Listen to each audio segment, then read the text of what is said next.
I'm here with my pizza. Who's Hi, here with their friends. pizza? Who's that? Oh my god, it's. I'm not going to do the accent, it's going to be terrible. You can do it. Just, you're a Southern Belle. You're a Southern Belle, Charlotte. I'm a Southern Belle. My name is Cassidy. Wow. It's like she's in the room. She's in the room with us. She's in the room with us. Oh, my little keys. I wonder if I used to her house. It's very Palestine coded of her. I was thinking that. So we're doing a little Sean and Cassidy cosplay moment. Sadly, we're not in the room with each other, but we're with each other in spirit. And we were like looking at the details of Cassidy's outfit and noticed, and I'd never noticed this before either, that Cassidy is wearing like some keys on a piece of string around her neck, and also tie up a bit now. An American flag bandana or scarf, which is very symbolism. Themes are theming. Images, meanings. But the key thing is very, so like many Palestinians who were displaced from their homes from and after 1948 carry the keys to their homes with them. And I mean, obviously it's not one-to-one parallel, but it's quite interesting. No. Yeah, but Cassidy, she was kicked out of her home, wasn't she? Yeah, so that's what I'm wondering, if she like keeps them in case she can never go back, kind of thing. Yeah, you learn something new every day. You do. I'm Sean Diaz if he got red highlights. Yeah. Sean Diaz if he slayed even more. Exactly. Hope everyone's doing good. Welcome to episode 3 of Life is Strange Double Exposure. Let us know about sound levels, because of course we had a lot of trouble with this last time, and in particular we realized that we were actually gaslighting you guys. We gaslit, gate kept, and game assist. We sure fucking did. We did. We did it. We did the thing. Because the echo was not my room echo. It was my voice on Charlotte's phone, I think. The echo was actually the friends we made along the way. So jot that down. So we have tried to take measures to get rid of the echoes. So my voice and Charlotte's voice should not be echoing. We hope, but we're echoing to each other. So this is our payment. We now have to listen to each other echoing. For gaslighting you all, this is what we have to do. I actually can't hear you echoing. Am I not echoing? Oh, okay. Now I'm like, what am I doing? Is there something I'm doing that's wrong? Like, is there a way I could get around this? Yeah. Well, just because I've got surround sound, but they're just very slightly out of sync. Right. Okay. Because I've got you on one headphone and you in the other headphone. But I have to hear you. Wait. Yeah. No, I have to hear you to be able to hear the game. There we go. On here, and then I have to hear you here. But you can mute me on WhatsApp. Can you? Oh, yeah. Can you still hear me on WhatsApp? Yeah. Wait. Do you still need to hear me on WhatsApp? I need to hear you, but you can mute yourself. Because I can hear you. Oh, okay. 1 second. 1 second. We're so smart. We're so... Hold up. We're women in STEM. Fuck up. Can you hear me still? Yeah. Slay. Okay, now you're only one headphone. Okay, oh my god. Well, we're fixed so smart. Perfect. Okay, guys, yeah, so we really are. You should be able to hear me and Charlotte, no echo, and also PS5 sounds right now. And I know that there were some audio balancing issues last time, so just keep us in the loop and I can change like the audio balance for you guys as we go. Also, hello and welcome, Cockroach GF. Let's fucking go. And thank you for the compliment on our cosplay. Yeah, I'm actually, the more I look at it, the happier I am with this cosplay. I'm not gonna lie. I think you've done Initially, great I was job. like, this is gonna look janky as fuck, but actually, she does look a bit janky as fuck. So, That's her whole you vibe, know, yeah. yeah, that's kind of her thing. Yeah. Have I tied that properly? No, I need to do a reef knot. Sorry. It's okay. Scout skills. Obviously, we don't have American flags on hand because No. fuck that shit. I don't even have I don't have a correct size of bisexual flag, otherwise I totally would have done that. That would have been amazing, actually. I was telling someone the other day because we were talking about, okay, so right, thread of conversation was we were talking about Cynthia Erivo because she's in the new Wicked film. Yes. Cynthia Erivo is married to Lena Waithe, who did, as we talked about, the worst one of the worst Met Gala outfits of all time, where she basically just wore a suit and then a rainbow flag around it. For like, I think it was like Heavenly Bodies, which could have been such a fucking slay, but no. And then I was saying that I once went to a party that was Met Gala themed for that year, and I wore a black suit with my bi flag around me, and he was like, okay, that's a slay. And then we were talking about how shit the rainbow flag is, and our conclusion to that conversation was that lesbian flag is the best flag. It is. You know what's funny? I'm basically wearing it today, so... Yeah, you are. That's because, honestly, like, Sean and Cassidy are lesbians. That's... Yeah, I was going to say, like, that makes a lot of sense, honestly. That's the vibe that they give. Cassidy thinks she's bi because she's with Sean, and then Sean comes out as trans, and then she's like, great, I'm a lesbian. There we go. Sorted. Okay, awesome. Before we get into the stream, just quick bit of housekeeping as usual. We're still raising money for medical aid for Palestinians, as always. Our goal is still £2,000.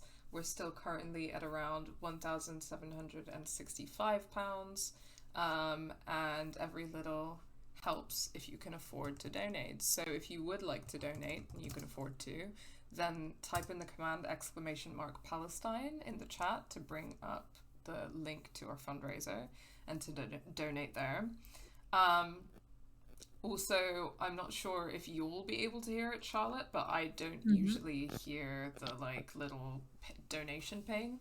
So if someone has donated, please let us know in the chat so that we can shout you out. Thank you for your generous I'm going to try and get the chat up on my phone so I can actually see this time. Oh, good job.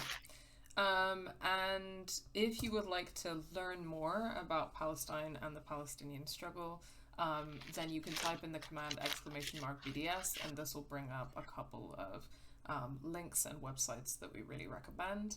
One of these is Decolonize Palestine, which is a really fantastic Palestinian-led educational resource. Just super great. They have like tons of resources on myth-busting common Zionist narratives, on educating yourself about modern Palestinian history. And the other link is to the Boycott, Divestment and Sanctions website, so that, you know, if you're not living in Palestine, if you're living outside Palestine, one of the main ways that we can kind of engage in the fight for political freedom, liberation, and autonomy for Palestinian people is to follow the call for boycott, divestment, sanctions. The list gets updated sometimes, and also a lot of people can be confused about what's the consumer boycott target, what's the divestment target, etc. So it's always good to check out the website, keep in the loop about what the targets are, like actually are, that BDS has actually endorsed, as opposed to random people. And you can follow them because there is a lot of stuff online for this about this where people will go, well, all of these companies have any involvement in Israel, and it's like, yeah, okay, but that's like a big fucking list because that's culture, innit? Not strategic, basically. And it gets overwhelming. It's not strategic. It's not really like directing our attention and our energy where it needs to go, because that's a lot of brands and a lot of things, and it's like, actually follow what BDS say. Yeah, including Coca-Cola. They do a lot of research and do that for a reason. Yes, the most recent update is that Coca-Cola is now actually on the BDS list. This is just very important, accurate knowledge that for a long time people were like, Coca-Cola's on the BDS list. And I was like, I routinely had to be like, it is not. If you are boycotting Coca-Cola because they're a shit company, that is fine. But factually, that is incorrect. It is not on the BDS list. Now, it is on the BDS list. Officially. Officially. And as a result, I am officially ending my relationship with Diet Coke. Which you don't even know how devastating that is for me. More so for Charlotte's boyfriend. Rest in peace. Chris has actually not been drinking Coke for the last few weeks because he went to the dentist and got very shamed. And it's been a transition, but we're working through it. So yeah, this couldn't have actually come at a better time because he'd already stopped. Because basically it's been like rotting his teeth. So yeah. Yeah, we're not rotting them, it's more like disintegrating them. Go figure. Not much better, really, is it? No, but rotting sounds worse. Disintegrating sounds worse to me, to be honest. Okay.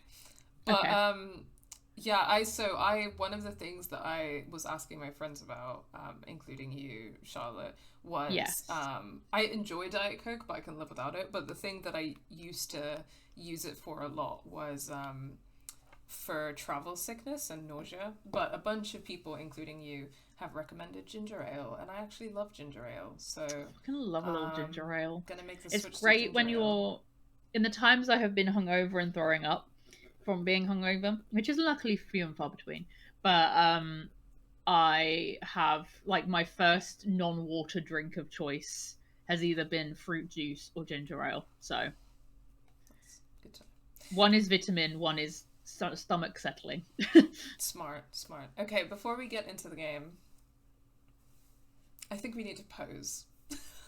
I think we do. I think we need to pose so that we can. I don't have a guitar anymore. Oh, damn it! Because that would have slayed. That would have. I don't. Have like a little. I don't have an art book or anything, so I don't know what I would pose with. For and just pick up my cat. I don't know. Yeah, but because we are in person and we can't take a selfie, so we're just gonna pose. I don't know what a Sean Diaz pose is though. Oh, what? In the little photo, if you get the parting ways ending. Oh my god, yeah! You know what we need to do as well is we need to Photoshop each other into we should take selfies and then Photoshop each other into it. And then Photoshop it together in that photo. Yeah, perfect. Wonderful. That's amazing. Hi, Henry! Oh, we had a thing. Oh my god. Henry has raided. Henry is raiding with a party of... Okay, I've got the Cassidy and Sean photo. I'm going to send this to you in Discord. Okay, give me a second. Henry raid. Welcome, Henry. Hi, everyone. We haven't actually started the game yet, lol. We've just been talking about random shit. Okay, we're about to... Because we're cosplaying. Oh, this is cute. We're cosplaying as Sean and Cassidy from Life is Strange 2, but we are not in the room with each other, but we want a selfie. So we're going to engineer a pose that we can screenshot and then Photoshop each other into the photo that Sean and Cassidy have in the game. Oh, don't run out of... Sorry, my laptop's about to run out of battery. 1 second. This is not convenient timing. We're going to do that in a second. But there's a ending that you can get where they take a photo together. Anyway, yeah. So we're just fucking about. How are you guys? What were you just playing, Henry?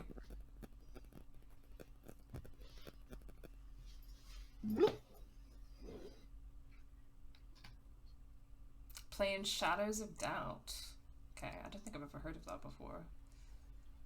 It's a private detective simulator. Oh, okay. Oh, Slay.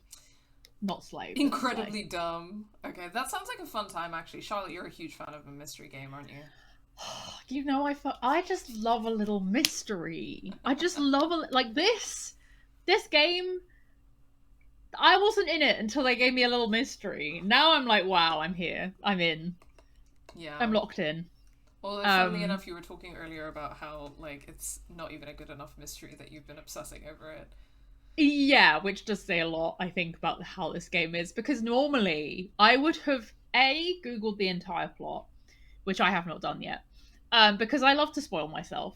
Because I refuse to not know things. And B, I would have, like, obsessed about it for, like, 2 weeks straight and, like, been, like, reading everyone's theories and blah, blah, blah. I haven't thought of it since we streamed, since I left your house, basically. No, it just like neither, really. Left my head. Also, okay, so yeah. I've just decided that we should probably take selfies and then Photoshop them, because otherwise it's gonna be so low res. Yeah, that makes sense. Okay, anyway, so, okay, we're gonna get into the game then. Cool. We'll come back to this. We don't actually have any other cosplays planned, do we? For Life is Strange? We were thinking of doing Max and Chloe, but yeah, we could do. I don't know if I can be asked, honestly. I don't know. I don't know if you want to do the Chloe wig again. That might. I know that was a lot for you. I would have more time to try and lighten the Chloe wig and get it. Like, yeah, that's true. And maybe get like a more accurate Chloe beanie. So I could. Yeah. It would be easy for me to do Max because my hair's the right length. So yeah. Okay, let's look at what outfits Max can wear this time. So we've got this little I like the little whale actually. Mustardy moment. Diner. Yeah, I do like the whale. I'm enjoying the whale. It's cute, and I also like a little mustard. This cat. And then I think that the outdoor fit is the goose. The same, for the cat outfit. What's the last one? The last one is like the little rock. It looks like the rock from Everything Everywhere All at Once. Oh yeah, it does, doesn't it? And then you've got the red coat with the koi fish, I guess. Yeah. And with the whale jumper, it's the Vermont green. Yeah. I'm leaning towards the whale. Yeah, I'm happy to go with the whale. Two L's Diner, but also giving Moby Dick vibes, you know? Yeah. Okay, let's go. I mean, you know, if there's one thing I have thought about it, it's how stupid that one fucking image of Max is. I need that. You know that fucking image that I made of like Chloe with a gun, and like I made it into a, like I didn't make it, but like I put text over it. We need that next to the image of Max with a gun. Armed resistance girlfriends. Yeah, I mean, I don't know if killing a brown woman is armed resistance, but sure. Take it out of context. We're taking it out of context.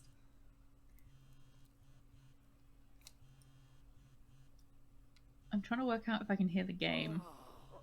Yeah, I can. It's quite quiet though. I'll just turn up my sound for a second. Okay, I can also, you guys let me know how those sound levels are and I'll balance them appropriately if I need to turn the game up or change. I am going to have some more pizza, 1 second. Me and Charlotte's audio levels or anything. The following gameplay contains depictions of violence. It's gonna be the fucking photo, isn't it? This makes about as much sense. It's so silly. Time. I've gotta be missing something. So fucking silly. It's so goofy. So goofy. Okay, it's just giving the... I mean, there's quite a few things in this game that I've been like, oh, it's just recycling. No matter this is like the beginning of episode 2, I feel. There's no way I shot Sophie. Okay, well, it's kind of silly that you haven't added up the doppelganger thing yet, Max, but... Go off. Yeah. Come on, girl. You've had all night. You've had 2 weeks. Moses, when this is all over, I'll play as many games of Mana Massive as you want. I swear. Hey, Moses is pretty fucking mad at you. Yeah. I read the beginning. Oh, I can turn the sound down on my... up on my Discord. Lucas Sorry? Yeah, I can hear it now. It's alright, I realised I can turn the sound up on my Discord so I can hear the actual game. Okay. She just said something about reading the first chapter of Lucas's book and it being annoyingly good. Oh, boo! Lucas said Sophie once threatened to turn his son against him. That certainly implies some bad blood in their past. But that Lucas was scared of Sophie, not out for revenge. None of this is conclusive. Why is he, as a grown-ass man, afraid of, like, a college-age student? Like, what's he even... The threat of what she could do to his career? Me? Did I go back in time and do that? It doesn't make any sense. And I would never hurt Safi. Not on purpose. I had a dream last night that we chose to date Amanda. Maybe which was if I icky. go object by object, an answer will jump out at me. That's hilarious. Sorry, they keep zooming in on the fucking photo, and I'm like, this is so goofy.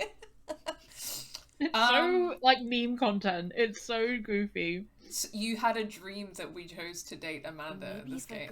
Yeah, I was very disturbed by it. That is disturbing. Whoever did this had to go to so much trouble. Yes, okay. Yeah, so someone had taken the skull from the snapping turtle, which was a skull that Lucas had donated because it's connected to his book, and they vandalized Safi's car in the universe where she's still alive. Maybe if and I put go the skull object there. by object, Max, and shut up. Vin definitely knows more about the cow skull than he's letting on. Plus, there was that photo of him and Safi.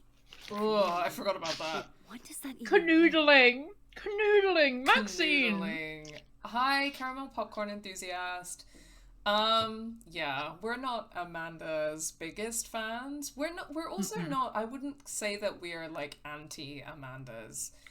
I'm just not really pro her dating Max, I think is my issue. Yeah, she kind of annoys me, and she just oversteps a lot of boundaries. Yeah, so in a previous stream when we were playing episode 1, I think the main thing that made me be like, oh, I didn't like this about her was the way that she behaved, like, at the end of the episode when Safi dies, and she kind of, like, sort of is really pushy about coming over, and then is just, yeah, I don't know. But other than that, I'm not super anti-Amanda. I just think she's a bit pushy and a bit annoying, and as a love Anything interest, is better than Vin, though, I agree. Yeah, you're not wrong. Anything is better than Vin. But also, yeah, I think that this is almost certainly going to be a we don't romance anybody as Max playthrough. That's how we've been playing it so far anyway. Unless we can kiss Safi. That's the goal. Yeah, I mean, if Safi's an option, then it's happening, but otherwise. Nobody else is an option. If it's not Chloe Price and it's not Safi, then it's nobody. So true. Why on earth did Gwen cancel Safi's book deal? Oh my god, I forgot about Gwen. Gwen. Her to get it in the first place? Okay. To Dr. Gwen Hunter, from Maria Sandoval, regarding our call on Friday. Hello, Gwen. Thank you for taking time to talk with me last week. I have discussed the concerns you raised with my senior editor over the weekend, and he agrees that they are sufficient to merit action. We have begun the process of pulling Sophia's project, All the Daughters We Don't Talk About. Okay, so Gwen raised concerns with the publisher to pull the project. My thing is, in terms of publishing, that seems like something that would never happen. Because if you think about it, think of all the awful, horrible people who have had works published, and shit's come out about them before, like, their work's been published, and most of the time, publishers don't pull out the thing because they're kind of like, well, all press is good press because people are still going to buy the book if they've done something fucked up. Okay, a couple of things on that. I think most of those authors are probably, like, white people. White, yeah. Usually white men. But the other thing is what the nature of the concerns is. Because you are right, but I think it's mostly because publishers' concerns are financial, first and foremost. Yeah. So perhaps they wouldn't respond to, like, personal concerns, but they might respond. Then I'm to like, what has concerns. she done? But yeah, what has she done? And also, what, like, Gwen is not the kind of person, as far as I can tell, that would do that unless it was like an intentional sabotage or something. I don't know. Yeah. Okay. Maybe our girl Gwen's gonna let us down. I don't know. I hope not. I know this isn't the outcome any of us exactly wanted, but I really appreciate your insights on the matter. I hope to work you again soon. Maria Sandoval, editor, present leave. press, and then the reply is, "Hi Maria, I'm just reaching..." Oh, no, the original email, sorry, that she was replying to is, "Hi Maria, I'm just reaching out to follow up on our conversation from Friday. I know I dropped a bit of a bomb on you, but have you had a chance to discuss my concerns with your senior? I appreciate any update you're able to provide. Thanks a ton, Dr. Gwen Hunter."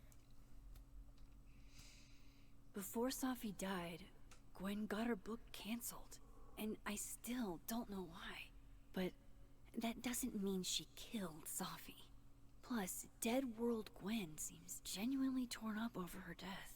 Yeah, the Gwen theory has some holes. I do want to know what's going on about the book, though, just for gossip. Yeah, like, that's probably the more compelling thing to me at the moment, Coffee. is what's going on with Gwen. Coffee is friend. Get coffee now. Okay, Max. So Lorelai Gilmore coded. The photo's so goofy. It is. But yeah, she really wants to be a Gilmore girl at heart, let's be real. He refused to make sense. Oh, she's a black coffee drinker, though. Moses? Yeah, I don't know how Lorelai Gilmore coded she is in this game. No, I just mean the coffee. The coffee and the autumnal outfits are definitely giving that. Yeah. Oh, this is that fuck-ass cop. Yeah, it is. But I often feel like I'm playing like an entirely different character in this game. Somehow. Yeah, she does feel... It's like she's more millennial somehow. I don't know. She's more like... I can imagine her saying doggo, you know? That's funny. And I say this as someone who is basically Max's age. Yeah. In real life. The following gameplay contains depictions of abuse. Oh, fuck. Can I come in? No. Maxine. Photo. Maxine, where is your warrant? You cannot come in without a warrant. I have some Lock questions. the door. Get out. Oh, you can't really see, can you? So are you just trusting me? No, I can. I'm just... Yeah, go for it. Okay. Yeah. I mean, you know what I'm going to say, get out. What the fuck, man? You can't just barge in here. Well, who's barging? I'm just paying a visit to Caledon University. Where is your fucking warrant? Artist in residence. Can a guy appreciate high art? God, I hate you. Wow. Get in the fucking bin.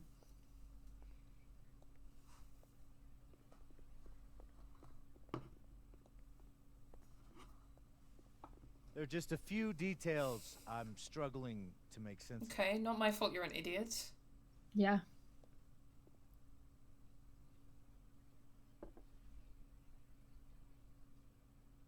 Go ahead. Arcadia Bay, where you went to high school, right? Yes? A beautiful town with a surprisingly violent story to tell. Not unlike... Arcadia Bay and Safi are not connected. A whole Also, town like... What? wiped out by a freak storm. I'm sorry, this Why? doesn't make any sense. Are What you do you think accusing this Max is? of this? Are you the one who's unlucky? Or is it just everyone who ever meets you? Okay, two things. One, everyone who ever meets you. What is that? Everyone who ever meets you. Okay, Greatest Showman. Fucking... Two, is he somehow accusing her of creating a storm? Is this like a weird dream sequence? Because like that was the only way this makes sense, like as a thing. And it's like a kind of weird thing of like Max's subconscious being like, it's all my fault, but like I don't know. I don't even know what I think to say I'd just to say this. I'd say that's messed up. Like what the, like I think making his like whatever his accusation is sound like as stupid as possible. Yeah, okay. Because it is Go stupid. fuck yourself. Arcadia Bay has nothing to do with Safi. Also, get out of my fucking house. Ooh, there it is. Touched a nerve? I knew I'd find one if I kept poking around. You didn't do anything. Why is he literally written as a cartoon villain? Detective, I'm not answering any more of his questions. What the fuck happened to the telescope, Maxine? What do you mean? What do you mean?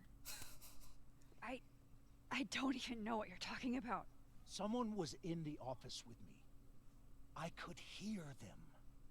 I saw Moses in the hallway, but I didn't see you. It's okay. We're just gonna let him think he's gone insane. Yeah, okay. gaslight. We're gonna gaslight. We're gonna gaslight. Gaslight gatekeep girl boss. Gaslight. This case has been abnormal from the beginning. Hey, you could just None not of be a the cop, evidence and then makes you don't have to deal sense. with it. Quit your job. That's something we can agree on. Yeah.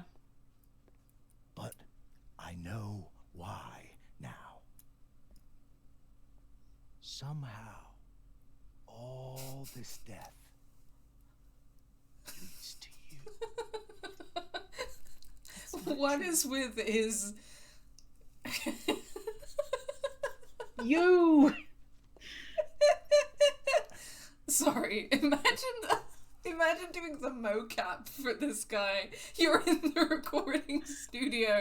He thinks he's giving the performance of his fucking life. That's my favourite part. He thinks he's fucking Shakespearean acting. Like, he's like...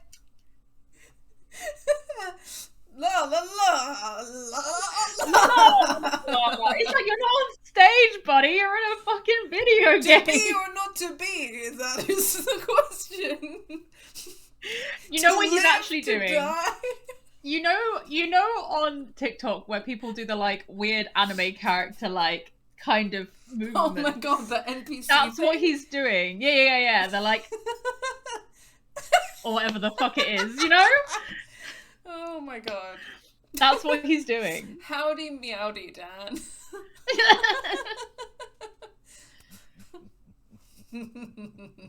I'm just obsessed with this. Like, if we're taking this as like a real cop, which I think he's in. I'm like, no. I'm the leap in logic. I'm sorry. This is peak comedy. He saw it.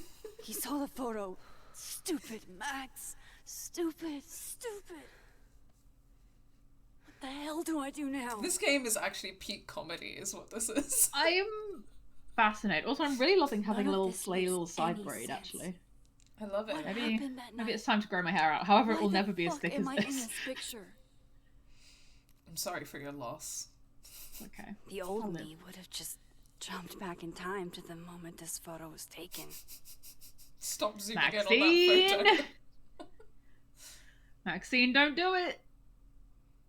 Maybe She's gonna do it. Yeah, she's gonna do maybe it. I still could. I'm not sure if she'll be able to do it. I'm interested to see if she can. I think she can. I just think she chooses not to. I got the impression that she couldn't use her powers after Arcadia Bay in the same way that because it was like the universe gave her the power in order to Well, she save does- Chloe or save the But town. she kind of says like it's a choice at the beginning of this game. I think. I don't know. I got the sense it was a choice, and that's why Chloe was still. I don't know. That's the attempt at explaining Chloe's stupid decision. But I think that's if true, I think that's really silly narratively. Yeah, I agree. Because I feel like the point was that she got the power out of the blue and she was given the power, and this is kind of how it's framed narratively in the first game. For a reason, and the reason was to rekindle her relationship with Chloe and either save her or just, make things up to her before she died. So after that point, narratively, if that's... It doesn't make sense for her to have the power. Yeah, but if the universe gives, the universe takes away thing, but... Yeah, I get you. I don't know. Yeah, I don't know. I think that was the sense I got from how they were trying to frame it, because that was like, I don't know, from the last few episodes, but yeah, I might be wrong. No, you might be... I hope I am, because I prefer it narratively. You might be right, and if that's true, then I hate it. Yeah, fair. I respect that. I agree. The classic cop move, I don't know who did it, so I'll point at the most vulnerable person I see that's vaguely connected to the case. Is that the bay that has a few more coin-operated video game machines than most bays? Potentially, if we're talking about... Does Arcadia Bay... Like Arcadia. Arcade. Oh! I didn't get the joke. I didn't get the joke! Yeah, it took me a second as well. Thank you. I feel Hi, silly Eldritch now. Critter. Thank you for joining. That was a funny joke. And also, thank you for the follow, Eldritch Critter. Just in time for me to be stupid and not get the joke. That was a funny little joke, Dan. It's okay. I love when it takes... It's like, this genuinely is not shade. I love when it takes you a few seconds, because like that few seconds is so entertaining to me. It really, really hits for me, so it's fine. No, but it's like in a good way. It's like sweet. I'm like, ah, she'll get it. She'll get it. Very close. We'll get there. I hate this for me. Sorry. Okay. It's a very boop joke to make, apparently. I believe you. Okay, the following gameplay contains bright lights, so we're gonna see if she can use her power. In the big city. Sorry. I'm gonna try not vocal stim this week. We're gonna need a counter for that. What, bright lights? How many times you sing it every time we get the bright lights warning. Okay. Okay, we're doing the thing where we're trying to focus on the photo. Like we do in the first game. Good old times. Here we go. Okay. I guess this is happening. I don't really like that this is happening narratively. I guess we're doing this. The following gameplay contains depictions of violence.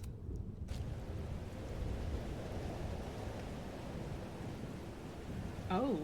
POV! Not the POV cam. That's what it feels like to capture the perfect photo. Ah! What? Feels good. Final. Got a couple of Dutch angles as a treat. Sophie. Because this is sinister. There's a thunderstorm. Oh my god. It's here too. Pathetic fallacy. But there wasn't a storm the day Sophie died. Maybe we are Kurt. Oh my god, more Chloe parallels. You, me, and Maya. The bench and the storm and the everything. We know who Maya is, so how did we get here makes more sense, I think. Yes. I think. And it's more useful. Sophie! Hopefully. How did we get here? What happened?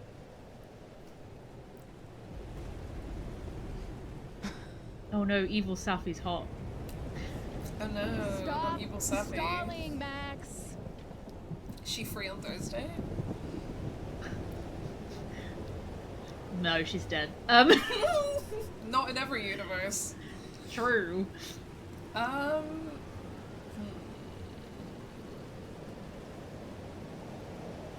do I stop this, or what do you want? I feel like I'm not trying to immediately villainize her or assume that she's being weird and I'm not being weird here. Yeah, I think how do I stop this? Whoa, the scene where you hold a gun at camera has scenes of violence. Wow. Max wants to kill evil Safi so hard on the mouth. Kiss, Freudian slip. Both work. They both. Kiss or kill is the real question, you know. For real. Also, hello. I actually came in with 10 balls deep in emails. Well, I hope that you are now out of the emails because there's nothing worse than being deep in emails. Yeah. I don't have to be is... deep in emails anymore, and that's my real, not struggle. What's the word? Success. There we go. The opposite. I'm free. Struggle. My cat is very. I'm insane, but I'm free.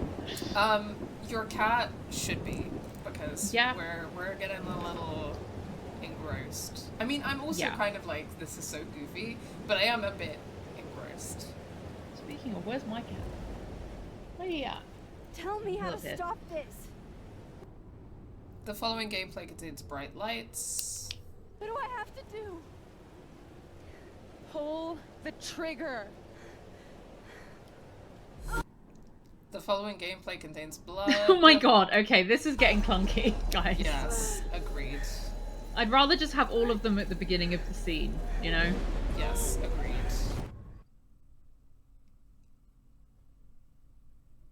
The following following gameplay contains Max blood. is playing Fuck, Marry, Kill, but with Safi, Safi, and Safi. So true. Real. Oh?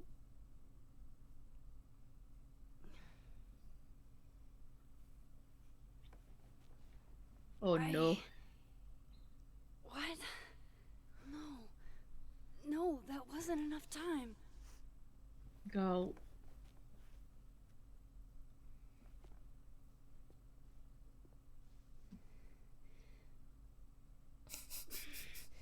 You're looking a bit constipated there, Max. Come on. Diva down.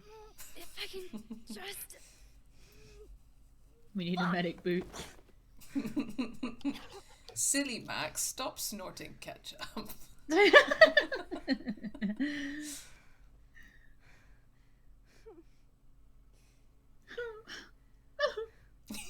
Moses, you were right. I don't know how, but you were. I have to tell him everything. Okie dokie. You're gonna go near Moses and he's gonna be like, get the fuck away from me. Like, absolutely not. Honestly, if I were Moses' reaction and everything, totally understandable. I'm on his side. Yeah. Team Moses. Team Moses. Sorry, this little thingy is getting a little weird. Okay. I don't know if it's too long, actually. Maybe it needs to be shorter. Not sure. For Cassidy or for comfort? Yes. I don't know, there's just something about it that feels like it should be but then if it's shorter it then looks even sillier, so I'm like, I don't know. I think so, yeah. Okay. They also basically just cut a chunk of hair, so you know. You did a good job of making that wig. Thank you. I need to stop overanalyzing. Okay, catching up on texts.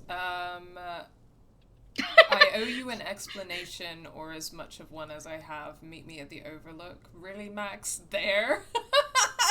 I know. Sorry, Boopy Doop just said, hi Moses, I double checked and actually Stuffy was really into being shot. But like, really into it. I know it doesn't make any sense. I'll do my best, please. Fine. Thank you. I'm on Moses' side, man. Yeah. Okay, we got some more platypus facts. So oh, hell yeah. I think that, did you know while platypuses nurse their young, they do so without nipples? Huh. Oh. Milk is released via mammary glands on the mother's abdomen and the babies lap it up from her fur. This has been another educational and delicious platypus fact. I don't know about delicious. I don't... But... is a mammary gland not a nipple? No. Not necessarily. Oh. But then how does it come out? I don't know. We're gonna have to do further investigation. Platypuses are so strange. They are. I feel like everything I know about platypus or platypi? Mm-hmm. Platypi confuses me more. Yeah. Oh, to be a platypus zoologist. Yeah. Eldritch Critter says like sweat, I think. Like it, because your glands are like, a gland is something inside your body. Oh, ew. So it can be released through your skin like sweat. Ew. Okay. Cool. Good for them, I guess. Yeah. Okay, crosstalk posts. Vin, all I've done all night is stare at this ugly fucking ceiling. There's nobody up in the entire house but me. Reggie, I'm up. Come over if you feel like it. Vin, it's too cold to leave the house. Reggie, this is why you should kick somebody out of Abraxas' house and let me live there. Tyler, you need to get the fuck Reggie. out of Vermont, dude. Yeah, Reggie's trying to get down with Vin. Hell yeah. Diamond, well, you could always live somewhere else. Vin, not in the mood for this shit, die. Okay, well, Vin, have you tried, like, not being incredibly annoying? Also, stop doing the thing of, like, Reggie doing a casual baby it's cold outside move, honestly. What was I gonna say? I don't know, like, when you're posting about this shit online, like, and no one... Are you expecting no one to respond to you? Like... Yeah, for real. Dummy. Moses, someone once asked me why I like numbers. The reality is numbers have no emotions. That makes them easier to understand. They just are. Okay, Moses. Okay, bro. Tony, oh babe, easier to understand isn't inherently superior, and what you're going through right now is normal, even if it's also painful. Carla, spoken like someone who's never met an irrational number. I'm kidding, of course, but hopefully that made you smile a little. God, I love the vague posting in this game. I know everyone in this game is so annoying on social media. They're subtweeting like crazy. Yeah, it's so funny. They're acting like fucking like 17-year-olds on the internet, and they're which like is so funny. Whole ass adults. It worked better when it was the first game when they actually all were 17. Yeah. Diamond, 3 days and no words from Caledon or the cops about Safi's death, except a rumor about Detective Alderman with a lead on who shot her. Isabel, it's really disappointing and frustrating to see as faculty as well. Hell, we haven't even heard that rumor. Shiloh, I'm saying there could be a whole serial killer walking around campus and we can't even get an update. Yasmin, please, I implore you to be patient. As you can understand, no one is more on top of this than I am. I want justice more than anyone. Loretta, hold on. Rumor? Where'd you hear this? You have my number, Diamond, and I expect to hear my phone ring very soon. I hate you, Loretta. Loretta, fuck off. I know. Get a fucking grip. Us, like, battling every instinct in the last episode to give Loretta the benefit of the doubt. I don't know how long it will last. My patience wears thin. I'm like, no. She sucks, but I should be nice to her, even though she sucks. And that's hard. That's fucking hard, man. Yeah. Amanda, finals may be postponed, but the Snapping Turtle is still open if anyone wants some late night coffee or just someone to be around. Sadie, we're open till midnight. Rate, thank you for this. Amanda, best coffee in all of Lakeport. Reggie, would be nice to get out of my dorm for a bit. Alright, Reggie just needs to leave his house. Like, he's... Yeah, that's what it sounds like. Reggie, stop being horny and go and have some coffee. That's it. Just have some coffee and maybe like some casual sex. And he seems like the kind of guy who gets sad horny. That seems like what's happening. I feel like sad horny is the worst kind of horny. It is. It is. I forget. Yeah, okay. Anyway, we're gonna leave it at that. Yeah. Anyway, carrying on. That was like my instinctive reaction as well. Yes. Anyway. No personal experience whatsoever. Anyway, Kim, Caledon's art department is amazing, but what they refer to as taste is just an excuse to determine what art is considered low and highbrow. What if we did away with both and let art be art? That's stupid. So, let me explain why I think this is a stupid take.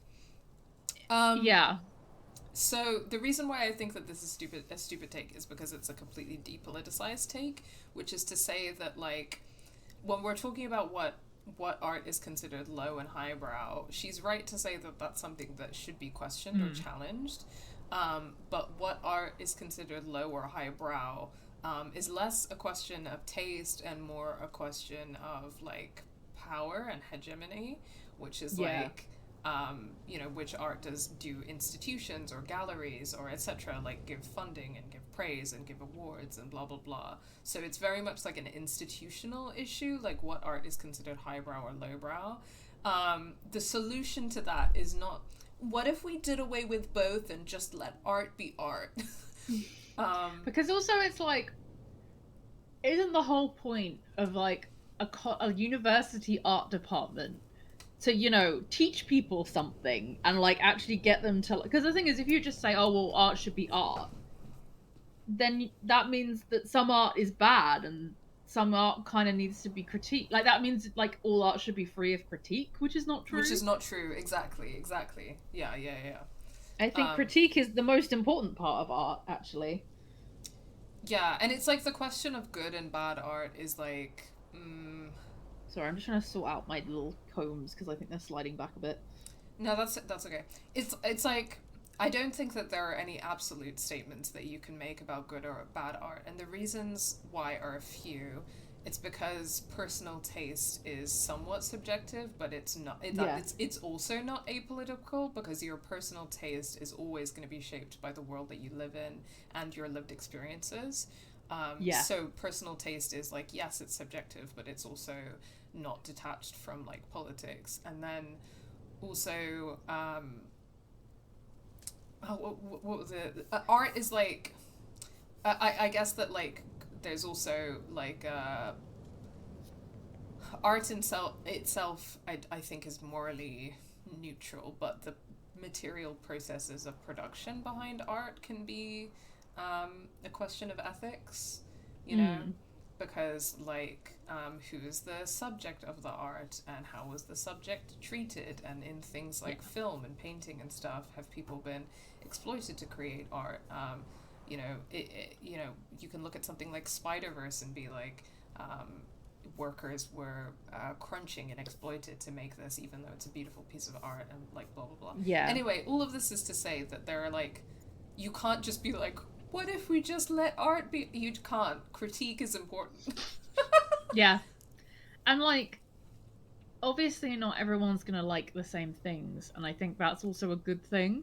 Yes. Like, yeah. There's room for that in like, because the thing is, there's so much art in the world that I'm like, it's not for me, but I recognize why people like it. But that doesn't mean that it's valueless. It just means like it's not for me, and that's like fine. There's room for that. It's really fine. Within good and bad taste as well. Like, yeah, I don't know. I just think we need more nuance in critique, maybe, rather than like to be like, because yeah, I think the idea of low and high art definitely should be questioned and definitely should be reevaluated, because I don't think that's helpful. I don't think that's a helpful way to view art. But it's like she's making half a good point. But well, it's kind of like when people are like, racism is bad. What if we just treat people like people? Yeah, that's like, not. Well, you don't understand what racism is. And also you don't really understand that, like, treating people like people isn't the neutral statement you think it is. Yes. Yeah.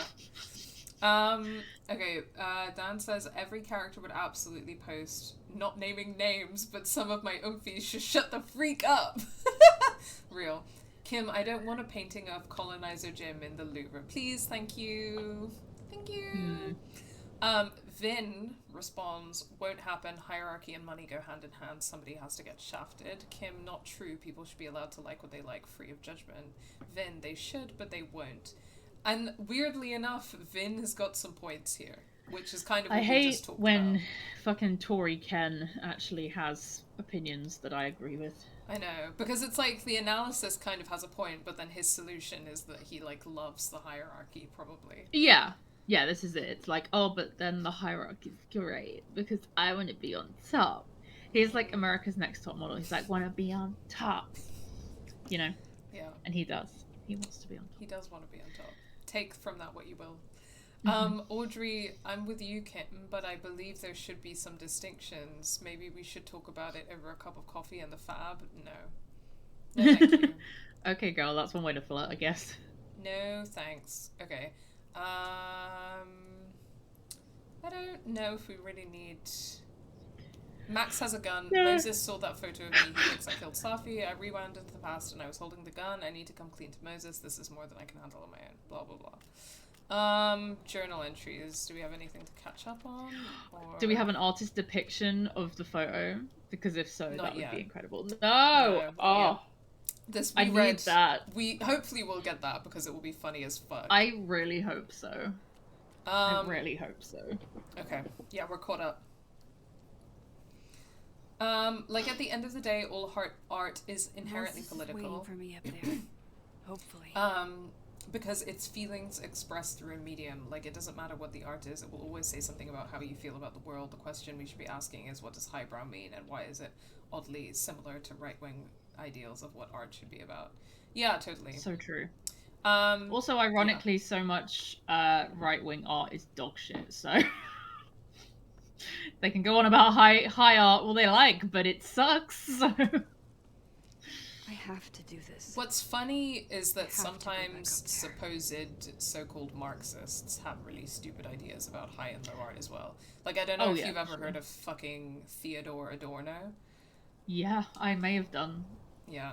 So a lot of people who have studied some kind of I art... sure fucking have! Yeah. Well, a lot of people who have studied some kind of, like, art, media, whatever, at university might have heard of him. He was supposedly a socialist, communist, Marxist from, like, I'm not sure what he identified as, but, like, left-leaning critique of art from what was known as the Frankfurt School. And...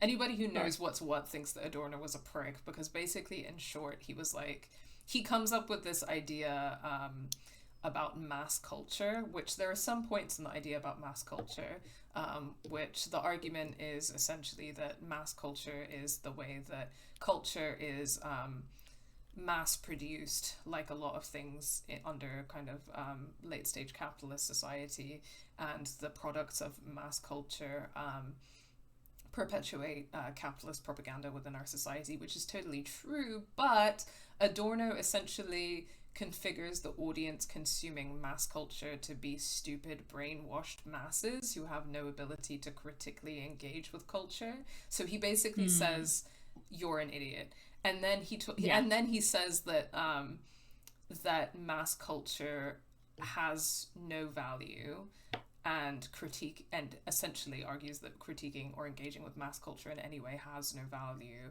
and instead we should be paying attention to high art. But his idea of high art is like completely inaccessible. So he just kind of like perpetuates hierarchies.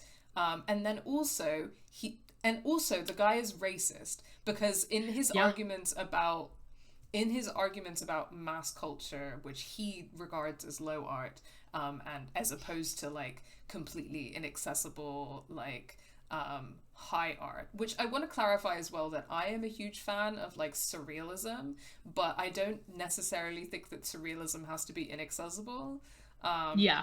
Like, for example, I think there are many ways to do surrealism in an accessible way. But, tons of people watched The Substance and got something out of The Substance and could talk about it and found it like pretty accessible. And what was I gonna say? Yeah, so one of his big case studies is that the man fucking hates jazz. And he basically talks about jazz as a case study for mass culture and how jazz is awful, terrible, low art. And I'm like, okay, so you're racist. Yeah, and also as if that isn't a fucking right-wing take in itself, you know? I know! I know. Jazz bad. Okay, we get it. Like, fucking hell. I know, and he thinks he's being a Marxist, but he's just a prick. Racist. Yeah. At least you're normal.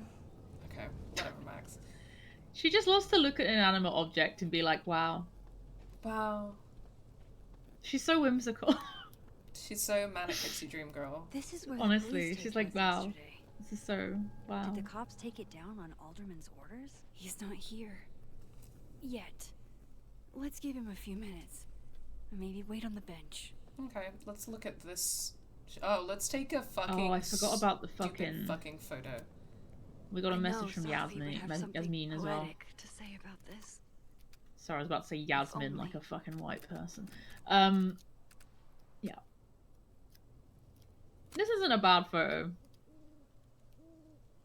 But I would still... Oh, what's the double exposure, baby? Yeah, I was just thinking maybe we could get some double exposure in there. I'm trying to... I think double exposure could make this look pretty cool. Okay, there we go. And then let's do some double exposure. Maybe not, actually. I think the flowers are too busy and the snow's too busy. I think if it was perfect snow around it, I think this would slay. But I think it's too patchy. Yeah, unfortunately, I don't think I can't quit double exposure, so I'm just gonna try and like slightly layer it in this just off way. Ooh. Maybe take another one after this. I don't think I can go back, Charlotte. Oh, that's sad. Well, Oh yeah, you can retake photo. Okay, we're done. So.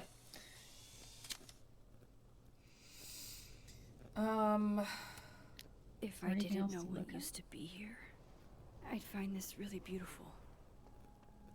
I mean, sure, except it's a bit fucking ominous, isn't it? Yeah. Alright, let's wait for Moses. Oh, I love Under stuff. My Skin by New Dad. New Dad. You're not my dad. You stay the fuck away. What if he doesn't come? I wouldn't blame him, man. No. I couldn't blame him. You just asked to meet him in a like secluded location. After he found out you killed someone. Yeah, any version of me could do something like that. Well, is that not the point of the multiverse? In theme, is that you're not the same person in every single multiverse because you've been brought up differently, or you've had different experiences and different traumas. Yeah. In theory. This is what multiverse media doesn't get. They always are like, well, you're just the same person, and you behave exactly the same in the other universe. It's like, well, no. Yeah, you're totally right. But I would say that the exception is Everything Everywhere All at Once. Yes. That movie gets it.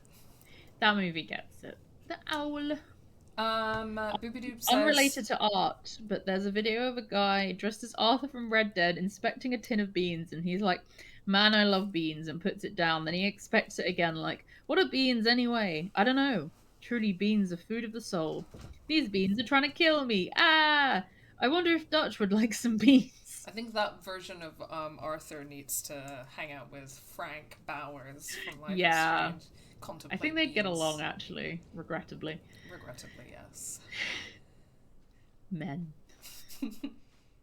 Diamond knows where I am and who I'm meeting. So don't do anything stupid. No, fair enough. I am obsessed with him telling Diamond and Diamond being like, aren't you friends? Okay. So talk. Yeah, Diamond must be so confused. Tell me the truth. She's like, but it's just Max, chill out. Tell me why you did it. You're afraid of that twee little white girl? Yeah. What's going on? I haven't done it yet, or I don't know why. I think I haven't done it yet leans into telling him about the time travel powers. Yes. I think, yeah. Yeah. That might be more helpful as well. I don't think I've actually done it yet. He's like, was a future version of me. Moses, wait! Leaves. I asked you to come here so I could show you proof. Something is weird about this place. Look. These flowers. What are the odds they'd bloom in the middle of winter? Exactly in the shape of Sophie's body? 5 minutes and then I leave. Okay. So, what if I told you there's this other timeline where Sophie is alive and I can travel between this timeline and that one? 4 minutes. I know that it sounds insane. But I can show you. I'll hop from this timeline to the other. You'll see me poof, disappear. Yeah. To some magical fantasy world where you didn't kill Don't think Sophie, that's how your power works. It's not a fantasy world. It's connected to this one. If I try to, I can even see the other one from here. Wait. You can see across them? And here, too.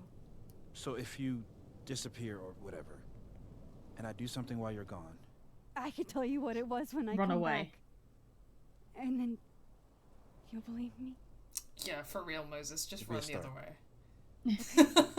Okay, deal. Alright. There's a chance Moses will believe me.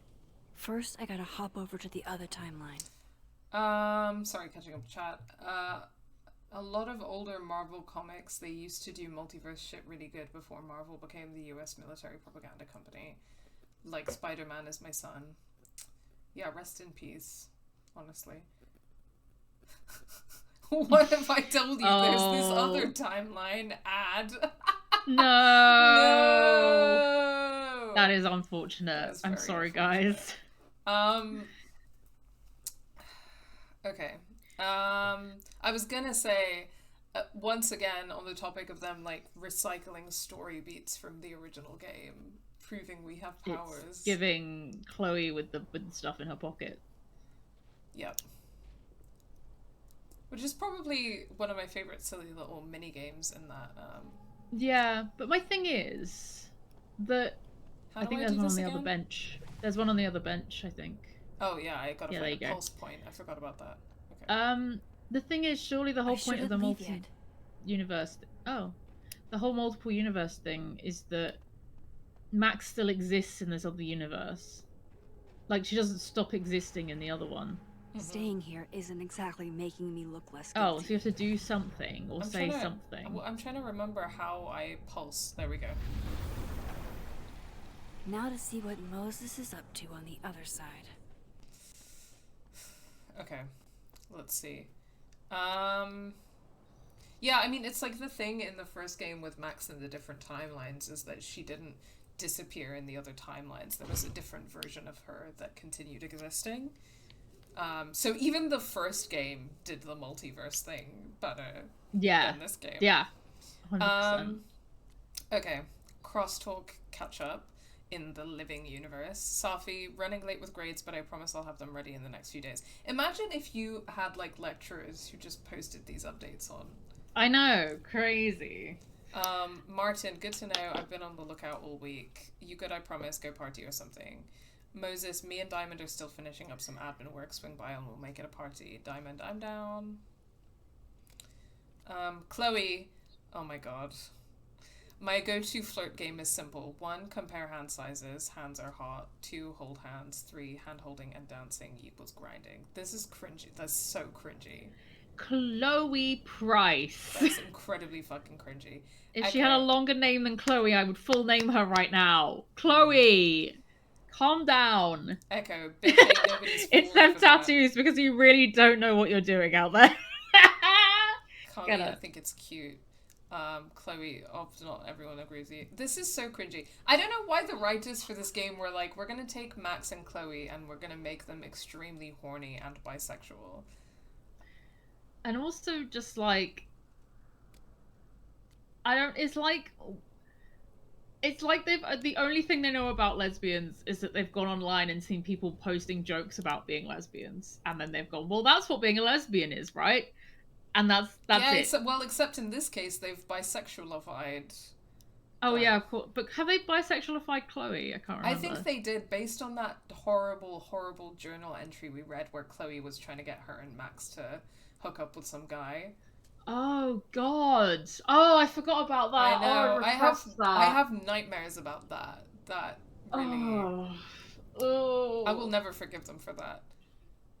Gwen. No. Yeah. There was one thing these two bitches are is monogamous. Yeah. Painfully so. Truly. Like. Truly.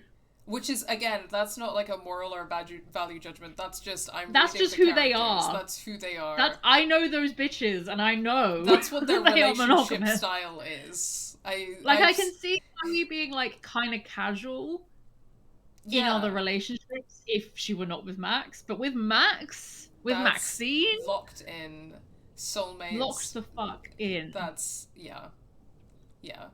no. Ugh. Especially not with men. Ew. Brother, ugh. Just a random guy? Absolutely disgusting. not. Ugh. Gwen, unfortunately, I have been placed on leave from Caledon University. Oh, yes, this happened. Thank you to my colleagues who have been with me on this journey for years. This is unfortunate, but I am looking ahead to what's next. Rate, this is absolutely ridiculous. Please let me know if you need anything. Claudia, their purported acclaim is because of your investment in students. I'm beyond disgusted with these people. Brian, I know you're innocent, Dr. Hunter. I wouldn't be surprised if Caledon's trying to cover up something. Ooh.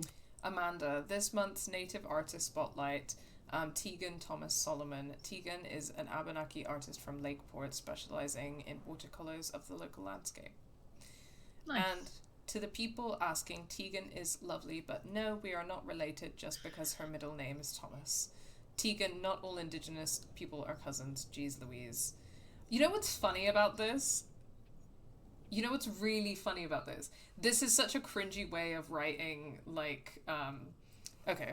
This is a very cringy way of trying to write the thing where people of color, particularly Indigenous people, have people assume that we're related because they're racist and they think we look alike. This is a part of the reason why this is a cringy way of writing this is because, if anything, especially when you're an Indigenous person in the context of, like, North America, or you're, like, a person of color who's, like, an ethnic minority in a place, if anything, we make jokes about how every time we meet someone, like, there's, like, 1 degree of separation or we're related. And I've seen Indigenous people and First Nations people, including people that I knew when I lived in Canada, make the joke that every time they try to, like, date or, like, meet, like, a nice Indigenous potential partner, that they're cousins. Yeah. So this is very like... cringily. This is poorly and a bit cringy written. It's just like it's I don't know if this is what it gives off to you, but it feels very like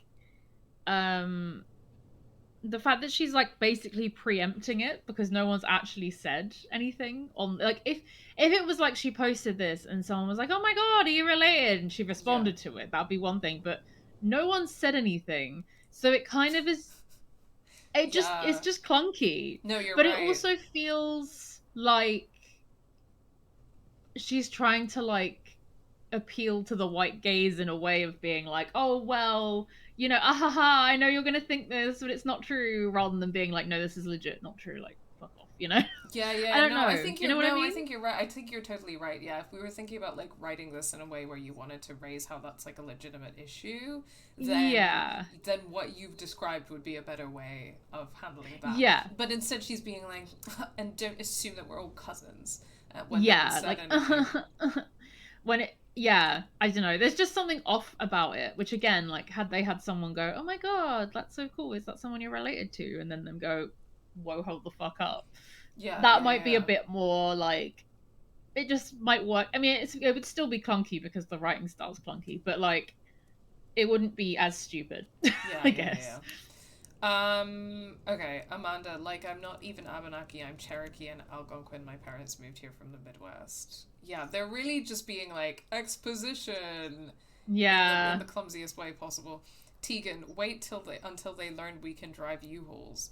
Taylor, okay, but Amanda, you should not be allowed to drive U-Hauls. You might move in with someone you barely know. Hey now. Tegan, really appreciate this, Amanda. The display and the snapping turtle means everything to me. Okay. Okay, who else? Well, that was stupid. Vin, absolute waste of an afternoon. I'm investing in a geotag from my phone, so don't try this shit again. Diamond, oh good you found it. I'm waiting for my apology. What the fuck does that mean? Think about it. I'm not in the mood for 20 questions. Vin is such a piece of shit. Marlon, where was it? On my desk, but I didn't leave it there. Loretta, was your phone stolen? Do you have any idea who it was? I'm not coming on your podcast, Loretta. This wasn't a true crime. It just sucked ass. I feel like Vin is so... I feel like the way specifically that Vin is about Diamond feels racist. Yes. No doubt about it. Absolutely no doubt about it. Like, I don't know, just the way he, like, specifically talks to and about her, I'm like, Sorry, scrolling back in chat. Emmy Faye, for me it was... What if I told you there's this other timeline? Attention, all Monster Energy drinkers! Excellent. He's a million radioactive spiders that ate a college student and absorbed his consciousness into their hive mind, and now they believe they are Peter Parker and collectively go by singular he, him, so he wears the costume and slings webs, but also his main power is to throw projectile spiders at people and to feast on human flesh to absorb their memories. I don't know what you're talking about, but that sounds fun. Spider-Man. I think we were. It was in reference to the earlier discussion of Marvel used to be good at the multiverse and then capitalism. Yeah, I assume that's a specific Well, Spider-Man character or version that I'm not familiar with. I would guess so. Sounds cool though. No, hang on, I'm sorry. Slay. You can't have a game where everyone's like, why can't art just be art instead of highbrow and lowbrow, and then name your fucking university Caledon University. Yeah, for real. I personally think it would be kind of neat if they hired more indigenous people to work on the video game. Wouldn't that be neat? Imagine. And especially after the atrocious appropriation and fucking weirdness of the first game as well when it comes to Native American people. Yeah. The following gameplay contains mentions of sex. Whoa. Let's talk about sex, baby. Let's talk about you and me. I'm just exclusively doing like snippets of songs that were featured in Pitch Perfect 1. Yes, I was gonna say that seems to be the theme. Yeah. Downloading Tugged, so if you want to put a ring on it, speak now or oh my forever god, hold Reggie, your stop peace. horny posting! I know. Marlon, get ready for a barrage of the worst dick you've ever had in your life. Is Tugged like Grindr? I think so. Okay. Tugged? That's gross. I hate that. No. Yeah. I hate that so much. Oh! Sorry, I can't. Oh wow, you're really not enjoying that, huh? Oh, I hate that. I don't. I hate stupid app names, but that is really just it's visceral, and I don't want it. Yeah. Oh. I don't blame you. Hugged. Sorry. That was really overreacting, but like no, that gave was me the hilarious. Reggie wants to get tugged off. Yeah, clearly. That's where you go if you want to get tugged off. You go to Tugged. I hate this. I hate it here. Hey guys, does anyone want to join my new dating app, Jorked? I think that would be good. That would be a funny name. I think Tugged is just there's something about it that's really like it's just too descriptive, you know? No, I don't need all that. Like Jorked is funny, Tugged is like descriptive, and I don't like it. No. I'm telling Tyler, Dad. Oh my god, Tyler, I met my husband on an app. There's gems out there. Yeah, but the app wasn't Tugged, was it? Yeah, no one's meeting their husband on Tugged. May, I'm telling Dad, sweet, you'll be responsible for his untimely death. Reggie, just stop horny posting. That's it. That's all you have to do is stop horny posting. Yeah, you could just not. Moses, scientific fact, little sisters are the best. Blast off. Cute. The blast off mug, which is cute. Or like, it's not a mug necessarily, it's a paintbrush holder. A little cup. Yeah. Yo, not for nothing, but Big Brothers ain't half bad either. Let her have her moment, Mark. Dang. Moselle, she is gonna be so embarrassed by this, Moses. Hold on, let me show her. Mom. Yasmin, it looks like we have a future Caledon artist in residence on our hand. I'll start the paperwork. That's not... Yasmin is so... That's not... What I think is funny is that Moses' family all seem to have names that begin with M. Yes, that is quite funny. It's giving Kardashians. I was gonna say... Oh, brother. Wow. Okay, we have the option to text Amanda, I guess. I don't remember what the last thing we... She texts us so much. Hey, Max, just trying out this new number someone gave me. Wink. Also, good morning. I get it. Mornings are for suckers. You didn't have to say it back. It's been a day, bitch. It's been 2 seconds. Just hyped about hanging out soon. Cool. Guess you're busy, so hit me up when you can. Hey, sorry if I was a little hard on you. Just don't be a stranger, okay? I'm sorry. This is not it. This is another huge Amanda red flag for me. And I've had people that have texted me like this, and I've actually had to be like, stop. Like, I don't want to talk to you anymore. Like, we went on one date and you were being a fucking... That's happened to me a couple times. It's just, no. Like... I think there's a way to, if you're like literally talking about one specific thing, maybe, and you're like multiple posts, like texting, that's one thing. If you're just going, oh, this thing happened to me today, and this and this and this, or something. I don't know, like a list of things, or like I think there's a way to multiple text that's like normal, but this is like just hey, talk to me. Hey, talk to me. Hey, talk to me. Can you talk to? Please talk to me. That's what's annoying. Because like I multiple text in a way that I like write a sentence and then send it, and then I write another sentence and send I multiple text in a very demure and mindful way, personally. Yeah, I'm not like sending a text and then being like, oh my god, I can't believe you didn't reply. Why aren't you replying? Yeah. I guess you're busy. I fucking hate that. Because you're so busy. You can't talk to me. Fuck off. Crazy. Who is this?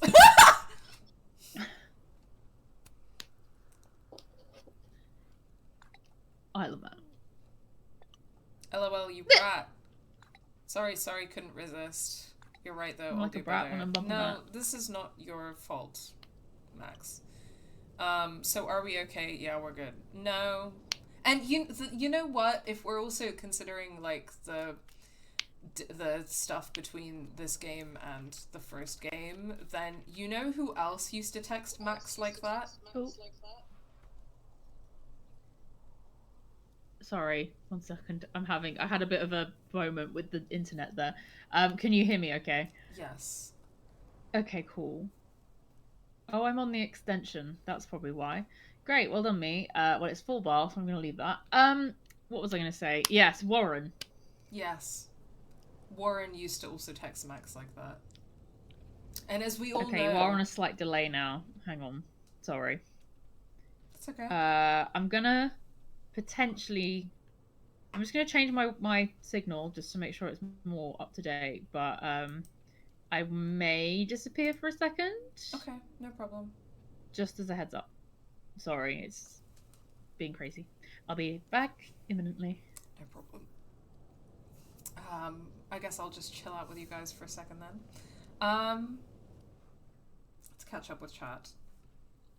You could meet a husband on Tugged, not necessarily your future one, but definitely someone's husband. Yeah, I'd believe that for sure. I do like how they don't have timestamps on the text, so either they just don't do that in this universe, or they texted all of this within a minute. Yeah, I feel that having timestamps would help with world building and narrative and character building for me, and it's weird that they don't have it. Of course, Amanda was waiting for Max to reply, because she immediately texts back, and it was definitely unwarranted. Hey. Way. No, that was funny. I enjoyed that. Have you minimized your application? Because I don't think I can see this. There we go. Okay, cool. Perfect. Can you hear me? I can hear you. Mm-hmm. Cool. Okay, that's fine. Okay, we've got one page in the journal. December 7th. Alderman knows about my powers. He forced his way in here and scared the shit out of me. Maybe if I pretended I was on his team, he wouldn't have busted in here like that, but I doubt it. Worst thing is he saw the photo and just smiled at me. The fuck? He's plotting something, but I don't know what to do. How do I stop a cop? Chloe, later the strangest shit happened. Oh, she's like addressing Chloe. My old powers came back and I saw what happened with Safi. I did do it. I don't know how, but I can't let this happen. It feels like I'm running in circles and I don't know how to make it all just stop. And then there's a terrible little drawing of a evil cloud. Okay. Well. Okay, so I guess we have to look for Moses. I shouldn't leave yet. Yes.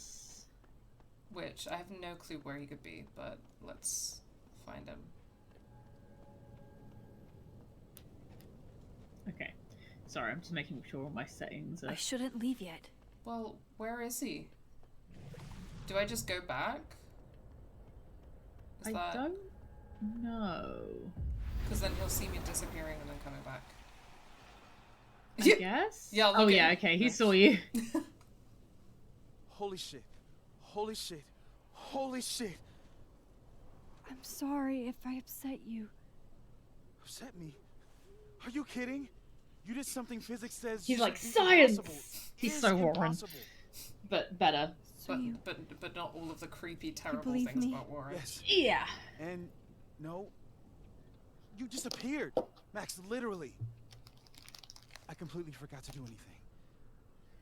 Okay. Let's try it again. She's like, Ready when you are. Teehee, I have powers. Tee-hee-hee-hee. I forgot that you murdered someone. Everything's fine now. Okay, let's try this again. Oh my god, Sorry. more crosstalk posts? Girl, you all need to shut up at this university, I swear to God. I know. Reggie, well, they're not gonna summa cum laude me, but I think I squeaked my econ final, thanks fuck.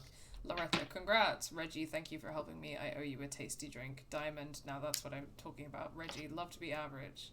Lucas, don't forget to roast me at the Snapping Turtle tomorrow. I got a peek at the jokes and they are lit. Winky face ×4. Alice, wow, maybe fire your publicist for this. Joey, wish I could go. Have an announcement planned? Another book, perhaps? Martin, I got my grades for the year. I'm out of Caledon. Next year for Krampus, maybe. Loser behavior. Okay, let's warp back and talk to Moses again. Hello. Oh. Hello? Moses? Oh, you're meant to go back to... He's meant to do something, I think. Can you show me my... You're meant to go back to living... Did you go back to living and then dead again? I did, but maybe I needed to, like, shuffle around a bit first. Maybe. Let's... Shit. Sorry, Moses. Okay, so we've got to catch up on a couple of posts in the living world. Vin, I've heard some weird reports about performance art at the Observatory Overlook. I can't take credit for it myself, but I applaud my fellow Abraxans for their creativity. Juliet, performance art. I haven't been up there in a while. Rowan, it's sick. You should check it out. Yasmin, whatever is going on up there, it better not be Abraxas. Vin, yes, ma'am. Safi, typical Abraxas to think you're the only ones with good ideas. Vin, are you taking credit? Safi, you think I've got that kind of spare time? True. Moses, I know there's a rational explanation for most phenomenon, but I gotta say, whatever happened to my telescope defies any I can think of. Safi, not the huge telescope you were so excited to assemble, and that I insincerely said I would love to help you with. Moses, the very same. Derek, going on the record to say, not on behalf of the entire science department, we did not touch your telescope, not even Carla. Mark, when we were kids, I messed with the telescope Moses got for Christmas, and he got his revenge. Let's just say my stomach ain't been right since. Okay, I'm gonna run around a little and then warp back. La la la. I hate all I do. I hate their fucking fuck-ass usernames. Yeah. All of them. Everyone's got stupid usernames. They're all I do is Vin. I hate it. It's cringy. It's so... I shouldn't leave yet. Early, like, 2010s coded. Like, early 2010s coded. There's so much about this game that's like, are you in the right era? Yeah, it's giving, like, time didn't actually pass since, like, when the first game was made, you know? I don't understand. What am I supposed to do? It's, like, a very specific kind of cringy. Yeah. Sorry, I'm trying to... I shouldn't leave yet. Figure out what I'm supposed to do exactly. Can you talk to him again? No, I can't. Like, I've tried, like, coming up to him and it won't trigger a cutscene and I can't click on anything. So you can't leave that area. No. Weird. Look up a bit. There might be something you can, like, click on. Or... Oh! Well, apparently there are beams of light that come from the... Oh, it's very, Tears of the Kingdom vibes.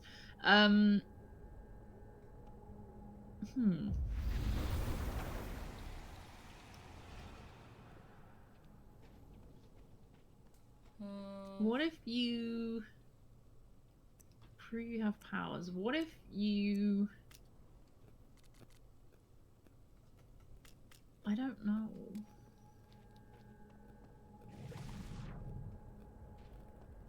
Is he still standing there? Oh, here we go. Oh, he's saying something. You have to remember what he said. Max Angel Psychic Storm. Okay. Maybe. And then go back to him. We got a new platypus fact. What did I do when you were away?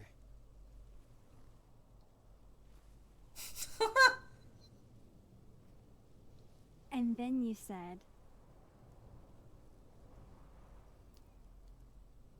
Psychic Storm? Yeah. Machine Angel Psychic Storm.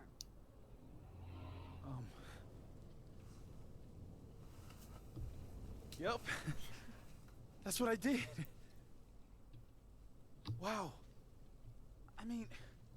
Yeah, near as I can tell, Sophie's death Pretty cuckoo bananas. is where the timelines split. Speaking of which, Yeah. I'm gonna eat a banana. Absence is Enjoy. the only difference between the two.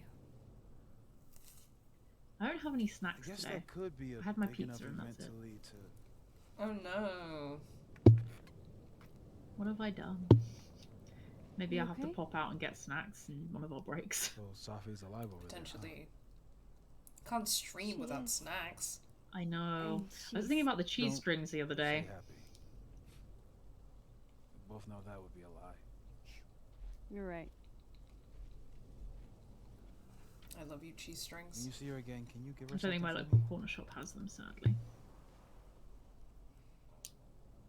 The bottle cap. How did you? Sophie slipped it back to me that night. Found it in my equipment. When you give that to her, tell her to stay safe, Max. Make her swear to it. I will. Yeah. I will. Promise. But I think she's going to need our help. What do you mean? I mean, she's dead in this When I universe, was a man. teenager- Yeah, I mean, someone killed her, so... Reverse time. Rewind time. Just raise my hand and undo everything that had just been done. I mean, Okay. And if I had a photo, I could go back even farther. Wait. Could. Past tense? I guess she'll explain it here now. right, okay. It never worked how I'd hoped, I think, is the most accurate. Yeah. Yeah. I know it sounds like it must have been amazing. But Moses, the things I caused to happen, just having a power doesn't necessarily give you mastery over it. One of many lessons gleaned from X-Men comics. Point is, What I a thing to say. Fucking stopped nerd. using it, and now it barely works. Okay, there we go. Okay, but there's a photo of you from that night. With a gun. You're saying that could be a future you? Even though you can't do that anymore? This morning I tried rewinding. Or it into could be a that different her from a different universe photo, trying to that flex an atrophy did muscle. still use the Nothing made power. sense. But I was there, in the past. Sophie mentioned Maya, and oh God, the storm. Max? Look, there's a timeline where, for some reason, I shot Sophie. This one. And there's a timeline where I didn't. I feel like, intentionally or not, these two worlds exist because of a decision I'm going to have to make. Holy shit. Okay. Go. I've been here before. When I could rewind, it broke time. Well, it didn't break time, did it, honey? People got. It didn't break time, it broke Arcadia Bay. I can't. Uh, leave Arcadia Bay. Yeah, it sure You did. know. Happy to hear too.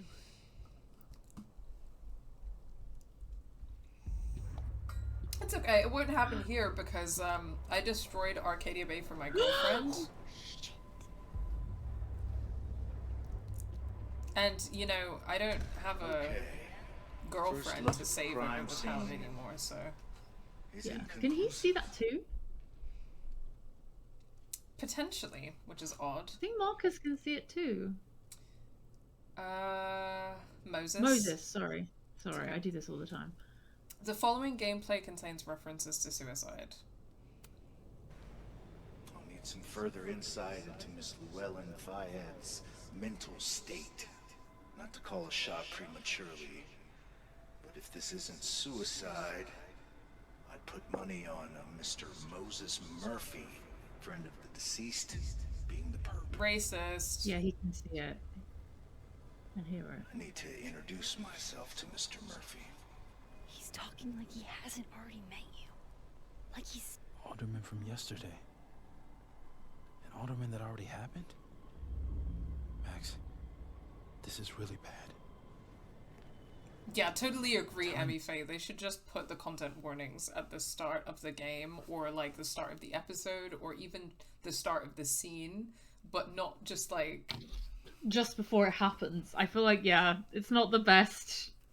Like, I don't know. I mean, I'm still not against us having them, but I think these are very cleverly done. There's a better way to do it. I think it's good to have them. Content warnings are good. Yeah, yeah. But there's a way better way to integrate it into the game. Also, Moses, I kissed so many women, smooched so many girls on the lips. I know, Max is really not, like, she's not, like, taking advantage of this power properly. That's all I'm saying. No, like, the amount, she could date so many people at once. I know. But again, she's the most monogamous, so... Yeah, that's true. That's true. But this version of Max, who knows? True. Yeah, true. I think at some point this afternoon I will have to take this wig off, by the way. I think I'm doing okay now, but there will come a point. Just so you know. Her mother mentioned. You'll need to take selfies first, so that we can Photoshop that selfie, but... Okay. The one issue is she's winking in that photo and I can't wink, so we'll see how that goes. I believe in you. I fucking knew it. Okay. Things are happening. Returning to the scene of the crime? Amateur hour shit. How'd I let a couple of small-time fuck-ups like you get under my skin? I'm a cop. And hello, Emmy Faye. Thank you for lurking. Can you truly call yourself Polly if you can't time travel to alternate universes and timelines to smooch more people? Yeah, I think in all seriousness, I think that we would need to have some very strict boundaries about the ethical and transparent use of time travel powers. Yeah. In order to be Polly. Yeah. But also funny joke. Yeah. I still think going down you're losing it. Like the gaslight. You're not making sense. Yeah. I think Gaslight, going down the gatekeep. gaslight pipeline is the way to go with this cop. Like, I think making him think he's gone insane is the way to go. Okay, yeah. Gaslight, gatekeep, game assist. Yeah. You're not making any sense. You want to talk about sense? Nothing about you makes sense. Damn. Homophobic. Yeah. Telescopes don't put themselves together. Evidence doesn't disappear. You didn't see it, bro. It's all in your head, bro. I don't know what you're talking going about. to pay for what you've done, Maxine Caulfield. You don't get to full name her like that. I'm here. Only I get to full name her like that. Only we can do that. To collect? Right, you fucking what the weirdo. fuck is he on? What is going on with this guy?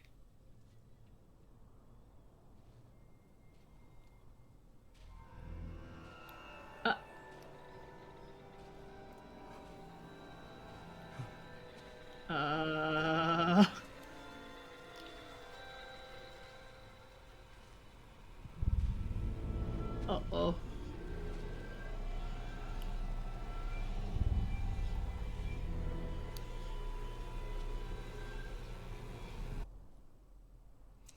I want to see Alderman put on the Green Goblin mask. Me too. That would be perfect.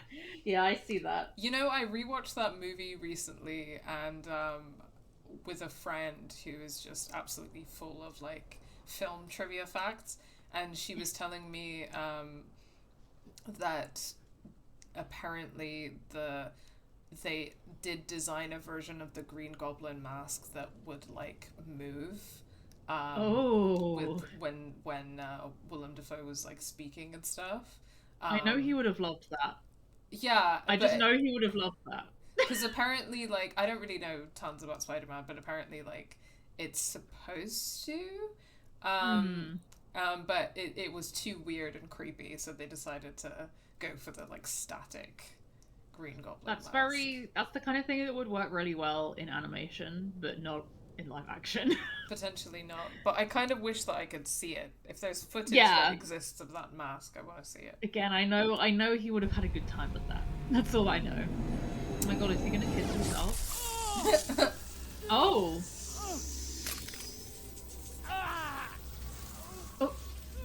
Oh my god, what is going on? This game is literally so goofy.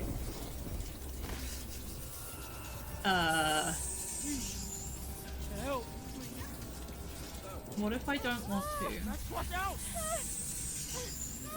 No, thank you. Yeah, choice. Save yourself. Yeah, here you go. Well, yeah. This action will have consequences. I don't care. Oh no! Same. Get him. Oh my god, we need Max Caulfield punching a cop as a screen cap. Yes, we need to clip that, because that's gonna be golden. Is he just like... Oh. Did I kill him? I hope so. You had to. Would have been you otherwise. Max, if this spreads to campus, if our colleagues, our friends, our students get devoured like this, I can just stop using my powers. Oh, it's so goofy. Started with Safi. Maybe if we can figure out why she died, maybe we can prevent all of this. That's what I've been trying to do. The whole day I've been talking to people and spying on them and taking their stuff. Hey, Safi mentioned mine, right? When you rewound? Right. When did she tell you What that? has to do with all this? No idea. I was before my time. But Gwen Hunter might know more than me. She was Safi's mentor during all that mess. Ooh. Gwen. Gotta go talk to Gwen.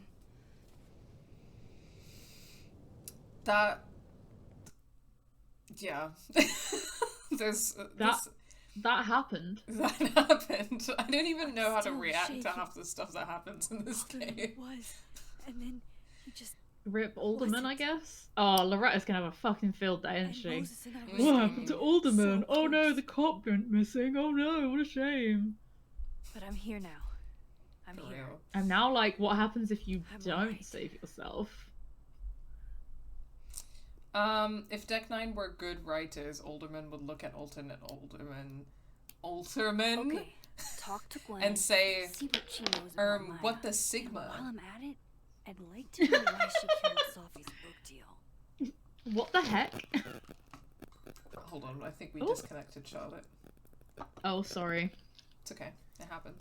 We're back. We're back. So the original Green Goblin was an actual goblin, but later was wearing a wrestling-ish mask, so it would move more with his face. Ah. That is a fun fact. The funnest. Sorry, catching up. Moses, from the sounds of it, all the students on campus are already getting devoured. Yeah. Yeah, well, they were all on tugged, so I guess. Professor Asshat's grading my final right now. Yeah, left his door open. I got to watch him hate my writing in real time. Okay. Phone guy. I could practically read Martin Hart F-. Every time I see that painting, I just think of the fucking Lin-Manuel Miranda lip bite. There's nothing else I hate it. I do. do not like I it. hate it. I hate it so much. He's gonna fucking fail me. What's with this guy's line delivery? Fail me, Hey, man. it's okay. I mean, it's fucking not okay. His line delivery is so goofy. It's just one grade. My younger self might have thought this would make an edgy photo. Honey, Maxine. photography is not. It's not better. It's not better. It's not better. In fact, you may have like regressed. Yeah, truly, seriously. Oh, release the Kraken. Boom! The spaceship crashes right in the middle of a park, and this alien crawls out of the hatch. That seems like a lot of money for a student project. I'm only gonna shoot the trailer. I figure I can cut costs doing some old school practical effects. Seems like you've got a plan. Still very ambitious. Go big or go home, right? I'd been meaning to ask Diamond about her new movie. It's nice to see her so excited about something other than Moses.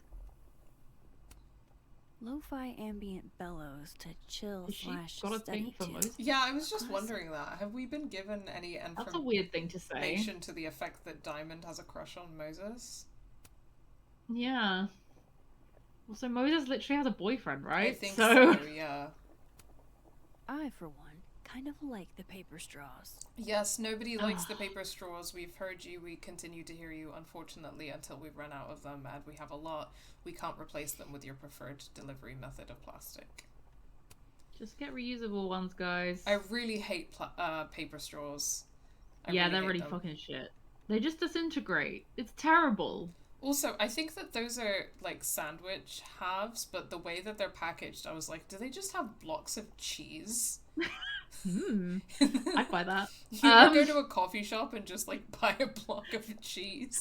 Just eat the cheese. Just raw dog cheese. Just sit at your coffee table. Okay. Well, Gwen's not here, but Gwen's here in the dead world. Yeah, because she's not been done for drug selling. Gwen's office. Let's see what I can find out. I think we're in the dead world right now. I'm maybe not then. She's there. Yeah, she's there. I'm stupid. Yes, no, yeah. I forgot we were in the dead world. I'm there. It takes me ages to comment on one student photo. I can't imagine having to grade exams. One of those Abraxas roses for Safi. Happy holidays to my favorite prof. I don't think a happy holidays is in the cards. One of Safi's former students, I guess. Dr. Hunter, first and foremost, my condolences. I know you and Safi were close. You don't know me. There's no reason you would. I know it might be inappropriate to come to you with this, but I frankly don't know what else to do. Before her death, Safi was helping me. I know as a member of the LGBT community yourself. That's it. Safi gay confirmed. Yeah, I fucking hope so, because the Safi and Vin thing was so fucking... I've refused to accept that. I think Safi's bisexual, but with Vin? Yeah. If she's gonna fuck guys, fine. I don't have to understand it, but I can accept it. But not Vin. Ugh. As a bisexual, renounce any attachment to a bisexual who would want to fuck Vin. The only reason I can think that she would fuck Vin is blackmail. Nice. Oh, true. Okay, if she's like manipulating him, like some kind of leverage, then this is a shitty. Like that, I can get behind. Max. Yeah, Maxine Caulfield, get it together. Gwen being a vinyl girly feels incredibly on the nose. I don't like her saying girly. No, I don't like it either.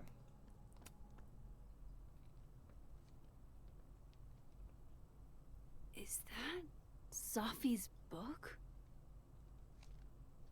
Hey, Gwen.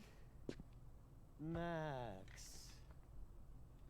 No conversations for you to conveniently overhear this time. Sorry to disappoint. Actually, oh yeah, she hates us in this. I need to talk to you about Safi. No reason to beat around the bush. I know you got Safi's book deal canceled. Shit. What I don't understand is why. You really have a knack for learning shit you're not supposed to know, you know that? So I've been told. She's Nancy Drew. Well then.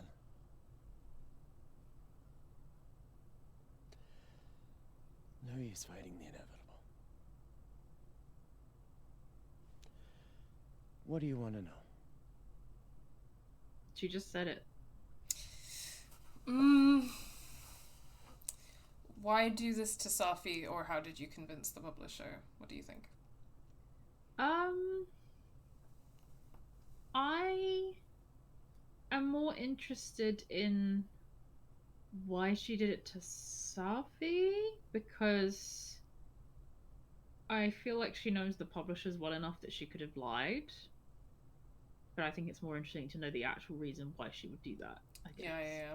Hello, Gwen, I love you. Yeah, join the club, Dan. We all love Gwen. We're all here. Gwen girlies. Disposable plastic is important and should be kept until a viable replacement is made, and paper is not that. Yeah, I totally agree with you.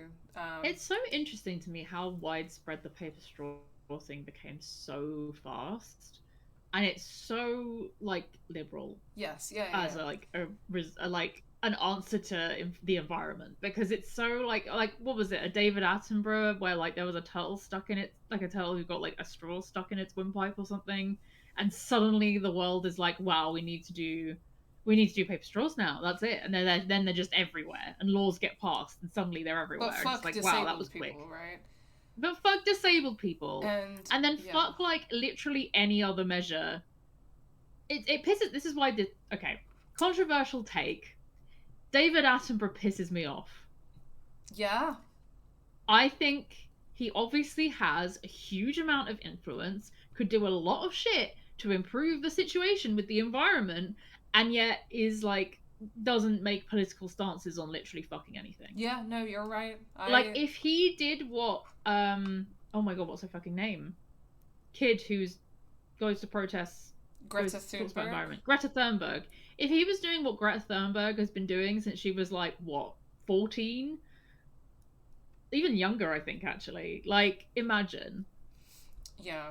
No, you're completely right. And Dan says plastic straws are wasteful, but they're a ridiculously small part of the global plastic waste, which is correct. I think plastic straws are less than like a fraction of a percent of the world's like, plastic waste.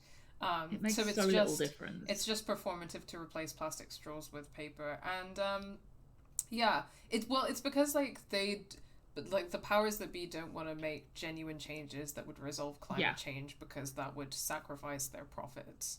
So they make changes that basically put the onus back onto consumers. Yeah, make it like and they frame the kind of climate change as an individual issue of individual lifestyle choices instead of like a systemic issue, where it's like the world's biggest polluters are big oil and the military, like the Western imperialist like military industrial complex, which releases like billions and billions and billions of tons in carbon emissions with the past year, and like Israel's genocide in Gaza being one of the worst, because they've dropped more bombs on Gaza than were dropped on Japan during the Second World War now. So the amount of carbon emissions that we're talking from that, not to mention obviously the way that this like destroys the environment and stuff, and it's like all the white phosphorus, which will have like an impact on that area for centuries. Yeah, absolutely. And it's like, no, but we're gonna act like plastic straws are the problem. And also we've just alluded to many disabled people cannot use paper straws. They need plastic straws or some better alternative, and actually need straws to because they need drink. Because they need straws to drink, because like you know, if you don't need the straw to drink, it's like, I hate paper straws, but like I can often drink without a straw, so that's fine. But if you need the straw to drink and your only option is paper and you can't fucking use paper, then that's fucked. Yep. Hi, Jay Born. Welcome back. Exactly, it's just the carbon footprint too. You know, that thing BP, British Petroleum, made to say that actually we're all responsible for global warming, and not that BP and their oil spills are far more culpable than your nan throwing some old Tupperware in the wrong bin. Yeah, exactly. Yeah. I have this conversation daily because I like work in a place where I have to like take the bins out and things like that and like sort waste. And like I thought it was pretty fucking common knowledge that like recycling doesn't actually go, most recycling does not go into recycling. Like I thought that was common knowledge, but like people will be like, "Oh my god, they're in the recycling." I'm like, "Well, not to be that person, but it kind of makes no difference because if you've already put some like non-recyclable stuff in that bag, it's already fucked. Like they're already not going to recycle it." It's not common knowledge. And the thing is, like, when I can, I'm gonna do it anyway. Yeah. Like, oh yeah. But it's just like everyone looks at me like I'm this insane conspiracy theorist, and I'm like, no, this is like real. This is like true. Yeah, but yeah. Okay. Why do this to Safi? That book meant the world to Safi. You had to know that losing it would break her heart. Of course I did. I busted my ass to help Safi get that deal in the first place. Introduced her to my agent, my publisher, lobbied for her. I don't regret it. That book was good. But this keeps getting weirder and weirder. So why did you do it? You got the deal, then killed it? Like what? Yeah. Let me get this straight. You helped Safi get the deal, and then you killed it? If it had to be done, it made sense for me to do it. You know, I brought you into this world, etc. I'm so confused. I'm not But then this isn't giving us the information we're asking. I know. No worries, Jay Born. We appreciate you lurking. Yeah, thank you for lurking. Sorry, my wig is there we go. Also, hi, hello, that is me to an extent. I don't need a straw to drink, but a lot of paper straws are made of more compostable paper, which is commonly made of some of my allergenics, like food waste, especially peas. Yeah, that's also a thing. Thank you for sharing that, Dan. And I think that's very I think true. I knew that as well, that like sometimes it's the allergens issue that like allergens are used in paper straws. Well, the reason plastic straws were the original thing that we used is because it was fucking food safe. And it's like not made out of things that are allergenic. Like there's a fucking reason. Yeah. She's saying the book deal had to be killed, and she thought it'd be better if it came from a friend instead of from the publisher. But why did it have to be killed? That's what we're asking. And also, like, in the emails, she was like talking about raising concerns and stuff. Yeah. So what's going on? How did you convince the publisher? Yeah, I guess we have to ask that now. So what did you tell the publisher that made them nix the deal? I told them there was incendiary content in the book, which was true. It would have harmed a lot of people, Safi included. What was so incendiary? Safi's book was Did she say Free Palestine? How? What was it about? You really don't have an off switch, do you? Well, you're not answering my questions, Gwen. How much did Safi tell you about Maya Okada? Gwen's bringing up Maya? Time to pay attention. Okay, that's directed at us. Time to pay attention. Thanks. We were, Max, but sure. Safi never mentioned her. Maya Okada? Safi never mentioned the name. She always did keep her cards close to her chest, didn't she? The following gameplay contains references to suicide. Sorry, I'm just gonna answer the door for a parcel. I'll be right back. Okay, no problem. Things are getting juicy up in here. Just making sure I'm caught up with chat. Hello, thank you. Very much, thank you too.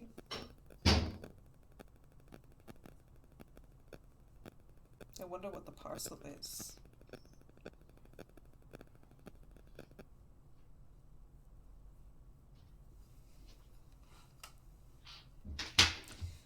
I was once given a cup of soup at church and the soup was fantastic and I noticed my hand was going red, but I thought it was just because it was a bit hot. Then my eyes started watering and my throat closed up and my hand swelled up, so I looked at the side and it said, made with peas. # save the environment. Oh my god. Sorry, that I had to just answer the door in this wig. That was fun.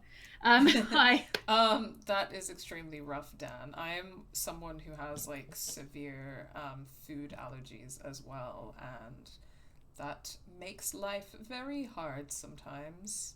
And people really, I gotta say, people really be serving you food without a single brain cell of like, some people have dietary requirements, some people are allergic to food to the point that it will kill them, some people have religious reasons, or people like they offer you food and drink with not a single brain cell engaged.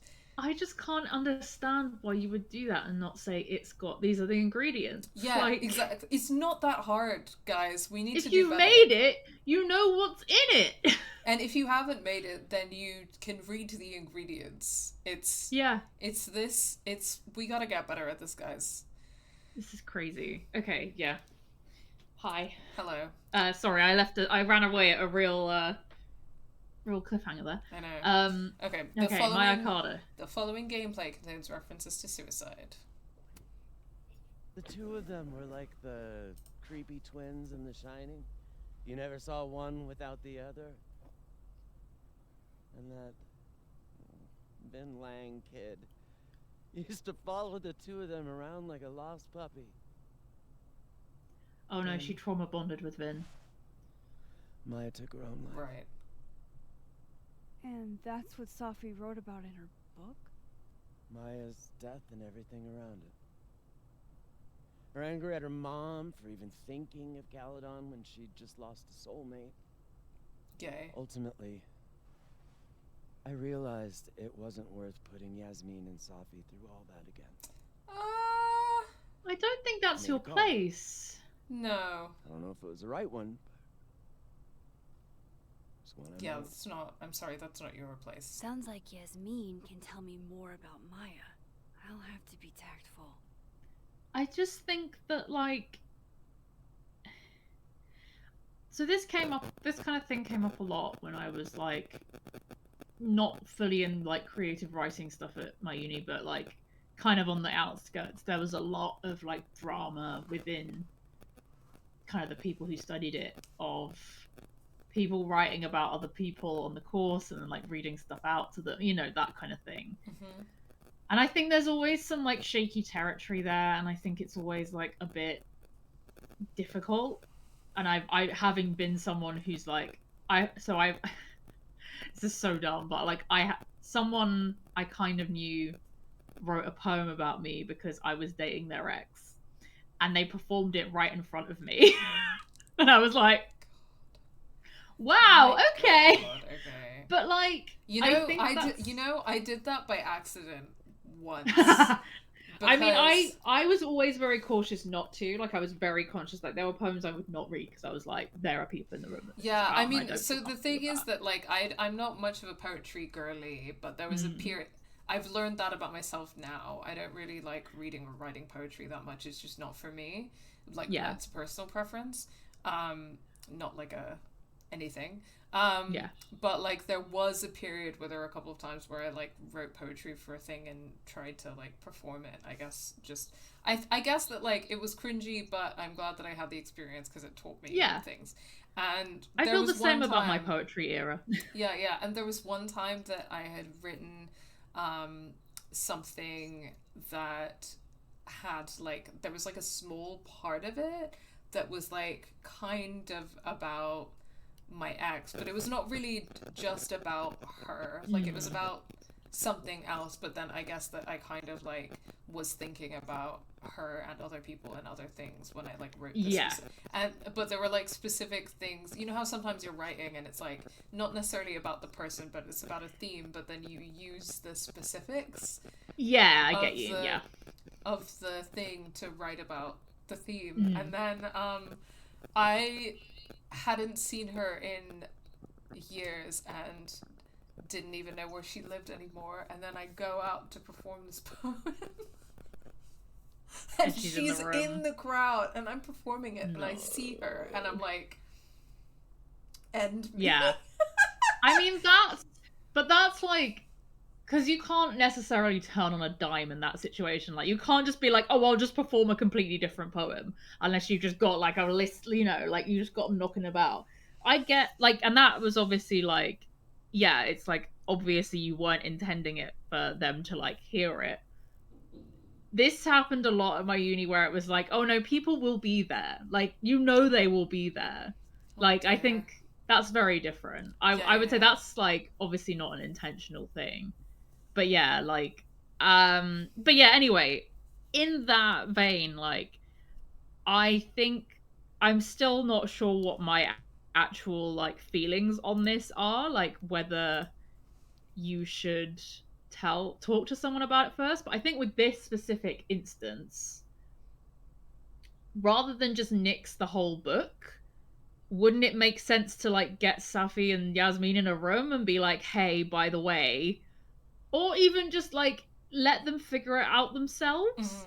Like, it's not a reason to like fuck up this publishing deal, because that's not even just about like the book itself, that's about like Safi's future publishing opportunities. Yeah. Because that could like fuck up her future. Yeah, and like, you know, that particular publishers might talk to another publishers and say, oh, well, we didn't publish that book because it contained this, and then, you know, and then. But like, again, that's for Safi to decide if she wants, because also she would, if she knew it was going to get published, it takes a long time to publish something. She has time to talk to her mum about it. Yeah. Like, but also like silencing that she had these feelings at this time, and that this is what she wanted to write about. I don't think that's helpful. Yeah, I agree with you. Especially, you know, for a woman of color, and the fact that like you're kind of stopping her from being angry about something, you know? Yeah, for sure. I don't know, Gwen. This was not the move. This was not the move. Raison d'etre has redeemed hydrate. Do you have water? Okay, I do not. I have a cup that is empty. I can grab some water and put it in there. I will be right back. You gotta get some water, Charlotte. I gotta get the water. Well, thank you for redeeming that, Raison d'etre, because clearly it was needed. Oh, hello, little baby boy. He did not want to do that. Good afternoon. He really just kicked my boob. Oh, a little baby boy. Well, you saw him for a quick second. Maybe he'll come back later. He was not having it. Right, okay. Let me just go back in chat. Oh, this guy can't eat or even be near peas or he'll projectile vomit? Okay, that's fine. I'll just make this meal without peas and garnish it with pea shoots. Is that something that's happened to you? Because that's insane. But also, I can't act like similar things haven't happened to me with my allergies. So I have like a severe anaphylaxis allergy to peanuts and most tree nuts. And some people really just don't understand what that means or how to be food safe. God, I want to go back to my poetry era. My poetry fucked so hard. I mean, good for you. Not me. I would never go back. But if that's your jam, then good for you. I wrote such a good associative poem once that I won the most prestigious award possible, a Cadbury Caramel Dairy Milk, and a round of applause from the 20 other students in the classroom. Well, that does sound like a great time. Also, Gwen, if you're concerned about someone writing about their personal experience in a fictionalized way, then do I have news for you about all of literature? Yeah, I was kind of thinking this as well, that like, surely like in her fucking book she's written about people where it's like a sensitive topic, you know? Like, Yeah. I just don't think that's it's just not her choice to make. And Yeah, then to also specifically not tell anyone why, and then just fuck up the publishing deal. Yeah. And not talk to Safi about it. Honestly, it's a bit of a silly plot point. Yeah. Like, that's not a good motivation. Also, are both your headphones in? Because I thought I could hear myself echoing for a sec there. I think you might have been able to, but that's just because it was on my phone, like on speaker when my headphone was out. Okay, awesome. Can you still hear me? No, I'm like, good. echoing? I can't see an echo anymore. Hear an cool. echo anyway.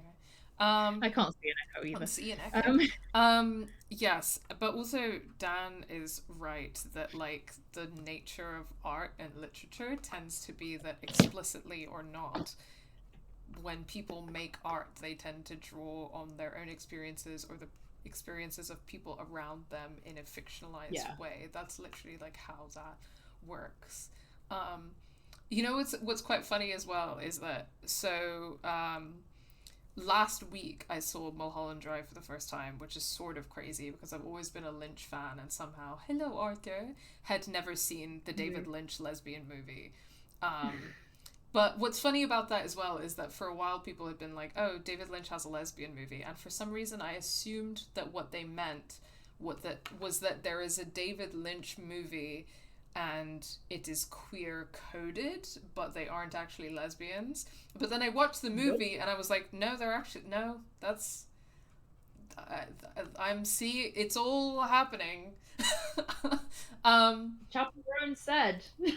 But I was watching like some special features and interviews and stuff because I haven't been able to get it out of my head. It's just such a good movie.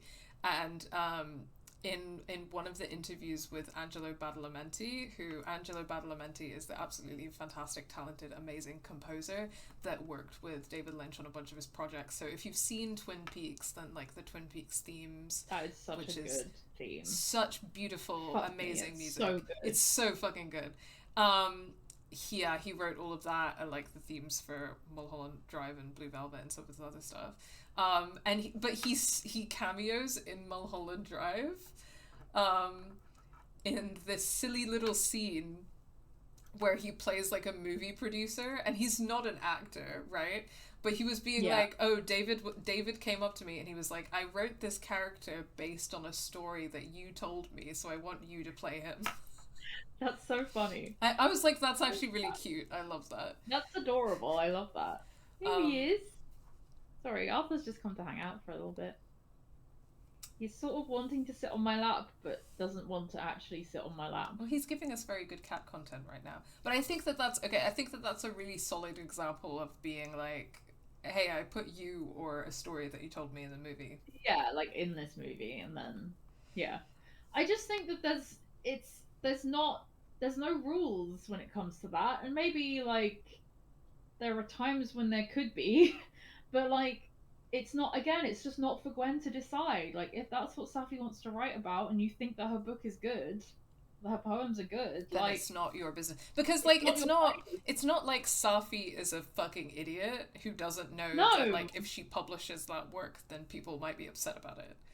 It puts her across as this like naive teenager who like won't realize that her mom might read the poems that she wants to publish. Like, yeah, it's a bit silly. Okay. Raison d'etre says, apologies to your boob, Charlotte, but it was lovely to be greeted by Arthur. It's a worthy sacrifice. Literally every other remotely fancy restaurant I've ever been in. Yeah, restaurants and allergies, is about time.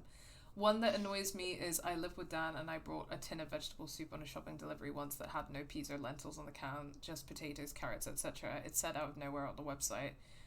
It said nowhere on the website the list of ingredients, and then when it arrived, lo and behold, peas and lentils in it, and it didn't even have any carrot in it. That's insane. I don't know why it's like people are so bad with this. And really it's shouldn't be. Now just sat in a sealed cupboard. Yeah, no, that shit is stressful. Sometimes me or my housemate get stuff that has may contain nut labels, and I'm routinely telling people this allergy is very severe. I've had anaphylaxis reactions from cross-contamination before. Do not give me stuff with may contain labels. And we get this stuff and we're like, okay, we're gonna have to like chuck this or put this in like a protected area of the house until we can get rid of it. It's so stressful. I get it all the time with random stuff that inexplicably has hazelnut or almond in it for no reason. Yeah. Very interested in my braids, sorry. I love that for him. Would you like to sniff? No, not on camera. Yeah, with takeaways, I do not order from places unless there's like an allergen matrix. That is like very thorough and stuff at this point. Yeah. My mum has a barley allergy, which is in fucking everything. Like bread, beer, vinegars, which, you know, all ingredients that turn up in a lot of stuff. So she like eating out out in a restaurant or takeaway is a minefield as well. And also people often don't understand that as an allergy because it's quite a rare one. Yeah. But she has a similar situation where she can like fully go into anaphylactic shock. I'm just gonna very quickly take a selfie and then take the wig off because it's getting to a point now, I think. Okay. So it's getting dark. Sorry. No, it's okay. I'm gonna change the light situation in my room because of it getting darker. As you can see, me and Charlotte are not in the same room today, so it's officially time for me to take this wig off. I'm sorry, everyone. We have been doing a Sean and Cassidy situation up until this moment. My head is free.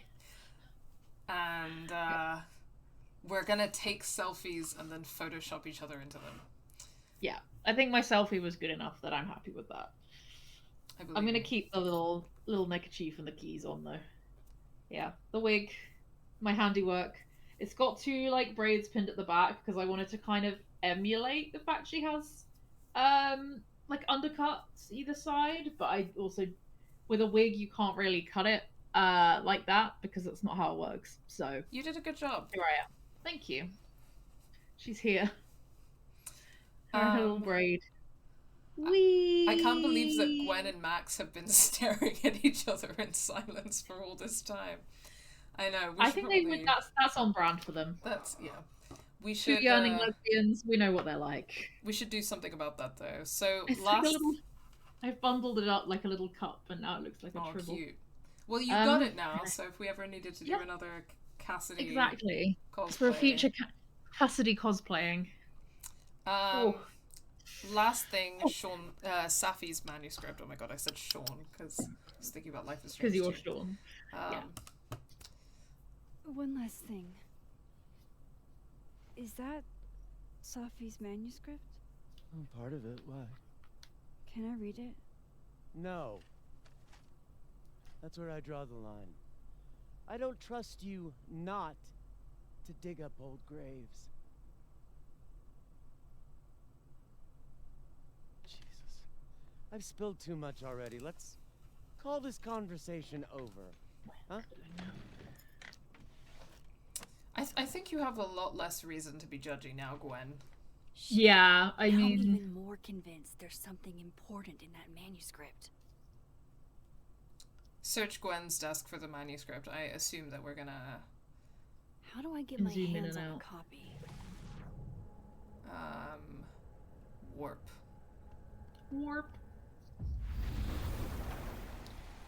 There's a band called Acetone Haddock. What a name.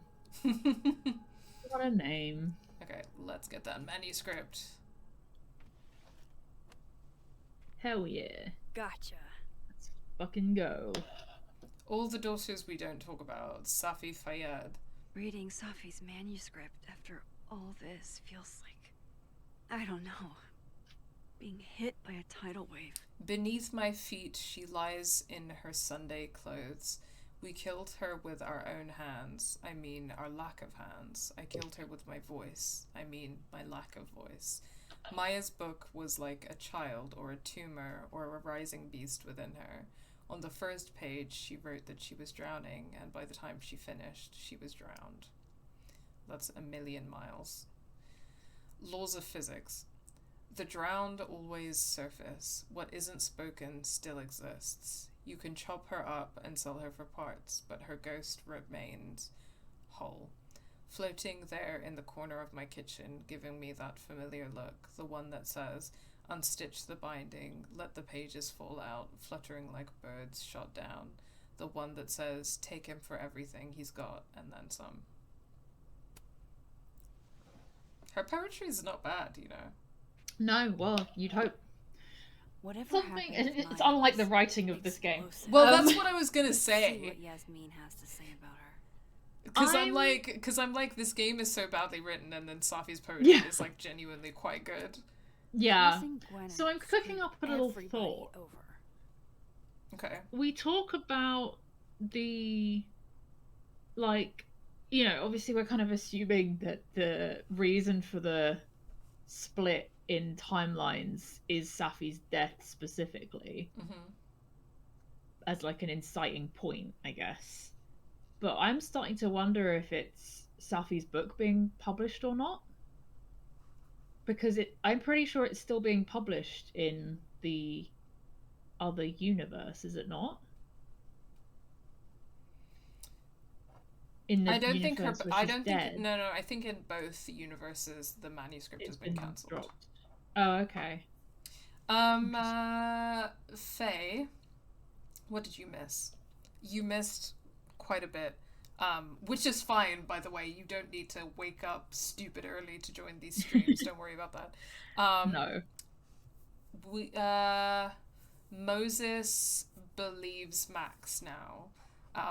Alderman has an inkling about Max's powers, but we've been gaslighting him. And then also when we showed Moses our powers, then we both Moses and Max saw Alderman in like the past or in another timeline. They both saw him, so not just Max.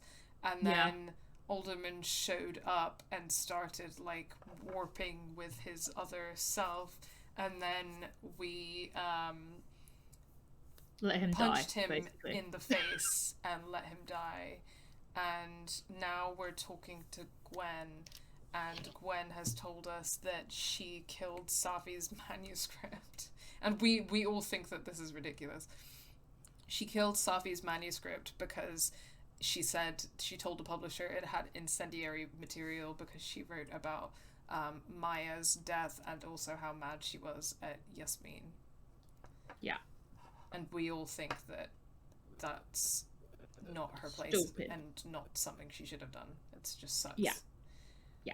I know Acetone Haddock isn't a reference to it, but I'm counting it as a reference to Real Big Fish. I don't know what that is, but I believe Neither do I. Maybe they wrote the game worse on purpose so that the poetry sounds even better. That's smart. That would be smarter. Yeah. Sadly, I don't They were like, shit, we can't get a real poet. So. Sadly, I'm not sure it's that, but we'll take it. No. Alderman is the cop, yeah. Can we get these handed off to the TA? Sorry for additional workload, Olivia. Something, relying probably on going through it right now. Minimum wage workers on casualized contracts to do your work for you in an academic environment. Something. Yeah, happens all the fucking time. Something. Academia's code. Fucking is. Okay, there we go. Oh, hello. Dr. Hunter, this morning I attempted to call student resources asking them why your classes for the rest of the semester have been cancelled. I was told in no uncertain terms that it was none of my business. Then I tried calling the president. She didn't even pick up the phone. Then I walked up to Mr. Reyes, the custodian, and he told me he'd witnessed you being removed by security and that you'd been suspended under suspicions of selling drugs to students. I won't insult you by asking if you're guilty. I'll just wish you the best and tell you that you're the best teacher I've ever had. My student visa only lasts for another semester, but if there's anything I can do, or if on some off chance you're ever in Bangkok, look me up. Tan Somchai. That's pretty sweet. Yeah. I don't know if I'm pronouncing that name correctly, so apologies. But also something student visas being fucked up as a system and just anyway. Yeah. I mean, student visas as a concept, and I mean, obviously, like, so much immigration law is shitty, but it's also something about like your immigration status being like based on whether you show up to class or not that's just so fucked up on so many levels. I mean, student visas and work visas, and the idea that in order to like move somewhere, you have to show some kind of like economic value. And that you behave well under capitalism specifically. Well, yeah, but also economic value, right? Because like a work visa is obviously you're contributing to the economy or like offering cheap labor. But like a student visa is like the idea is that the student will contribute to the institution. Yeah. So it is literally like about the idea that immigrants are supposed to contribute something economically, otherwise they shouldn't immigrate. Yeah. Which sucks. And also you're still paying fucking extortionate uni fees on top of that. Cop touched a person in a non-violent way and collapsed into atoms. Thank God. I wish we could get cops to collapse into atoms more often. That would be fun. Absolutely, that would be great. That sticky note is me. Reduce cops to atoms. Reduce cops to atoms. Dr. Hunter, this is bullshit. You rock. I'm drunk. Yeah, that's a good sticky note, Dan. Nice. Yeah. Happy birthday. Apologies for the stationery. It was the only thing within reach. I believe I speak for us all when I say that this is unacceptable and you can count on our support at the hearing next week. If you're looking for a lawyer, I can recommend a decent one. We're going to fight this, Gwen. We'll go to the paper if we have to. Caledon Lit Department. Aww. You will be avenged. And that's, I think, the Abraxas logo. Yeah? I think that's yeah.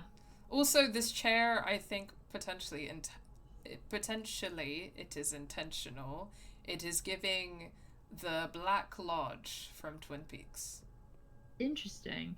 I'm seeing it and I'm thinking, wow, this is like that one Sims chair that no one ever uses in their builds. That's hilarious. Well, the white and black zigzag design is quite like yeah. Is it black? I thought it was purple as well. Well, the black and white, and then the sides of the chair are like... but I mean, the zigzags look black to me. No, look purple to me, sorry. No, I mean, it's fine. I'm seeing it on a very tiny screen, so I don't think my colour perception is probably accurate. I mean, I think it's kind of purplish, but it's definitely... Like, anyway. I don't know how much that's the lighting.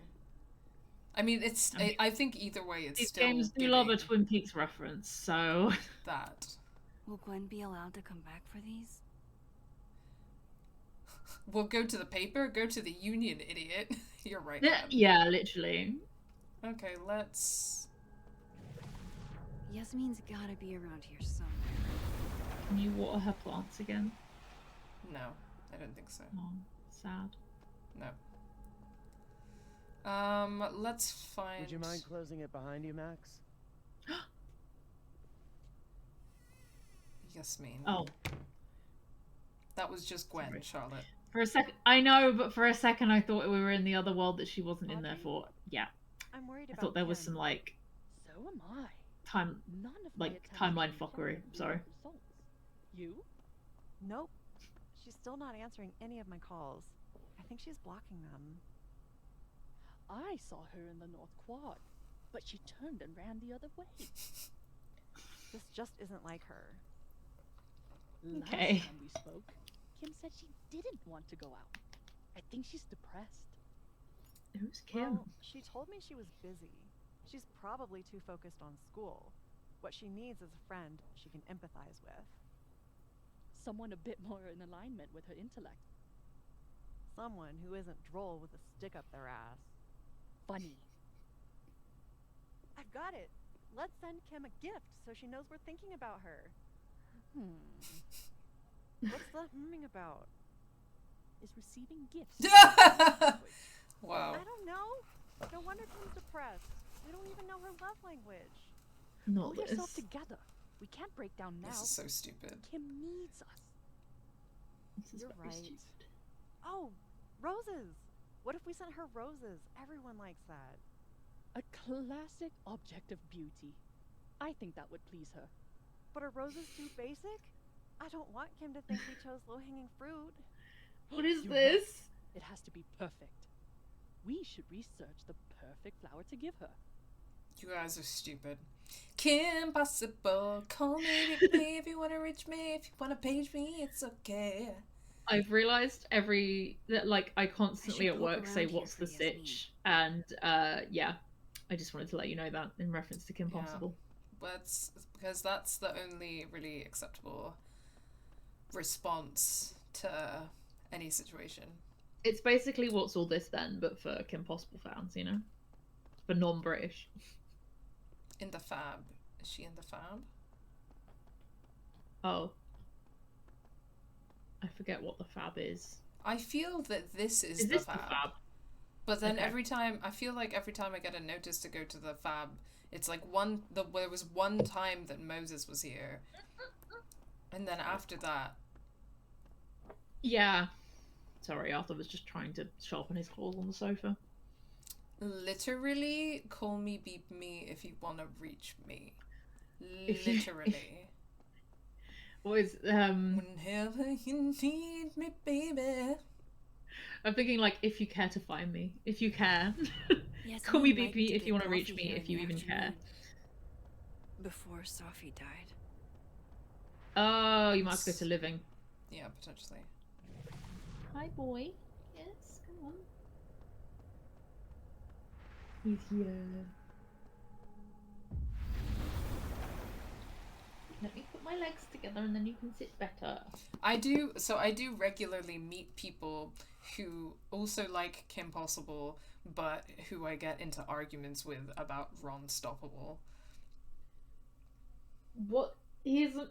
Why do people have passionate opinions about Ron Stoppable? Yeah, they do. I mean, I'm just If mayonnaise was a person. Yeah, he's just boring and also like Some guy.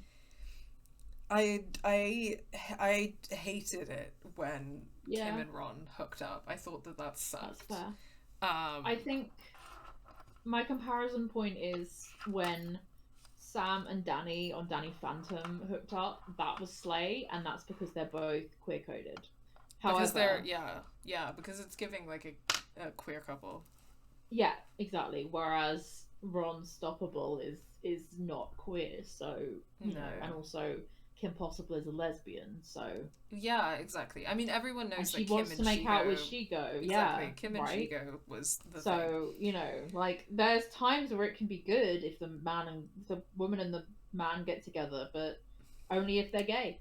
It's incredibly rare. Yeah. Also, everyone in the chat, thank you for validating me.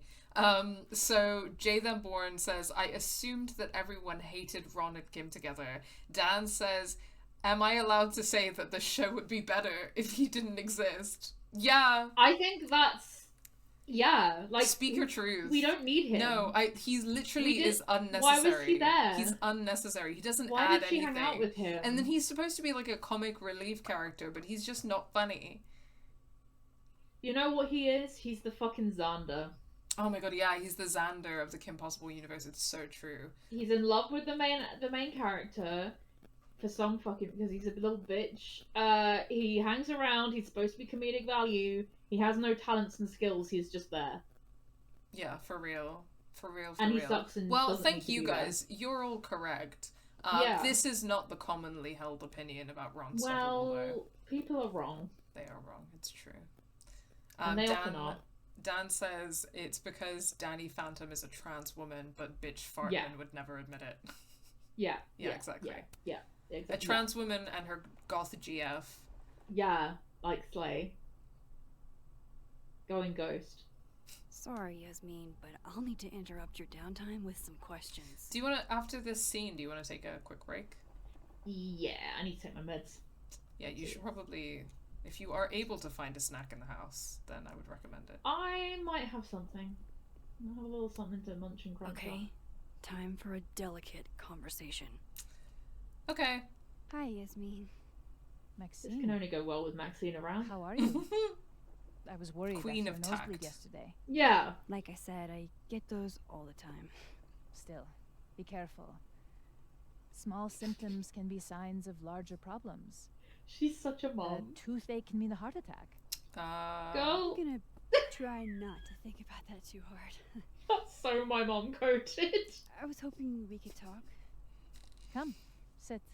Oh dear.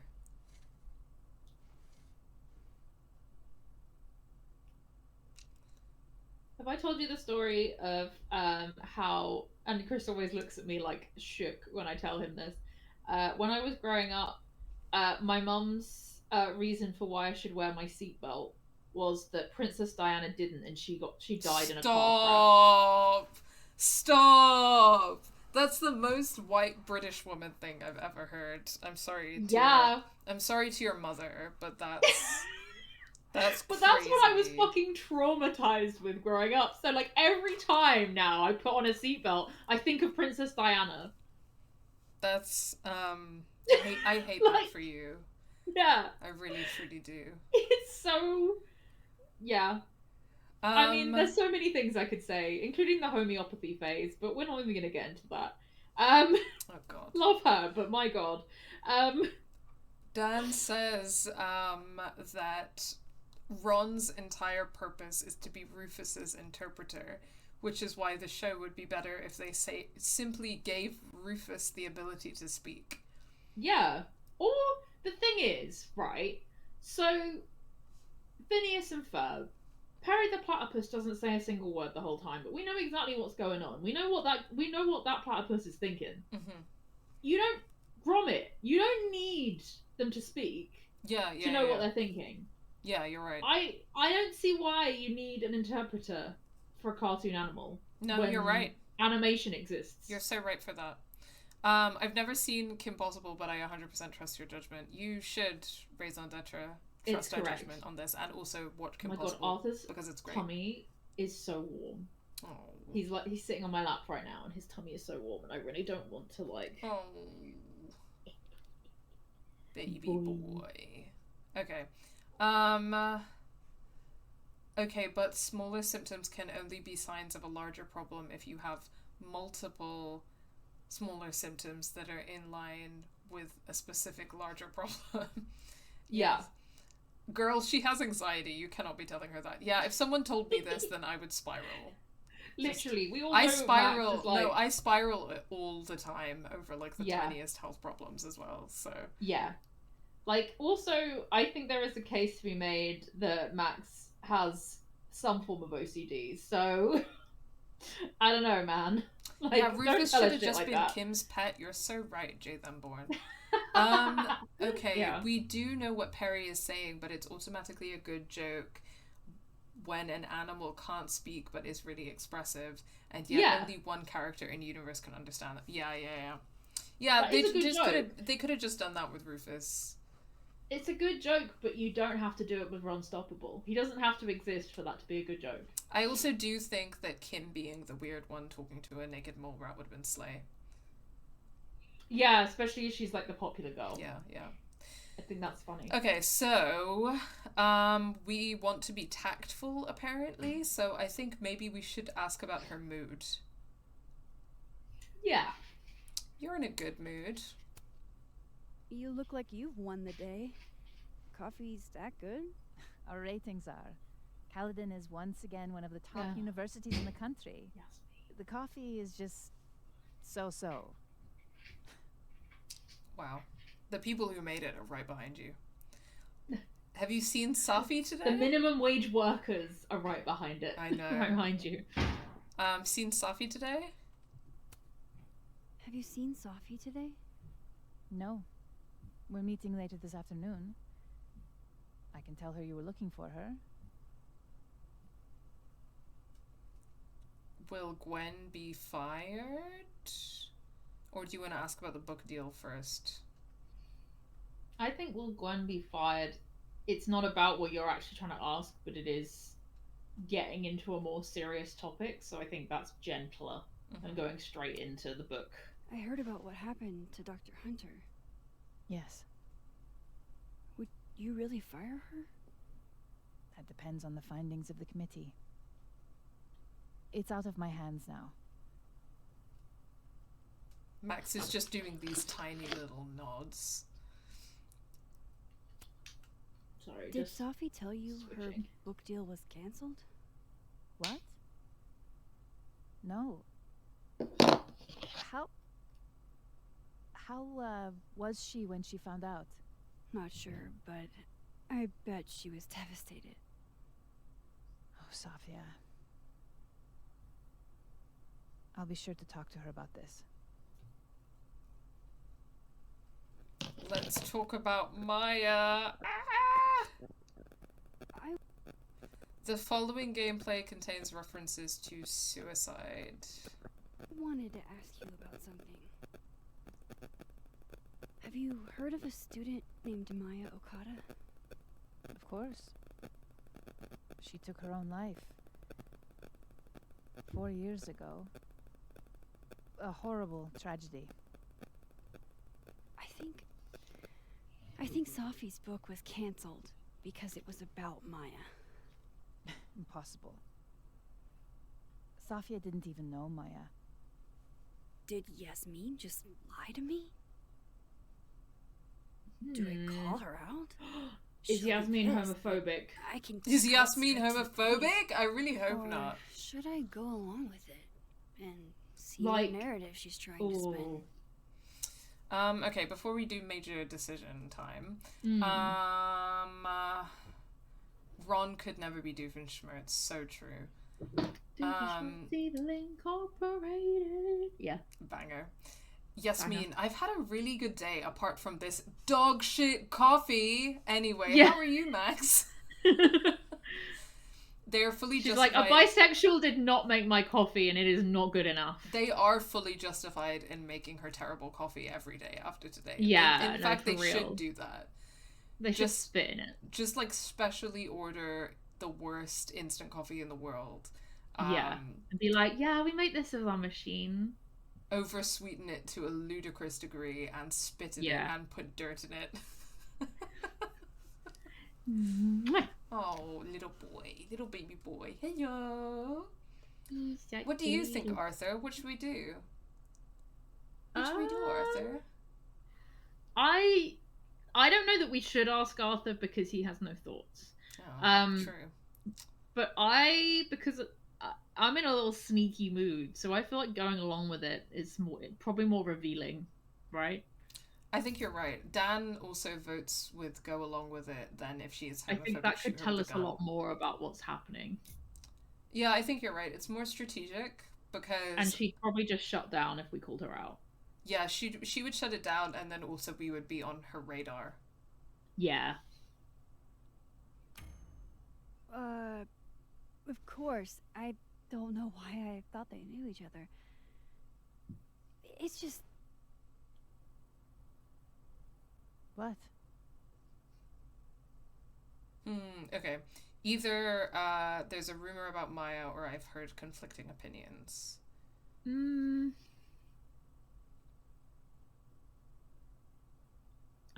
trying to decide what would be better. Yeah, me too. I think if we want to keep this conversation tactful, maybe conflicting, like rumor gets into like gossip, speculation, you know, something that she can kind of just wave off, whereas I think conflicting opinions is a bit more people who know them have different opinions, I guess. Okay, yeah. Everyone seems to have a different opinion of Maya. It's hard to track what's true. I understand that Ms. Okada was a bit chaotic. So, okay, she had a bad reputation. No wonder you didn't want her and Sophie associated with each other. Exactly. Strange. I really thought Vin's statement closed the matter. Shady cow skull throwing Vin is involved? Enough ancient history. I have a favor to ask. Sophia's been distant lately. Could you keep an eye on her for me? Hmm. Why me? Yeah. That feels... Are you sure that I'm the best person to... Yes. Because she trusts you. And I trust you. Yeah. Sure. I'll look out for her. Thank you, Maxine. Oh, the time. Let's do lunch again. Somewhere with more atmosphere than the other place. She's just dissing every location on campus at this point. Odd. She really is. What did she mean by Vin's statement? Maybe I'd better talk to Vin myself. It's gonna go well. I don't really want to talk to Vin. No, me neither. Should we have a break now? Yeah, let me just catch up with chat before we do. Oh yeah. Everyone loves Arthur. Arthur would say, "Gaslight, gatekeep, girl boss." He would. He would. Look at him. him. What any of those words meant. Sleepy baby boy. He's having a big purr. Okay, not to bring up Chloe again, but she had a bad reputation, makes me think of her. Yeah. One hill I will die and also kill on is that games where the dialogue prompt is a really vague summary of what your character will say just suck ass, because it means you need to be able to understand the nuance the writers are putting into the prompt, and most games are not written well enough for that. I think there are a lot of times where that's true. There, like, sometimes it's a good indication of like what's actually going to be said, but there are so many times, and I play a lot of games like this, so there are a lot of times where like I think that the prompt is going to be a certain thing and then it's not that, or I'm just like, I don't know if I would click any of these because I don't know what any of them is actually going to be like. Yeah, like I think why me, the way that looked as a prompt, it looked like you'd be able to say, why me, have the conversation, and then say, I don't feel comfortable, or okay. But instead it just decided it for you once you've already asked, why me? Which I don't love. Because she trusts you, and I trust you. That's why I just lied to you, and I'm about to make an excuse to leave this conversation. Yeah. Very good trusting relationship dynamics there. Give me the full dialogue I'm about to say so I can make an informed decision.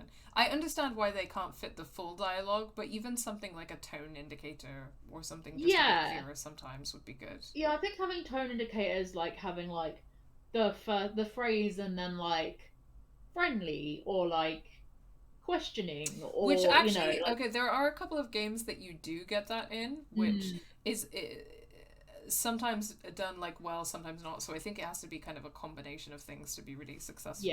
But for example, in Dragon Age 2 and Dragon Age the Veilguard, the one that just came out, there is like a tone indicator, like this is it could be slightly better, but there's one that's like, this is comedic or sarcastic, and it's like a picture of like a comedy mask, or like a thumbs up, or I think they have one that's like emotionally distant and it has someone doing this, and then they've got some that are like, oh, this is a dialogue option related to being a mage or being an elf or something like that. That makes sense. So they do a quite decent job of that. And then I think, funnily enough, I think Fallout 4 had some that are like sarcastic or sincere or blah blah blah, and I think that can be really helpful.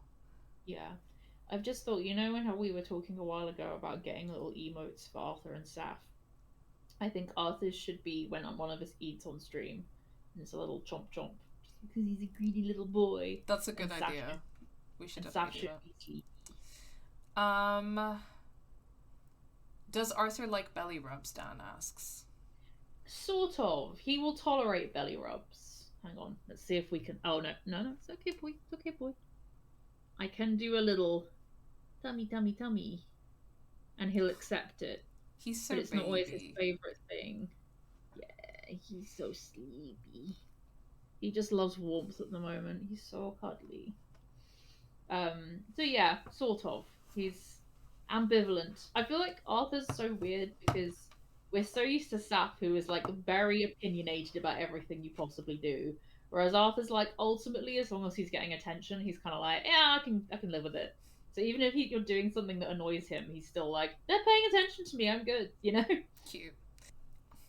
Even Mass Effect, up is positive, middle neutral, and then there's down is mean. So I never felt the same issue people had with dialogue wheels, because I always had that in mind. Yeah, Mass Effect does it pretty decently as well. And so Mass Effect and Dragon Age have this similar structure as to the Dragon Age games that I described, because they're both BioWare. But Dragon Age has that little sort of tone indicator. Fallout 4 and Mass Effect may not be solely to blame, but it absolutely popularized the idea that RPGs should only have 4 dialogue options in order not to confuse players. Yeah, I do miss the old school RPG days where you would have like a million dialogue options. You know, when you would play like an old school RPG and then you would have like a list of different dialogue options, and it could have anywhere between like 2 options to like 8 options. I think we should bring that back. Baldur's Gate 3 kind of does it, which is, I mean, a lot of what people like about Baldur's Gate 3 is that it brings back some of the things that older RPGs used to do that I don't think people should have gotten rid of. It severely limits player interaction and the ability to roleplay. Totally agree.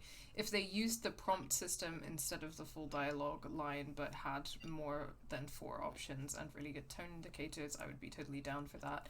But I would also still forever miss the old style of seeing exactly what you can say or do. Yeah. For example, Fallout 4's prompts do function as yes, sarcastic but yes, questions, and no but actually yes, but they still railroad you into role-playing as the sole survivor searching for their son and being a goody two-shoes. Yeah, I think you're right. Whereas Fallout New Vegas lets you choose from a blank slate and play as whoever you want to play as. Yeah, Fallout New Vegas is one of the better Fallout games at doing that. I think at some point I'm going to stream New Vegas and also 3, because I think that would be fun. Me and Chris played some New Vegas because he does like a playthrough every year, and so I did some with him, but yeah, it's just not really my kind of game. I think, or it's definitely not. I think that kind of game to watch someone play, at least when it was just me and Chris, I didn't find as fun. Whereas obviously, in a streaming context when people are discussing stuff, I can see why that would be good. But yeah, I don't know. Fair enough. I really love Fallout New Vegas, so fair. Just another positive to add in Baldur's Gate 3's favor. Just having a list of things to say and no voice actor to abridge it. Yeah, I think a lot of the problem is related to how, like, studios, they want to have a voice actor playing as, like, the character player. Sorry, I'm having my headphone in and out, so I'm gonna watch out if you're speaking at me, but the crunching is... The crunching is just giving me a sensory time being in my ear. I'm sorry. What I can do... I don't know what to do for that. Sorry. No, that's okay. I think I'm just gonna not have it, like, in my ear, because I think that might... If you want to turn me down on your phone, I don't mind. I'm just like, low volume. It's okay. But I don't want to prevent you from eating, so don't worry. But if I don't hear you, if I'll just be like, sorry, what was that? I'll get non-crunchy snacks next time we stream. Oh, it's okay. I'll go back to the cheesy snack. And yeah, obviously, like, voice actors can only record a certain number of lines, and it does contribute to limiting, like, the dialogue options that you can choose from. That at the same time, Shepard and Hawk would not be the same without their voices, so I don't know, it's balance. Yeah, definitely a balance, I think. I mean, it's funny because Baldur's Gate 3 does bring back not having a voice actor, and I think a lot of people still liked it, even with the lack of voice actor. And then it's funny because you can, like, play as some of the characters in the game, like, you can actually play as Shadowheart or Gale or Astarion or whatever, but you don't hear their voices when you're playing as them, you only hear their voices when you're not playing as them, which is interesting. Baldur's Gate 3 is Someday I'll actually finish my playthrough of Baldur's Gate 3 and then replay it as other characters, but it's so hard and I don't have time. It sounds like it's a very big game, so yeah. It's a great game, but it's difficult, and even the easy option is difficult, and part of the reason why I usually play games on easy is because I don't have time. Like, I just don't have the time. Okay. Yeah. Even Fallout 3 did it pretty well because your perks would unlock more dialogue options, so having the ability to blow up Megaton makes sense for some character builds. Yes, yeah. I mean, I know that people give Fallout 3 a lot of shit. It was the first Fallout game I played, and I liked it. I haven't played it for many years, though, but I think that one of the things that was good about that era of Fallout was the fact that, like, you could roleplay a lot more, because if you get certain perks or, like, build your character in a certain way, then it unlocks, like, different dialogue options in the way that is really meant to happen in an RPG, and Baldur's Gate 3, again, kind of harks back to that aspect of RPGs, which is, like, actually really good. I need to play Disco Elysium at some point, but I haven't. I believe you. Oh yeah, I've been meaning to play that as well. I think I'll probably save it for stream as well, because it's very political. Yeah, I think that is one of the things, because it was, like, recommended to me while I was started working on the video essay that I've been planning for a long time. Because of the morality aspect, so yeah. Yes, I've also heard that they're going to add more roleplay options to Baldur's Gate 3. I'm not sure what that means yet. I've ended up with one big nacho. Classic.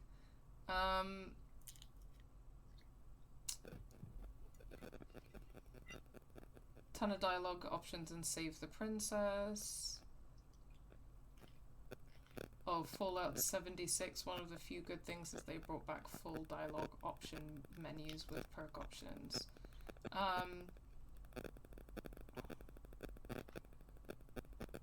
Cool. It's been playtested before, having a dialogue option be the full line and then the main character says it out loud, and testers apparently hated it. Huh, that's really interesting. I'd be curious about why people hated that. Someone at my... That seems kind of long, to be fair. Well, the thing is, it's not more work for the voice actors. Well, I mean, there's more lines for them to record, but it's not necessarily... No, but I mean, like, for when you're playing it, sometimes... So I think about, like, when I'm playing, like, Animal Crossing, and obviously they're not actually saying words, but I'll pick a dialogue option, and then they're going...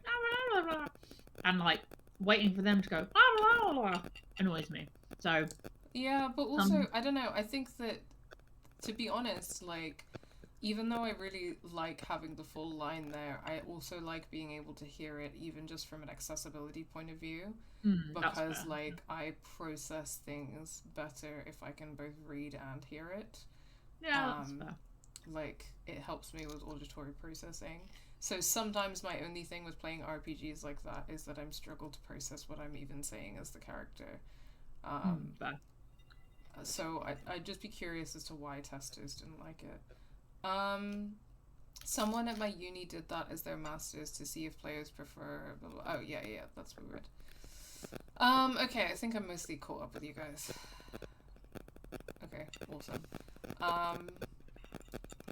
So, back to Life is Strange Double Exposure. What has Moses just texted? Hey Moses, sorry to bug you, but had a question about Vin Lang and Maya Okada. Sure, what's up? Ask Moses about Vin's statement. Do you know if Vin put out a statement after Maya's death? I didn't see it at the time since I wasn't at Caledon yet, but Safi shared it with me once. Hang on. He said, Maya was an incredibly talented writer, but she also had mental health problems. Same, girl. Not to call myself an incredibly talented writer on stream. I'm calling you an incredibly talented writer on stream. Sorry? Sorry. I'm calling you an incredibly talented writer on stream. Oh, well, I appreciate it. See, I didn't say it. Charlotte did. We're fine. Yeah, we're good. Yeah. I'm humble. We tried getting her the help she needed, but that didn't work. If we'd known it was as bad as it was, we would have done more. Does that help? It does. Moses, you're a gem. That's such a... Wow. Okay, I'm gonna read through Crosstalk. Okay, thankfully only one post to catch up on. Amanda, Yeah, sorry for the long... Sorry? I was just gonna say that's an interesting statement in a lot of ways. It feels very... It's extremely detached considering we know that Vin, like, was friends with Maya. And also... Yeah, he was, wasn't he? Very absolving of responsibility. Oh yeah, for sure. It's very like a wishy-washy institutional statement about... it's very Vin. And it's also very Vin, but it's very a wishy-washy institutional statement about a student's suicide. Because I've read statements kind of like that before, for sure. Sorry for the long wait times. Isaac and Emily are out sick, so we're a little backed up. Wasn't anticipating this big of a lunch rush. Martin, 45-minute wait time. I don't need my coffee that badly. Slim, less posting, more serving. Okay, fuck you guys. Wow. Do not treat service workers like that. Even if they are annoying. Even if they are annoying, like Amanda. Okay, Alderman. Doppelganger-itis. Detective Alderman saw his double at the Overlook. Before he disappeared, Alderman interacted with a ghostly form of himself. Is this the doppelganger people are alluding to? Gwen, Maya Okada. Moses said that Dr. Gwen Hunter would know more about the Maya situation than I would. I hope he's right. Gwen confirmed that Maya Okada was super close with Safi and that she took her own life, but there's more to this story. Max has a gun. There's this... Moses is the first person I've showed my power to in years. I can't even describe what I'm feeling. Is this relief? I don't know if I killed Safi, but I definitely killed Alderman. But Moses still trusts me, thank God. Yeah, that's because Moses knows that cops aren't people. Yeah. Vin. Vin and Safi were hooking up, and Safi and Maya Okada were very close. Did Vin know Maya too? Gwen said Vin used to follow Safi and Maya around like a puppy dog, and that Yasmin would have more info. According to what Moses texted me, Vin's statement claimed Maya's death was due to mental health issues, so why all the secrecy? Book deal. Yasmin knows about Safi's book deal, but does she know it was cancelled? Yasmin seemed surprised and concerned that Safi's book deal was cancelled. They seemed closer lately, and I thought Safi would have told her. Okay. Let me go to the journal as well. One page to catch up on. Come on. Here we go. December 7th. Oh my God. What the fuck? Did my powers just... No, not my powers. Me. I did this. I erased that detective from existence. I wish I could erase cops from existence, man. Oh yeah. Now that's a superpower. All I wanted was him off me, but I doomed him, and I can't rewind time to undo it. Don't worry about it, Max. Don't worry. That die is cast. I'm still so grateful Moses was with me. He makes me feel like maybe there's something we can do to stop this. I can't let this happen to anyone else.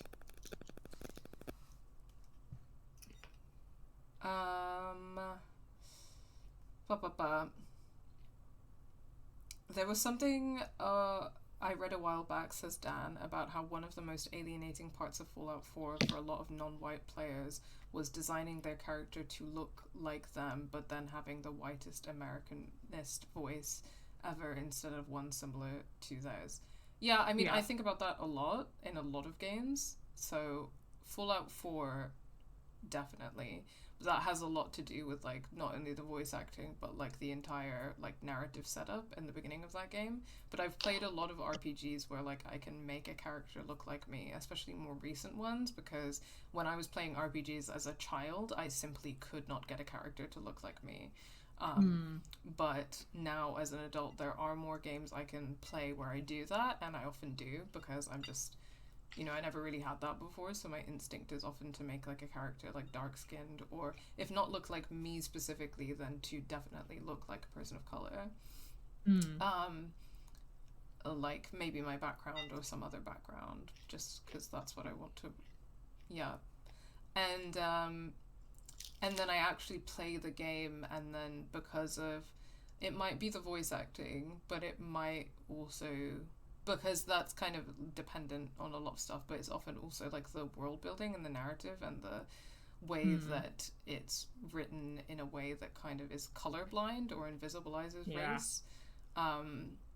So I think Fallout 4 is far from the only fantasy RPG or sci-fi RPG that's responsible for that. But I agree, I'm not disagreeing with what you're saying. If you're struggling with Baldur's Gate 3, you can get some mods on PS5 to help. Hello!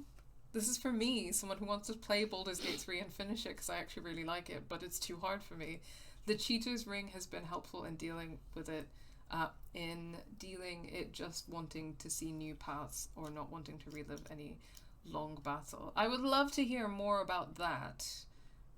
So if anyone has any information to share in the Discord server for me, in the gaming channel, that would be great. That would be much appreciated. And I do play Baldur's Gate 3 on PS5, so that's perfect. Because I know that like PC gamers have all the mods. They get all the stuff. But that isn't me.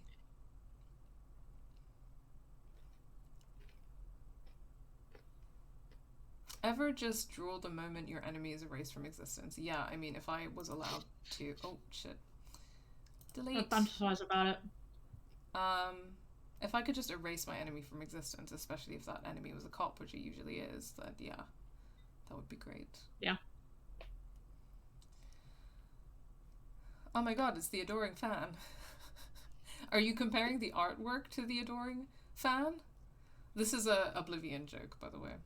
Buy Azura, Okay. buy Azura, buy Azura! It's the Grand Champion! I don't know what's happening, but okay. It's... I'm just eating my nachos. Okay. Yeah, fair. It's an Oblivion joke. It's a little... Cool. It's a fun little He's silly probably for, in the admin It's building. a little silly time. for Elder Scrolls players. Speak to Living World Vin in the admin building.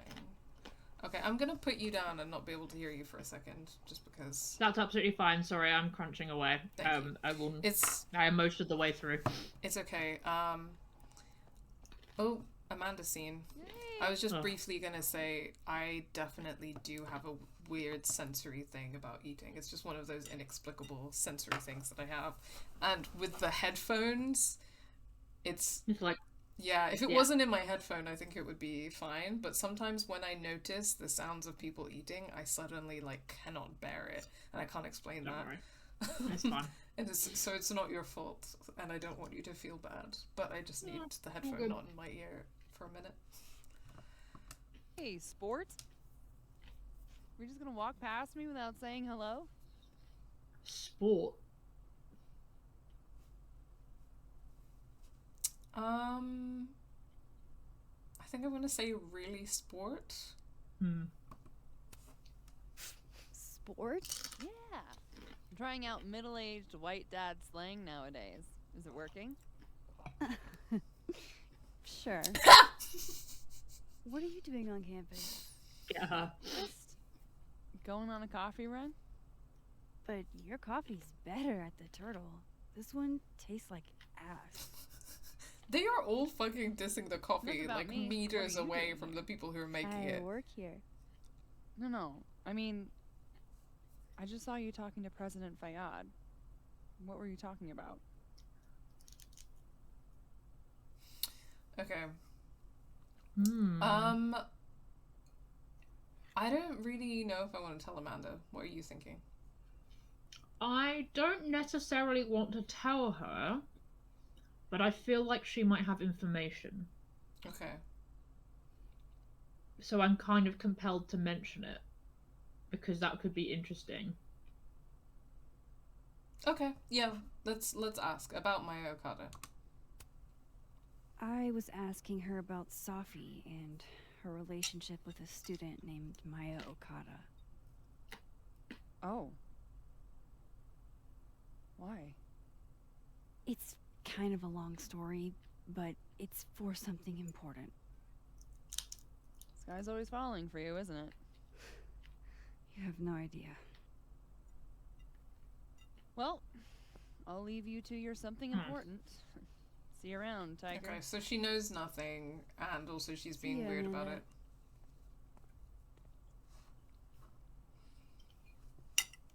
He's probably is weird. in the admin building. Yeah, she is weird. Jay then That was such a weird interaction. Thing about character creation, the lighting is usually pretty bad if you try making any character with dark skin. You are absolutely correct. Being able to change the background lighting is a recent thing. Yeah, totally. I mean, it's funny because one of my, because a couple of my like comfort games are the like old Bethesda RPGs like New Vegas, Fallout New Vegas, and The Elder Scrolls for Oblivion. And in those games, like, you simply cannot like create a skin tone for a person of color that looks like normal. Like, you look jaundiced or ashy as fuck. It's really bad. This was a whole thing in The Sims as well. In The Sims as well? Yeah, this is a whole thing in The Sims as well. So for a long time, Yasmin said something. that was similar, and loads of like specifically black modders did like lots of great work, like making mods so you could get better skin tones on The Sims. Yeah. Like darker skin tones. And because of basically fan pressure for like years and years and years, The Sims 4 actually brought in a free update that updated all of the skin tones, so you could like every swatch was fully customizable. Like you could change like the depth and the shade. And yeah, but it took a long fucking time in The Sims 4 specifically. Yeah. And before that, it was terrible. So, and yeah. Well, since then it's like improved a bit. But the lighting issue that Jay Van Born is describing is definitely still a thing. So, for example, like Dragon Age Inquisition, which I've mentioned before that even though I'm a huge Dragon Age fan, Inquisition is probably my least favorite, and it's for a few reasons. But like one of the things that always sends me in Inquisition is the lighting on darker skin tones, especially with it's slightly better for NPCs that are characters that they've like designed and put in the game, but for your custom created character it's so bad. Like the lighting is so terrible. I'm taking a pause on the nachos for a bit so you can keep your headphone in. I'll let you know when I start back again. Thanks, pal. It's okay. Sorry. No, it's not your fault. It's just one of those sensory things that I have. I completely get it, especially when it's like right in your ear. Don't worry. Yeah, I'm full of weird sensory quirks. I keep getting people being I keep complaining about like how cold it is in the house, and so many people have been telling me like, oh, just keep your socks on in the house. Like go to bed in your socks, and you're like and I'm like, you don't understand. Like, I can't do it. Like, I wish I could do it, but I can't do it. Yeah. My mom literally never wears socks in the house, but only, like, will wear Birkenstocks everywhere. And when I've asked her about it before, she's like, because she'll be cold, and she'll be like, oh, my feet are so cold. And I'm like, put socks on? And she's like, no. I can't do it. No. I just can't do it. I can't do it. And I'm like, yeah. Okay. Let's see where I get it from. The struggle is fucking real. Yeah. Amanda's like, why can't I be the most important thing in your life? Shaking my head. What is with her? Like, what was that conversation? What was the point of that conversation even? I don't know. She can be so callous sometimes. Yeah, I think you're right, Faye. She has like a weird vibe. It's like they're trying to make her funny, but she's just kind of an asshole. But it's also like, why is she there if like presumably the reason she's there is because she wants to hang out with Max. But, like, it's not like we even had an option to do that had we wanted to. So, what was the point? What was the point in that interaction? Like, what did that serve? Yeah, I don't know. About Vin. How's he mixed up in this? Okay, let's head to the admin building. Let's see if I remember where anything is. Okay, maybe it's going to turn out Amanda killed Safi after all this. Can you imagine? The plot twist that would be. I know. It was Amanda all along.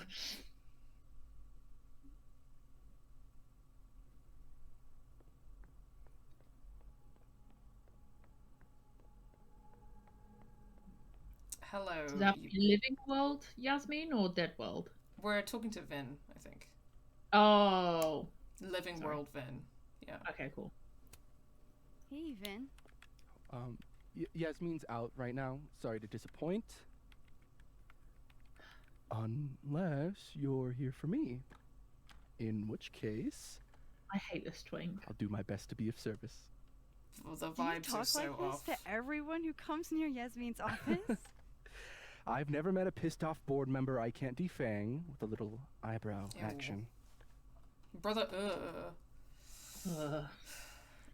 Like, even as a bisexual, sometimes I'm like, I'm just too gay for this man. Like, I don't know what's happening, and I don't know, like, conversations as well. Sometimes I'm just like, functionally for this conversation, I'm into men. Like, don't even, because like, Yeah, brother. But also, I think that to give yourself credit and also to give the bisexuals credit, because I'm an ally, I think sometimes your taste in men is not like a straight woman's taste in men, I feel. Yeah, this is true. Yeah. Some bisexuals you meet and you're like, oh, you're like that. You're functionally a straight person, yeah. But not you. Thank you. You're not like them. You're not like other bisexuals, Charlotte. I know. You're not like the others. But I do feel like, because the thing is, okay, this guy has a little like gay aspect to him, but it's like, and I have been known to, you know, I mean, my boyfriend is literally bisexual. So like, you know, I'm not opposed to that in theory, but just in practice, everything about this man infuriates me. It's not the fact that he has like a gay little vibe. That's not the thing that. No, it's just I'm not just being homophobic. I think okay. So, having recently watched the Wicked film, and obviously Jonathan Bailey is playing Fiyero, and he does it very yeah, and he does it very bisexually, may I add. But I think there's something about like the guy that everyone wants or who flirts with everyone, but actually has a bit of vulnerability to him. Whereas Vin is just like the guy who flirts with everyone, but has like he has vulnerability to him. It's like Lewis in The Walking Dead, where it's like, okay, there's his humor is disguising his vulnerability, but his vulnerability is that he's an asshole. Yeah, oh my god, it is like Lewis in The Walking Dead. It's like, I don't actually care. Like, if it was like, oh, underneath he's actually a good guy, he just doesn't know how to, you know, whatever. Like, he just feels like he has to get through life by being like a certain type of person, like Fiyero. I'm like, okay, fine, I get that. But when it's just like, no, you're just fully an asshole, and you just hide the fact you're an asshole by being like charming, get out. Yeah, basically. Yeah. No, I think you've got a good read on this situation. Yeah. Do we have to talk to Vin? Sadly, Jay Themborn, we do, to progress the plot. We kind of need to know, regrettably. I want to ask how him and Yasmin met. Okay. Speaking of Yasmin, that's where I'm going. How did you end up in her good graces? Oh, it's been so long I can't remember. She probably saw me in The Importance of Being Earnest my freshman year. Not to brag, but I was kind of. Of course you were. Of course you were Algernon. Fuck off. Oh my god. Sorry. Yeah, Okada? No, you're right for that. Wow. You know Maya's name. Am I supposed to collapse under the weight of that revelation? Okay, you fucking freak. You're supposed to talk to me like a human being about what happened with her. What do you need me for, Super Sleuth? You're obviously capable of digging up ancient gossip on your own. Now, if you'll excuse me, Gwen's hearing completely scrambled Kahuna schedule. Oh no. No casual chats about Maya. Noted. Okay, I guess we're just gonna have to gaslight, gatekeep, girl boss. Oh, no. We get to talk to Diamond in the dead world. Okay. Maybe Charlotte, you need to other Vin understand, will it's so hard to be an asshole. Literally no one's life is harder in the world ever, and nobody understands. So true. It's just so difficult to be evil. Can I spill coffee on his computer? Ooh. No way around We'll it. find a way. I gotta talk to other Vin. Sorry, I missed some comments earlier. I think Amanda doesn't actually exist, and only Max can see her. Oh my god, imagine she's like some kind of, like, timeline curse. Some curse in the timeline? Yeah. Just to annoy Max. I mean, the way that she has kind of Warren vibes is so... Maybe other Vin will spill. How do they make a woman have Warren vibes? That's my question. They fucking what somehow... the fuck? Not even just a white woman, but a native woman. They somehow... And you still... And they warrened her. How... You know what? I think it's racist that they put a native woman in their game and they gave her Warren vibes. I'm calling it out. I'm calling it out. Like, how do you do that? How does that even work? Oh, hello, Diamond. You're the person I'm looking for. Get him. Don't mind us, Max. We were just finishing up. Vin, Abraxas needs new blood. You mean you need another line on your resume? Hold up, can we talk? I just want to ask you about Maya. Please. I can't handle the both of you. Trying to exploit my weak spots. Oh. The drama. Did I just witness a failed crown snatching? You gotta seize the opportunities when you can. And hey, it almost worked. Speaking of which, what's the deal with Maya? Isn't she the undergrad who died a while ago? That's her? Why, do you know anything? Maybe Vin Just killed that Maya. Vin looks like he bit into a lemon anytime someone says her name. So Maya makes Vin uncomfortable, huh? Let's find out why. There's gonna be a debate at the beginning of next semester. A special little pissing match for Vin and me. Vin usually runs for Abraxas president unopposed. But if I have the right piece of dirt, I bet I could make him step down. Yeah, if I give her something juicy and then go to the other timeline, maybe I can listen in on Diamond confronting Vin? Yeah, I support you, babes. Yeah. I don't love this Abraxas shit, but I support you fucking over Vin. Yeah, 100%. Okay, so... Vin's covering something for Yasmin, or Vin said that Maya had mental health problems? Do we know that Vin's covering something for Yasmin? We don't know that, no. Do we even have clues as to that? I feel like that seems a bit random. Yeah, whereas we have read we know the statement. Yeah. So, should we go with that one? I think the thing with evidence makes the most sense to reference. Like, I don't think that creating rumors about whether he has some dirt or, like, is covering something for Yasmin is helpful as well if we don't want to piss Yasmin off. Okay. Unnecessarily. Vin gave a statement where he said Maya had mental health problems. Which may have been true, but I think I love how she says that as if she's never heard of mental health in her life. I mean, she hasn't. Someone let Maya down.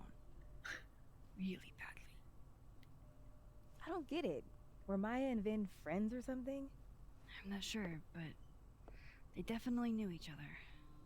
And Vin gave a statement about her death. What a pompous little piece of shit. Yeah, true. She's got the measure of him. To Max, everyone has anxiety. Yeah. Probably.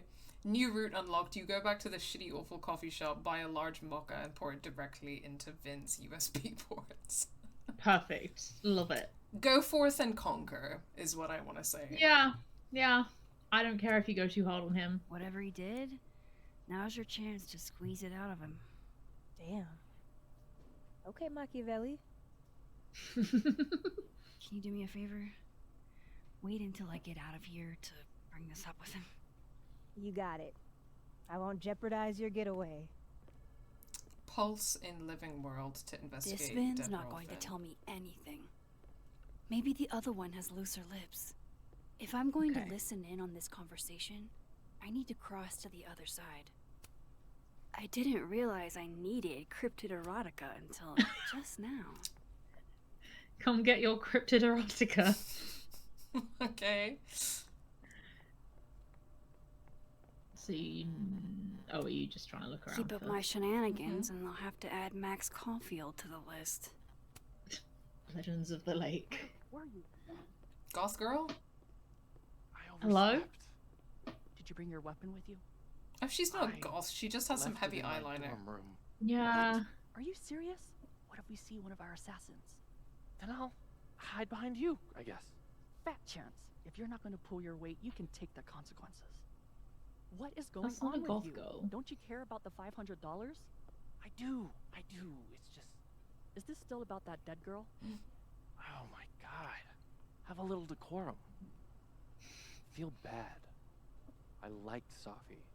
She was my TA last year. I'm sure she was rad, but all these canceled events. College students kill themselves all the time. Oh my Wow. God, Alice. I think you're being really insensitive. I'm being pragmatic. If we weren't allowed to play assassins when someone died, there'd never be another game of assassins ever again. The only reason we're all talking about this is because it was the president's daughter. It's elitist. I don't like it. I guess. I mean... My friend got killed by a drunk driver freshman year, and nobody postponed exams for her. I just wish they'd pushed the game until after break. That's all. If we quit now, all this work will be for nothing. Hours hiding out in the turtle and hunkering down in a dorm room playing video games. Wasted. It was wasted, was it? It was fun, right? Oh. Huh? Yeah, totally. But Oh be no. serious. What do the two of us have in common besides the game? Oh. Well. This feel is like we get along tragic. pretty good. Sure we do, dude. I'm just saying. You're right. We started this thing, so we should finish it. Oh, this is rough. That's my boy. Wow. Hot Dog Man! Okay. There he is. Yeah! Ooh, Diamond's notebook. I wonder if that's where Diamond keeps all her dirt on Vin. Snoop. Whoa, Snoop. Diamond was working on a documentary about Moses. I wonder why she never went through with it. That Why is she was obsessed not with dirt Moses? on Vin. I'm sorry, Diamond. I didn't think this is what I'd find. Dear Moses, don't laugh, alright? I know what you think of therapy. The brain is unknowable and the soul isn't a thing. Your words, not mine. Smiley face. Okay, that's a really annoying thing to say. But Yeah. this is an exercise, which means I shouldn't have to worry about you shredding my thesis. Funny, isn't it? Even when I'm writing something for my own emotional health in a letter that's only meant for me, I imagine your voice in the back of my head, always asking questions, always pushing me. So here it is in all its messy glory. I have feelings for you. There. I said it. I knew I was falling for you on our first trip to Everett, when you helped me find Orion, 3 bright stars, and you put your face close to mine. It was your first lecture, your words so warm on my neck. I didn't know about Tony then, or about how much I'd want to be close to you after that. So yes, I have feelings for you, and yes, I struggle with them every day, but I have to move on. You've got your love, and it's time I find mine elsewhere. Even if I don't want to, even if it's hard to, even though you're the first person I've liked that actually makes sense. I've had crushes before, big ones, and I've tried sex, but I never really understood what it was like to actually want that with someone until I met you. I don't know if I ever will again, or if anyone will ever love me if I decide I don't want to do that again. Am I really supposed to give up, be alone forever? Love always, Diamond. Woof! Semi-romantic queen. Yeah, same girl. But also, yeah, it's a bit like fatalistic, but I kind of get that feeling because I've definitely had it a lot. Yeah, I think it's easy to be fatalistic in that situation. Because... Yeah, when you like fancy someone and they don't like you back, yeah, it is. Yeah. Yeah. And also chat says... If I eavesdrop on Diamond and Vin? Max is so lonely she made up an imaginary girlfriend in Amanda. And Faye says she should have made up a better girlfriend. In a sense, Max making an imaginary girlfriend doesn't that she doesn't want to date is kind of on brand. Yeah, that's hilarious. Yeah. Timid guy, please log off and make friends with people who are not horrifying people. Honestly, she seems like the worst. Like, dude, go date someone else. Like, you don't need this. Oh, dog man. Oh no! Somebody abandoned their boy. Can I take him? Can I take the boy? No. No, you can't steal someone's hot dog, man. That's not right. You know what? Thank you for calling me in. That's my cue to get out of here. You know, I'm always calling you in. Sebastian the Hedgehog, distant relative of the shrew, enjoys its rest after a full day's work for the kahuna. Just don't break it. I could just get you a new one. It cost me like $2. I want a new one. I want the one you gave me. Safi bought him that hedgehog? Sweet. Oh, the one that's broken in one of the timelines.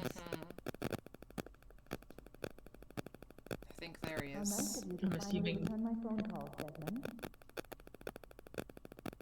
Damn the email. Safi was our only I need child.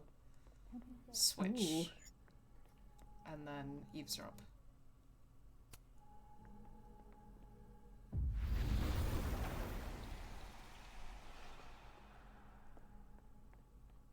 Oh, sorry. Which world do I need to go to do it? Pulse in living world. Yeah, there we go. Oh yeah, so you have to stay in that world, but then just pulse. There we go. Can you let a man make a stale cup of coffee in peace? No. Because here's the thing. I didn't want to bring this up before, but I know about the statement you made. About Maya. Juicy. You told people she had mental health issues, but that wasn't the whole story, was it? That's an extremely fucked up thing to bring up. Nobody expects the head of Abraxas to be Mother Teresa, but they shouldn't be covering up details about someone's death. Alright, fine. You wanna know what happened? After Maya died, Yasmin told me that if I stated on the record that Maya was troubled, he'd give me a job as her assistant. Holy. Well. You had to say about Maya. I don't know, Dinah, maybe because we were fucking friends? We met in one of Colmenaro's fiction classes and clicked. And you said that shit about her? Shut up. You wanted a performance and now you're gonna kick it. I grew up without anyone, okay? Most kids at Caledon don't get what that's like. And I'm not fucking stupid, okay? I'm not gonna make it as an actor. So yes, Yasmin promised me a stable, respectable job, health insurance. And I took it. And I cared about Maya. And it was a horrible thing to do, and I've regretted it ever since.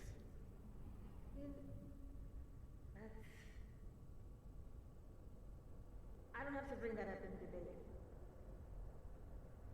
There's never gonna be a debate. I'm dropping out of the race. You're just gonna let me be the head of Abraxas? Like that?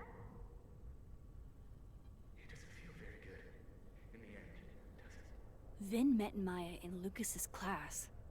And he also knows something about the cow skull through Safi's windshield, which conveniently made Lucas look guilty. If I can pressure the other Vin, maybe he'll tell me what the hell is going on here. Christ alive. Yep. Vin, I literally betrayed the working class and my closest friend. Can you take a second to think how I feel? Sorry, but for an assistant job as well, like. Yeah, if you're gonna like fuck over your friend for at least do it for actual paycheck. Fuck me. Like, probably like fucking minimum wage and health insurance. Like, God. Like, I'm not saying you have to try and be an actor, but like, mate, try something. Yeah, for real. Do you have, like, oh, I'm not trying to... Oh, you like, need to speak to Living World, Vin, about Maya. Sorry. Okay. Like, obviously, being poor is hard, and getting, like, a decent job when you're poor is hard with things like health insurance, which is obviously important in the US because of not having, like, free universal healthcare and stuff. But there are... Okay. There's more options than fucking over your best friend for an admin job. That's yeah, what I'm saying. your dead best friend. As it happens, a number of folks, faculty and staff alike. A crush on Lucas? Oh, no, wait. Really? Sorry. Things can't be that bad, can they? Max, you're not one to talk. For real. Definitely not in this game. Nope. Be Not Afraid. An evening of truth and art with Lucas Colmenero. Saturday, December 9th, 5 to 6 p.m. EST, Main Street Landing. Ticket required. Includes a copy of Wilder Beasts Than These. Wow. So, sorry, the lit professors are... No, yeah. Sometimes this game glitches out. And no. There we go. We're not submitting a new proposal. Holy shit, Rati. You mean... I do. Better to beg forgiveness than ask permission. Hell yeah! If you need help drafting a list of demands to take to Yasmin, I'm your girl. Appreciate that, but it's still early days. If this is going to work, we need numbers. The dozen you mentioned before? Not nearly enough. And even those aren't guaranteed to have our backs when push comes to shove. So, what's next? Krampus. Tomorrow night, we can talk to folks there without drawing attention. Can't remember the last time I was genuinely excited to go to Krampus. These queens. Honestly, love them. Honestly, these are my favorite characters. These. Honestly, this is the best part of this game. These queens fighting for a 4-day work week. That's the real story here. Yeah, the game is happening and I'm like, whatever. And then these bitches talk about unionizing and I'm like, yeah! And I'm like, fuck yes. Okay, right, where the fuck? Oh, he's fucking here. asshole. Oh, I'm here. Oh. I know you're busy. Give me just a minute of your time. This better be worth it. You know, I don't think you can actually romance Vin. Yasmin gave you this not. job as a favor, didn't she? For talking to a reporter who was writing about Maya's death? Didn't your parents ever teach you to not bring up people's dead friends for no reason? There is a reason. I promise. Please, enlighten me. I'm trying to help someone. Or I'm trying to help myself. I mean, he'd probably respect I'm trying to help myself more, but I don't know. I think the truth is that we're trying to help someone. And also, I think even if you're a selfish prick, do even selfish pricks hear people say, I'm doing it for myself, and they're like, oh my god, that's awesome. Oh, in that case. Yeah, no, you're right. Well, know. we'll see. We'll find out. It might not make a lot of sense, but I'm trying to help someone. And that means learning about Maya. Maya's been dead for years now. She can't help you or anyone else. Just go with me for a second, okay? All right. You said in your statement that Maya was troubled. But that wasn't true, was it? Vin, what really happened?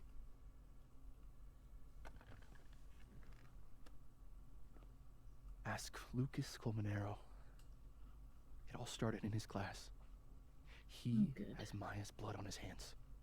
Oh, fuck me. You're not saying Lucas killed her?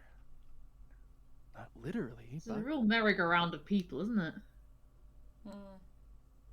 The man deserves every misfortune that befalls him. I'll get him. Like, for example, if Safi suspected him of tossing a cow skull through her windshield?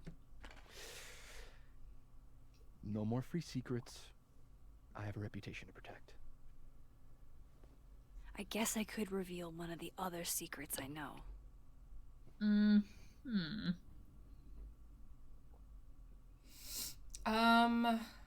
Okay, if we're gonna trade him, I think that we could spill the spicy tea that we know that him and Safi were together. But does he owe us a favor? I'm trying to remember. I don't know. Oh, we called one in. We didn't call one in, did we? Because he made us figure something out on our own for some reason. Oh, we owe him a favor for the phone, and we didn't call it in last episode, so I think we still can call it in now. Okay, so we should probably almost certainly use that. I also stand the woman hand talking as a hand talker myself. Yeah, I think I'm also kind of a hand talker, so I get that. Vin, have you heard of... I was saying to Sara earlier, I got my nails done, and that, you know, like in samurai films where they're like, the sword is an extension of the self. That's how I feel about my nails right now. So that for you. Yeah. Lucas rejected Vin, so Vin's trying to get revenge. Entirely possible. Yeah. You owe me a favor. Yeah. You owe me a favor, remember? Because of your package.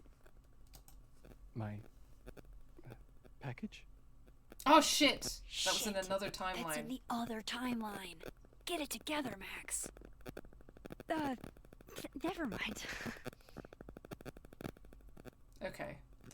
Alright. You and Safi? I don't want to tell him about the restraining order. Yeah. You and Safi had a thing, didn't you? One, information I already know isn't exactly thrilling. Two, I'm dying to know how you figured that one out. Because I'm confident it wasn't Safi. I saw a photo on your phone. Remind me not to underestimate you. Alright. So was the cow skull you, or not? Yes. So, why? I mean, you've seen a pissed off Safi before. She's like a force of nature. When I heard her book got squashed, I seized an opportunity to aim her at a deserving target. So you were, what, protecting Gwen? That's as much as you get. And now I really do have to get back to work. What? I hate this guy. But, Caulfield, whatever the real reason is for you digging up old history, be respectful to Maya. She suffered enough while she was alive.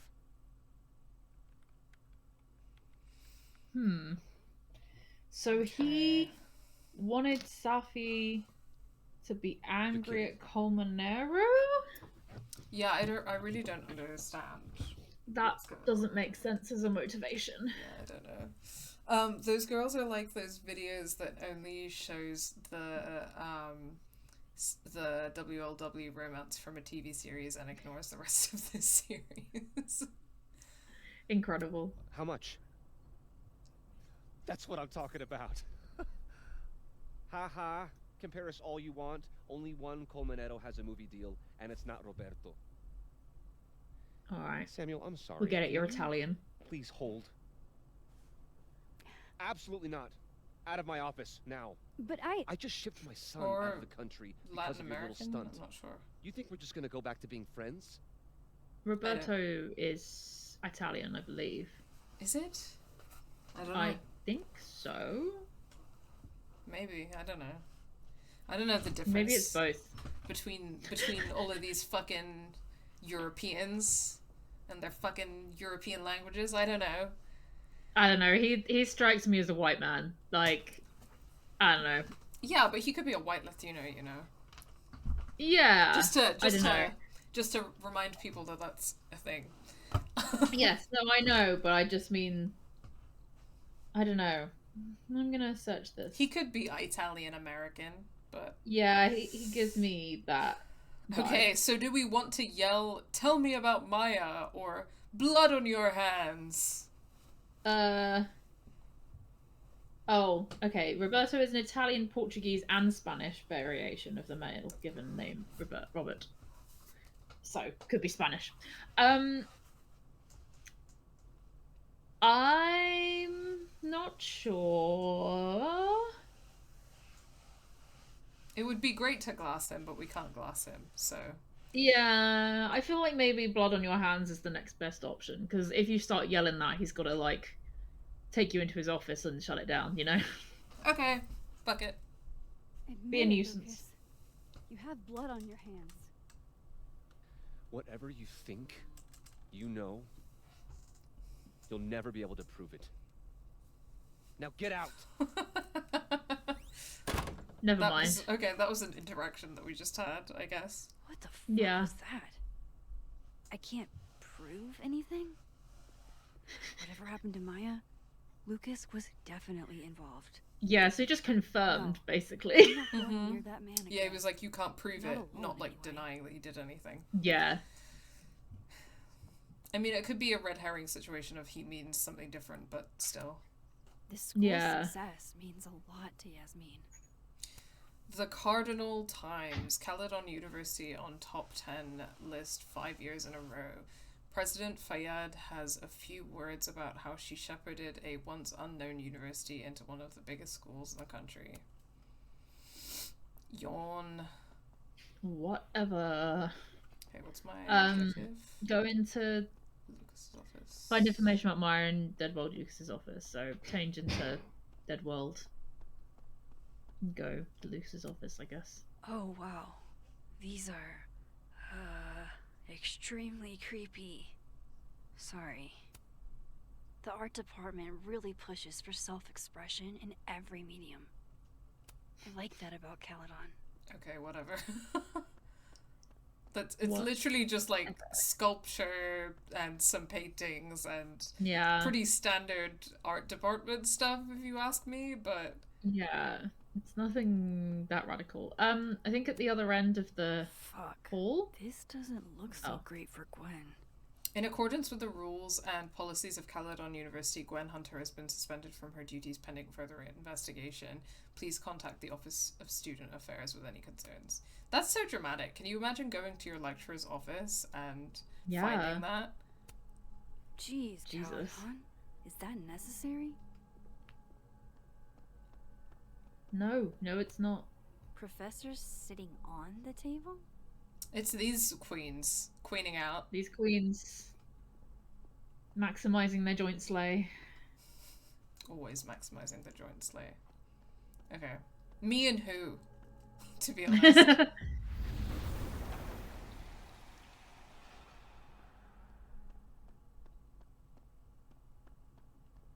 Okay, so I guess try and find... Where's Lucas's office? Lucas's office. No, Lucas. Sounds like a great time to take a look around inside.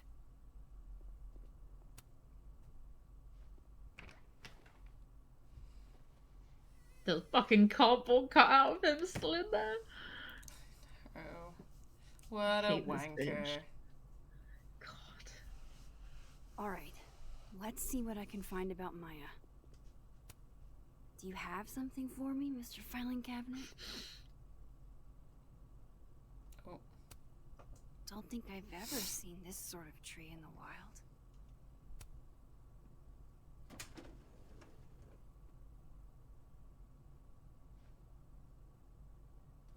These folders are all from this year. I doubt I'll find anything about Maya. Oh, there is absolutely a safe behind that painting. Oh yeah, 100%. That's giving safe painting if I've ever seen one. But maybe what I need is somewhere in there.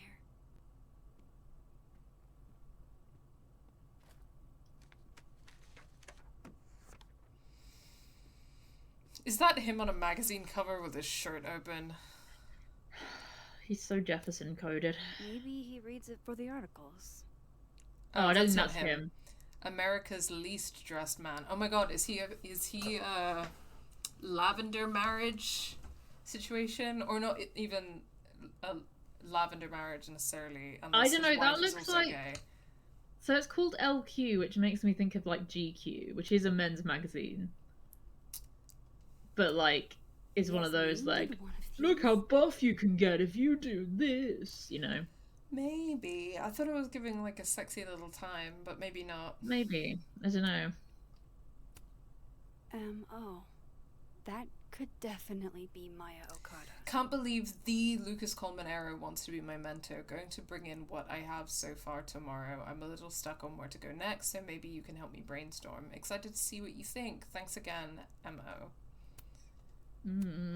I didn't realize just how much Lucas's book has resonated with people. Dear Professor Colmenero, I'm writing to tell you that the Caledon Book Club is going to be reading Wilder Beasts Than These for the month of March. I read it last summer and absolutely fell in love with it. I think it's probably my favorite book now, and I wanted to share that experience with the rest of the group. Wilder Beasts Than These means a lot to me, especially as a Latina. There we go. I don't get to see myself represented much in media, so Carolina's story is pretty near and dear to my heart. Guys, I know that we've talked about this a bunch in this playthrough for good reason. We need to be demanding and asking for and holding better standards for representation. Yeah, than just this person exists and that make me happy. Yep. It would make my year if you came to the book club meeting on Tuesday, March 31st at 5 o'clock. I was thinking you could be here while we discuss the book and maybe do a small reading for us. Very excited to hear your reply. Valeria Cruz, Caledon Book Club president. I would not want a teacher who wrote the book there when I was discussing something in a book club, because you know they would be insufferable about it. And also, like, if you wanted to critique say what you it, think. Yeah, if you wanted to critique it, you just wouldn't really be able to feel like you could. No, absolutely not. Well, this at least confirms Maya took his class. Right. Is this Vin, Safi, and Maya? Mm-hmm. Interesting. Of course, Lucas is the type of asshole that makes you buy his own book for class. Intro to Fiction Writing Syllabus, full semester. Instructor Lucas Colmenero. Office hours Monday, Wednesday, Friday, 3 to 4:30. Credits for required course materials. Creative Writing for the Prospective Fictionalist by Lucas Colmenero. Projects plus major papers 60%. Quizzes 20%. Participation attendance 10%. Homework 10%. Plagiarism. Caledon University has a zero tolerance policy for plagiarism. If plagiarism is discovered, you will receive a 0 on the assignment and have to report to President Fayed for further review. Consequences may include suspension or dismissal. Whoa, why were Lucas and Maya meeting so much? This can't be a repeat of what happened at my high school. This is... One time was far too many. This is him meeting with her several times a week. Welp.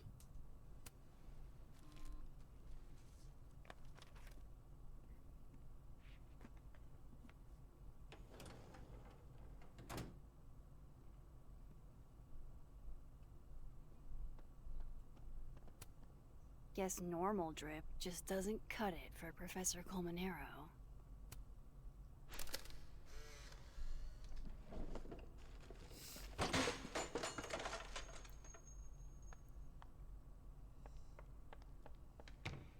How'd they get in here? Jesus, some of these items are priceless. I've got a lot on my plate. I don't need this right now. Where the hell's Yasmin? Where's security?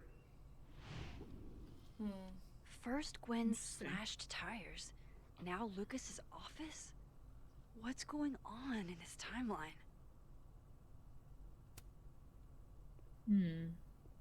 That flag, I don't know which country it is, but it's definitely... Cuba, I think. Oh god, is he Cuban? Is he one of those, like, horrible Cubans? Like, those horrible Cuban Americans who basically are, like, anti-communist? Okay. I don't think it's the Cuban flag. Cuba. Yeah, I don't think so. I think I'm more I think I know what the Cuban flag is, and this is not it. Okay, I'm just gonna find out what the flag is. Pretentious, El Salvador? shiny, and No. probably hasn't typed a word in years. Kind of like Lucas. God, I hate these photograph segments so much. I know, they're so ass. Okay, whatever, I guess. Chile? Is it Chile? It could be Chile. Yes, it is. Okay, he's Chilean. But, you know, it would have been perfect if he was one of those awful Cuban Americans who are It would have been spot on. Who are like anti-communists, who are descended from fucking plantation owners and talk about how they're like refugees from a dictatorship. The Scholes Award for Literary Excellence. I am gonna start eating crisps again, just a heads up. Now for writing books. Okay, thank you for the warning. That's okay. Don't think I've ever seen this sort of tree in the wild. Okay, let's look around some more. Seems like at least one student remembers Lucas fondly. I think from that one clip as well, I also assumed from his accent. I felt like his accent was like... yeah. Anyway. Yeah. The golden moment, Jorge Martinez. Sticky note says, Mr. Colmenero, it's been years and you probably don't remember me, but I was hoping you'd do me the honor of being the first one to read this. My publisher would go crazy for a blurb, but that's not what's important. You inspired me so much as an undergrad, I just want you to tell me your thoughts. Advanced reader copy, do not distribute. Okay. Surely there's something good in here. I think that they're trying to tell us that Lucas, that something that should be appreciated about Lucas, or whatever, is that, like, Latin American students really appreciate him as an author. But I'm like, they're children and they don't know any better. Yeah. Also, it's just Looks basic like a representation fun read. politics. Yep. I didn't know Lucas did fun. It doesn't mean that the work is good. No. Representation does not mean his writing is the best. He's also a pretentious fuck, so... Yeah, which is ironic, because that's kind of how we feel about this game. Yeah, yeah. Okay. I guess that's his son, huh? Slowly zoom in. The rotate function in this is so... Oh! Key? What a strange place to find a key. Must be significant.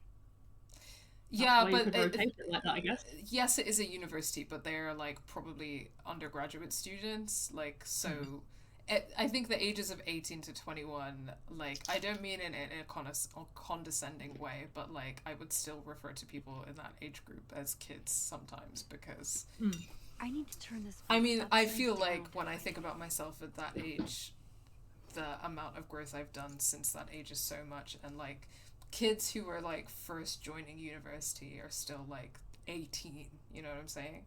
Yeah. Which is like still very young, very, very young, and they haven't had the chance to develop more their like critical reading skills, shall we say. Also, I feel like, bearing in mind, like, imagine you're 18, you love a book, and you happen to be taught by its author. Like, I just feel like there's a certain amount of, like, I'm taught by someone people know about that would go a long way with a lot of teenagers. The same way with Jefferson, like, it's just the excitement of, like, someone famous or someone well known in this field teaching me is like... Yes, yeah. Because it doesn't happen for most university students as well. Like, I was taught by authors, but I wouldn't say they were authors people particularly admire or look up to, you know? So I can imagine it's sort of a bit of, like, a starstruck feeling as well. Yeah, yeah. Yeah, sorry, I'm back to crisping. No, that's okay. I was just looking at chat. One of my lecturers did the networking for the Worms games. Oh, I remember the Worms games. I haven't thought about those in years. I think I played a couple of them, like on my phone and stuff. That's crazy. World's okayest dad. Might be the first time Lucas didn't oversell himself. Lol. I also, like, I remember some of my, like, book literature opinions at 18, and I don't have a lot of the same ones now, you know? Yeah, same.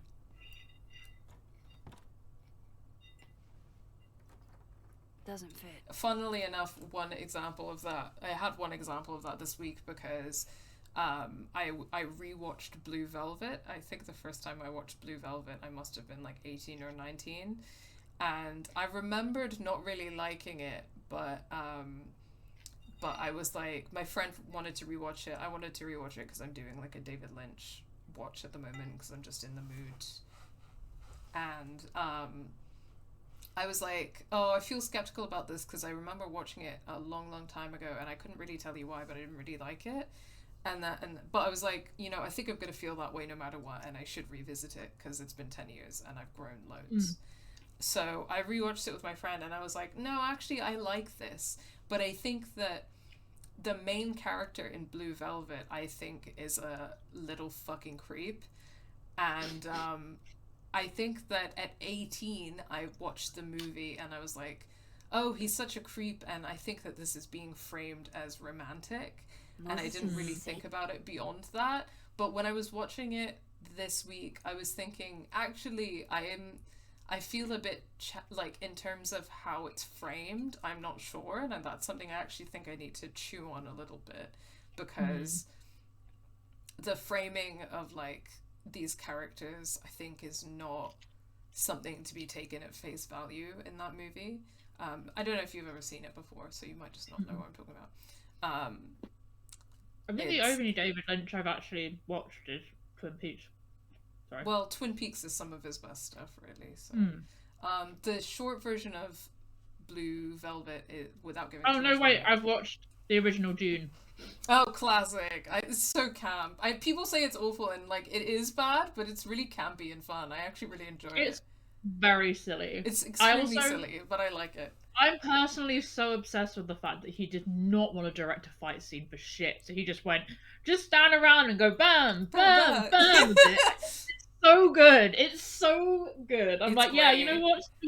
Speak your shit, King. That's like the first Star Wars level of fight scene camp as well. Yeah, 100%. Like, I love it. I love it so much. It's so goofy. Yeah, I actually love David Lynch's Dune. I think it's so funny. TLDR, not giving too much away, but Blue Velvet is it's got Kyle MacLachlan, which is a winner. And he plays this college student who comes home to the suburbs and finds a severed ear and then becomes intrigued with the mystery behind the severed ear. And it's very much David Lynch's movie that's commenting on like suburbia. And I think that when you see it that way, you know, I love talking about suburbia. Yeah, so. I think that you should give it a watch, to be honest, because I would be really curious about your thoughts.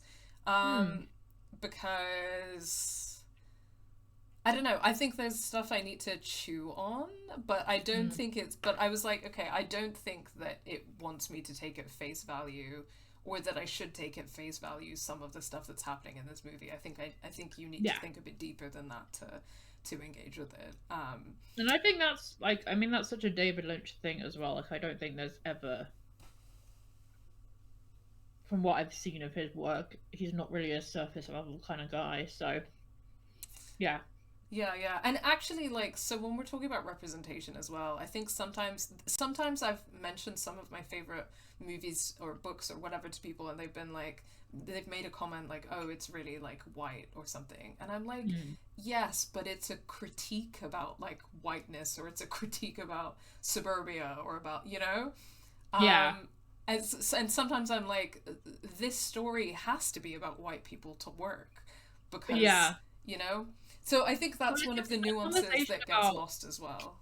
It's that conversation about representation, but then it's like people just want characters racialized characters in white roles. They don't want like racialized characters or queer characters or whatever to play context dependent roles. And the issue here isn't that the character that we need more people cast in white roles like Zendaya style.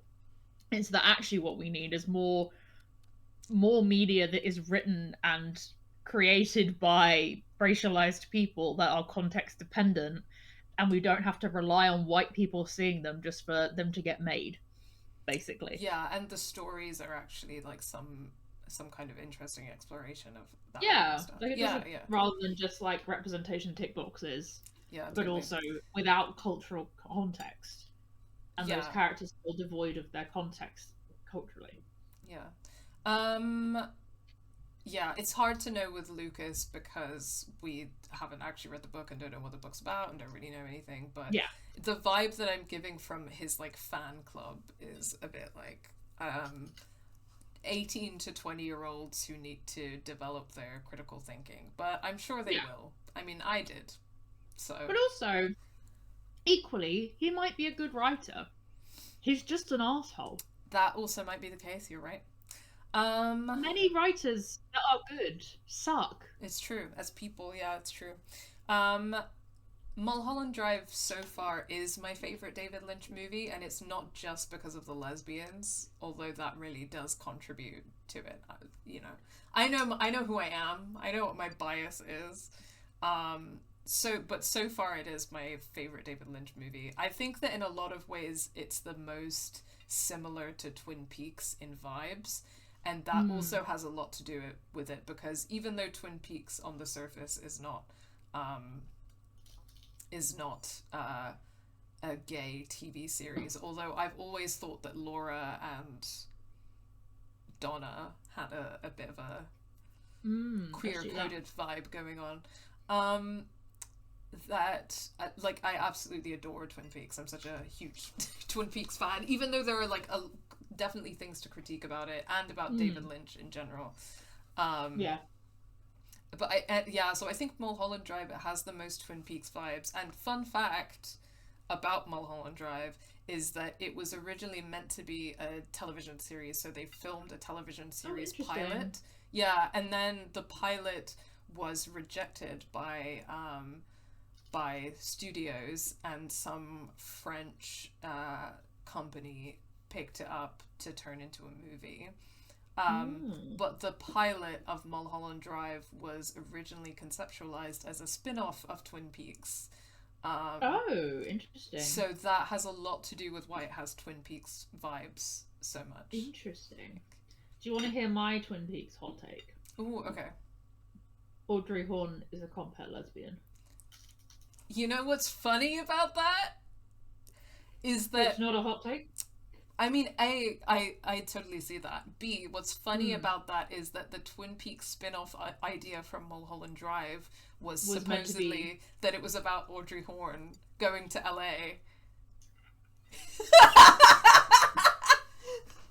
She strikes again!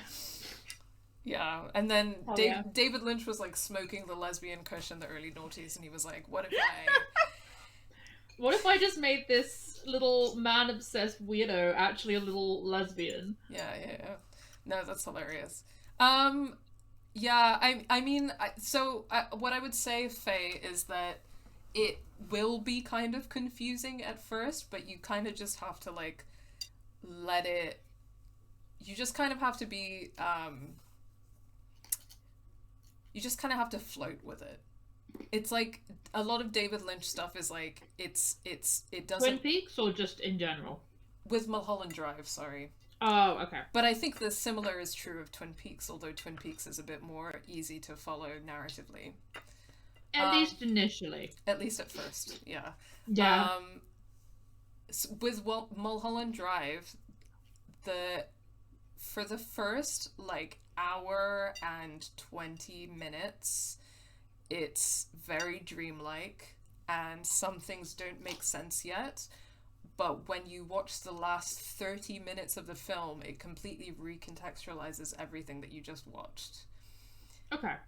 And once you have seen the film as a whole, you're suddenly like adding up the dots of like everything that happened before, and then when you watch it again, you're like, and you're watching through that first hour 20, you're like, oh shit, oh shit, yeah, oh shit. But it's very dreamlike, it's very surreal, and there's a degree to which you have to be like, I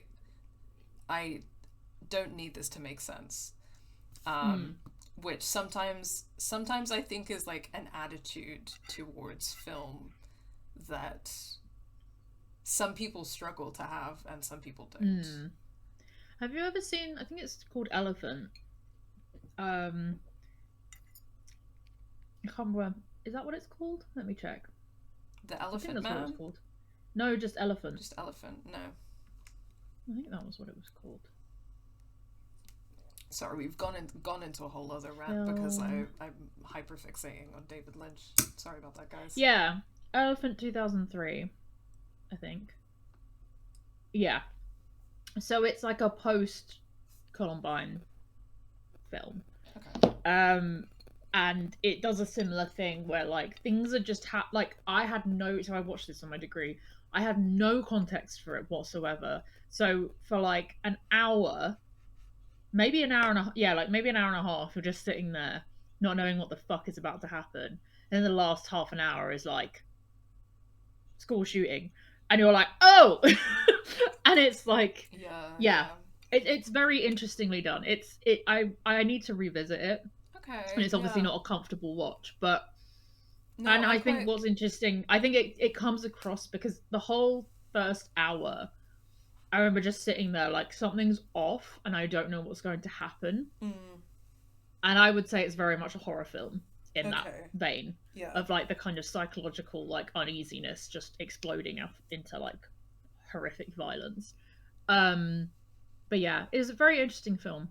But that's just, I don't know, just your description of Mulholland Drive just made me think of that. Sorry, that was not No, really. that sounds like it. I would say, okay, I'm gonna stop doing the info dumping thing in a minute. But I think the thing is that I enjoy a lot of like surrealist cinema and stuff, and I think it's because personally I don't have trouble with watching a film and it not making sense, because I can, if it feels like a film that is not prioritizing logical sense, but the priority is like what it wants you to feel and think and experience, then I'm like, okay. And that's the thing about like a David Lynch movie, is that you feel that like he's creating an atmosphere. Like the music, the visuals, the acting, it's creating like an atmosphere that's dreamlike or over the top or whatever it is. And when things don't make sense, you kind of have to like go along for the ride. There's also like, I think people find, I find it very interesting. Obviously there's a lot of talk online about like basically talking about, which I feel like does get into very ableist territory, that like people aren't as good at like interpreting things or like understanding things as they were pre-COVID. But I think what I probably would say on that is that I think we just don't have as much patience because we're used to things being quick. So when it comes to like reading comprehension or things like that, we're just not necessarily giving things as much time as we may have once done. And you know, that's for like a million reasons, but I think something that I really think about when people get really impatient with films and go, oh, I watched like the first half an hour and I didn't get what was going on. It's like, yeah, because most films explain what they're about later. They don't give you everything at once. That's not how it works. It's not how a narrative works, you know? Yeah, no, I think you're right. Which is why very rarely in my life, personally, have I ever, like, stopped watching a film partway through. Because I'm always like, just let it cook. And then maybe I'll change my mind. The only times I've stopped watching a film part of the way through is literally just if the vibe is not right for that evening. Oh, and I'm just like, no, I've made the wrong decision tonight. I'll watch it another time. Yeah, for sure. And but yeah, And I think it's funny because I guess just like a good example of this is like, and I'm not making any kind of judgment because I understand that like, but it's a thing of like, you know, sometimes we need to think about what our attitudes towards media are and why we're engaging with it in certain ways. Like I remember Revolutionary Girl Utena. I love that. That's one of my favorite TV shows of all time. And a friend of a friend watched it and was telling them, and was like texting them while they were watching it and just being like, I don't understand what's going on. This doesn't make any sense. And then asking them like a bunch of questions about what was happening. And my friend was just like, you just watch the show and let it cook, and then later it will make sense. You will not have a fun time if you sit here being like. And also, if there's something that they don't explain, then ask at the end. If there's something that you don't understand, that's fine. Because like sometimes narratives don't explain it, but just let it say its piece and then ask. Yeah, that's a good way of putting it. Let it say its piece. Yeah. And then if you're like still like didn't get it, don't understand this thing, that's fine. That's totally fine. All right, that's art, baby. Just let her say her piece, you know. Yeah. By the way, I finished my crisps, so I will now not be crunching in your ear. Okay, thank you for the warning. I appreciate that. Like the reactions to I Saw the TV Glow, potentially, that is now on streaming, so I will prioritize trying to finally watch that soon. Same. And then I will finally be able to talk to you guys about that, which I really do want to do. Okay, sorry guys, we just had a little bit of a rant about cinema. Sometimes you've gotta. Wasn't what I expected. Maybe this is the same. Okay, so one sexy that's in Mulholland Drive. Is that so funny because I listened to that song so many times and I never heard that that's what she was saying until I watched the movie. Oh, interesting. I listened to that song. Because I knew that's what she said. I didn't. So Naked in Manhattan by Chappell Roan. I listened to it so many times and I didn't realize that that's what she was saying. Like that sex scene in Mulholland Drive when she's like, let's make it cinematic, like that sex scene in Mulholland Drive. And it wasn't until after I watched the movie Mulholland Drive that I was like, you heard it and was like, oh, what? That's so funny. I think I just saw it on like the Genius lyrics. To be fair, I'm like weird about lyrics. Like I have to know them. That's funny.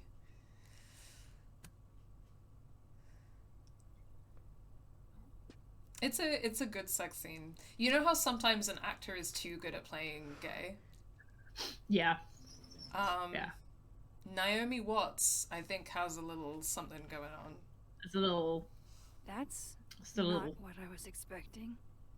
Wait, it's like Rachel Weisz in miles beneath my feet. I know this. Ooh. Maya. Oh my god.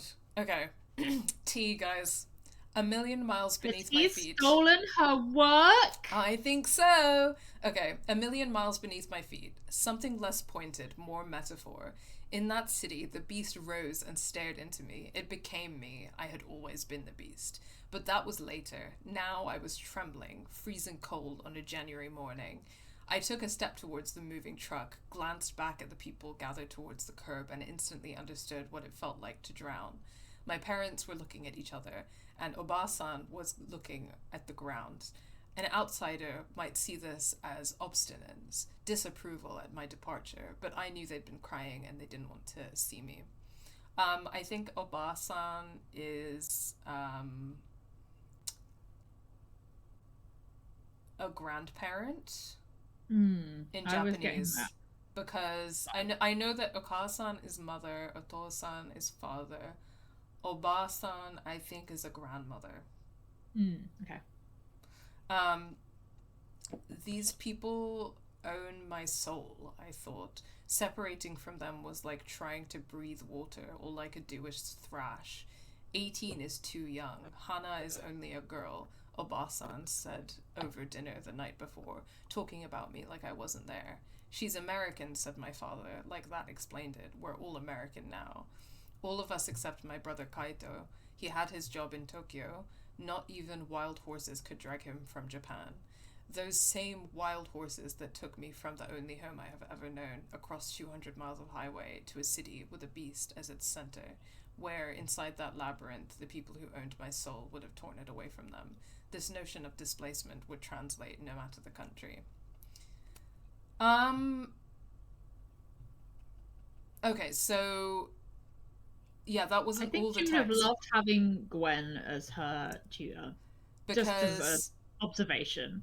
Okay, yeah, so it's that he underlines a million miles beneath my feet and says something less pointed, more metaphor. And then at the end, he says this notion of displacement would translate no matter the country, which I think is a really annoying comment for him to make. Also, if he did steal her work... I think he did. That makes a lot of sense why he would comment that, because he's thinking, how do I do that? How do I cook this into mine? How do I change the names? Faye says, for me, I struggle with understanding abstract things because I'm autistic, so when I don't get things, I'm always like, am I the problem or am I supposed to not get it yet? I think that I think the thing is that I don't think it is you. Some things don't make sense, and abstract and surreal stuff is not supposed to make sense immediately. I can understand why you would feel that way because of being autistic, like how in life you are made to feel probably, sorry, I'm not trying to make assumptions about you, but many autistic people are made to feel like they are the problem because they don't understand the thing. But actually, a lot of people watch that movie and say that they don't understand it or until near the end. But sometimes a movie is made that way on purpose. And so that's what I mean about like going into the film with a different attitude, if that makes sense. Because sometimes if your attitude going in is that like you want it to make sense, then you will be frustrated. But if your attitude going in is that I just want to have an experience and then I'll think about it later or I'll think about it after, then you might have a better time. That's all I'm saying. And I actually... So it kind of flow over you a bit, and then you can you can start... I don't know, like, it's not that you can you have to take logic away from a film watching experience. It's more that you can think about it after, I guess. Apply logic to it later if that's what feels appropriate for you. Yeah, I think you're right. Let it flow over you. Let it wash over you. It's a good way of putting it. I think we should gatekeep I watch the TV Glow from cis people. It sounds like that's what's needed. Okay, I won't then. Come but on, you're not cis het. No, but I'm cis. You do put the cis in game assist, but you're not cis het. I do, it's true. My best pun. Holy shit. It's the same. Oh my god, yeah. He fucking plagiarized it. And it's... The beast rose and stared into me. It became me. I had always been the beast, but that was later. Now I was trembling, freezing cold on a January morning. I took a step towards the moving truck and instantly understood what it felt like to drown. My parents were looking at each other, and Abuelita was looking at the ground. An outsider might see this as obstinate disapproval at my departure, but I knew they'd been crying and they didn't want to see me. These people own my soul, I thought. Separating from them was like trying to breathe water. All I could do was thrash. 18 is too young. Carolina is only a girl, Abuelita said over dinner the night before, talking about me like I wasn't there. She's American, said my father, like that explained it. We're all American now. All of us except my older brother David. He had his job in Santiago. Not even the wild horses could drag him from Chile. Those same wild horses that took me from the only home I have ever known across 200 miles of highway to the city with a beast at its center. He fucking did it! He did it! He stole her work and then she killed herself. Oh my god. Vin was I'm wondering we can what kill him. Lucas does order. have blood on his hands. Now I need to know. So when was that book published? Do we know? This is what I've been missing this entire time. Sorry? When was that book published? I don't know. Because they said Maya died 4 years ago.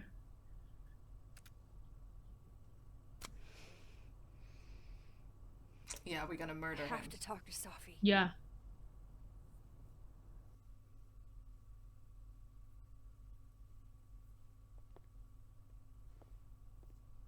Safi, hey. Oh boy. Stay strong, Habibti. You know where to find me. She might be mad about Max telling her about the book deal. Yeah. Is something wrong? Oh. You want to talk to me now? I've got nothing to say to you. Safi, what? Did you spread my business to someone else? Dig up a couple more clues? Shit. She knows I've been asking questions. I'm not sure who you've been talking to, but I have a good reason. Oh, you have a good reason. Well, in that case, what's your good reason, Max? I'm trying to help you, or I can't tell you. Which is more annoying?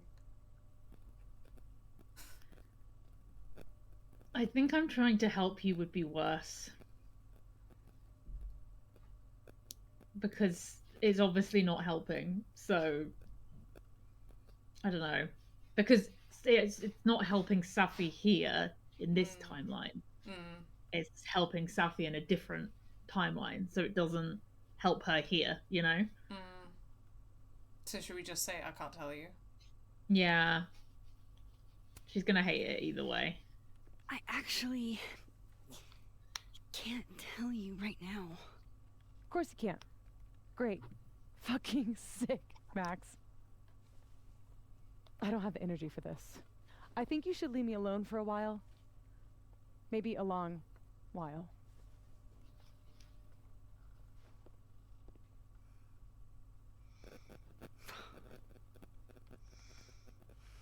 The thing is, though, you know what's funny is that having read the first page of that book, like, is it cringy diaspora girl novel? Yeah. But it's like, is an 18 to 20-year-old Japanese American girl allowed to write a cringy diaspora novel? Yes. But coming from, like, a grown-ass man, you would just be like, this is what you wrote? Yeah. I think, though, because he used the feminine pronouns to refer to the narrator, so I think it might be... The worst part is he might be writing in the perspective of a girl. Great. Which is even worse. We gotta kill him when we get the chance. Mm-hmm. First the cop, next Lucas.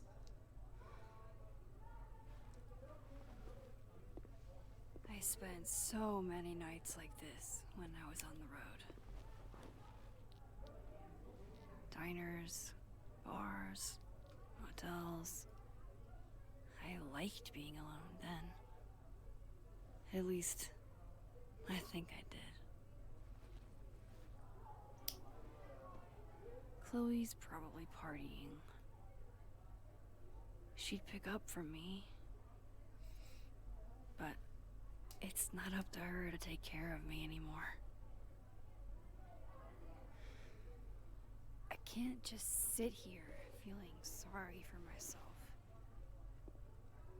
I need some company. The way that they have character assassinated Chloe is something that I will never forgive them for. No. A cringy what? What is that word? What is the word that I said? I said cringy diaspora girl novel, as in, like, diaspora being people from a certain ethnic group living outside of the, like, homeland of that ethnic group.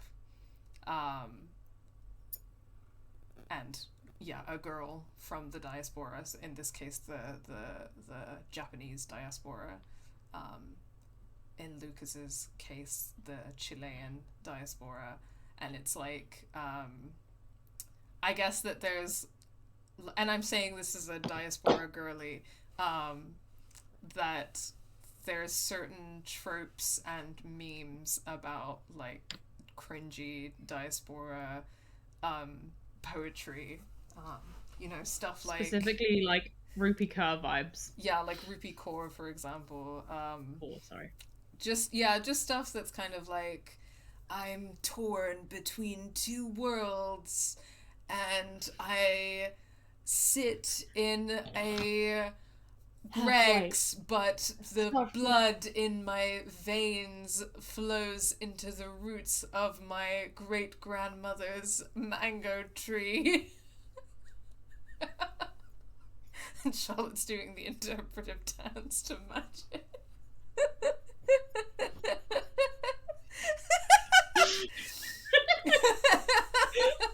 I don't even know what that was. That came from my soul. No, I loved it. It's just giving like half white, half black, one person. You know? Yeah. Oh, there's a couple of accounts on TikTok of like mixed race people doing skits of cringy mixed race people poetry that is so good. It's just mwah, you know. It's just really good. It just hit. Right. What was the warning? I don't remember, I'm sorry. That's literally fine. Notes. Amanda was on campus today and it was weird. Amanda said she came to Caledon for coffee and seemed weirdly dodgy when I asked questions about it. Okay. Diamond. Maya Okada. Diamond noticed Vin reacts whenever Maya's mentioned. The question we both want to know is why. Diamond got Vin to confess. Yasmin put him up to lying about Maya in return for his job, but there's more to this. Safi, book deal. Safi has a book deal for her poetry and she's so excited about what it means for her. Safi and Yasmin seem so proud of Safi's book deal. It's good to see them getting along. Safi's book deal was cancelled. Okay, we've read a lot of that before, sorry. When I asked Safi's book was cancelled because it was about her late friend Maya. What the hell did Safi write? Okay, Yasmin was definitely lying about Safi and Maya knowing each other. Why would she deny a friendship that was clearly important to Safi? The statement that Vin put out after Maya's death blamed her mental health struggles, that would have pissed Safi off. Yeah. Holy shit. Vin issued the statement at Yasmin's urging to secure his position as her assistant. Vin admitted that he was the one who threw the cow skull through Safi's windshield. Yeah, okay. Yasmin seemed surprised and concerned that Safi's book deal was cancelled. They seemed closer lately, and I thought Safi would have told her. So I think why Safi was annoyed at us wasn't because of us asking questions. I think it was literally because we mentioned the book deal thing to Yasmin. Yeah.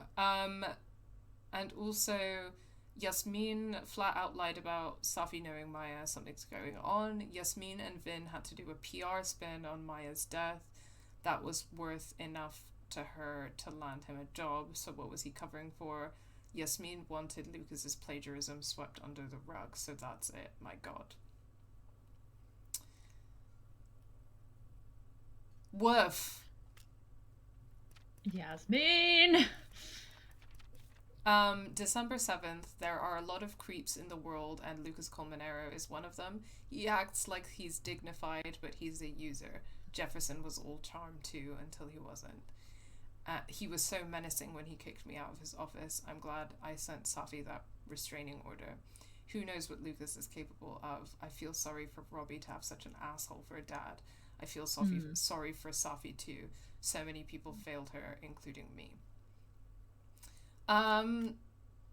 So I've never read it before, but this plotline is reminding me of a book which has been quite popular recently called Yellowface by R.F. Kuang. Have you read it?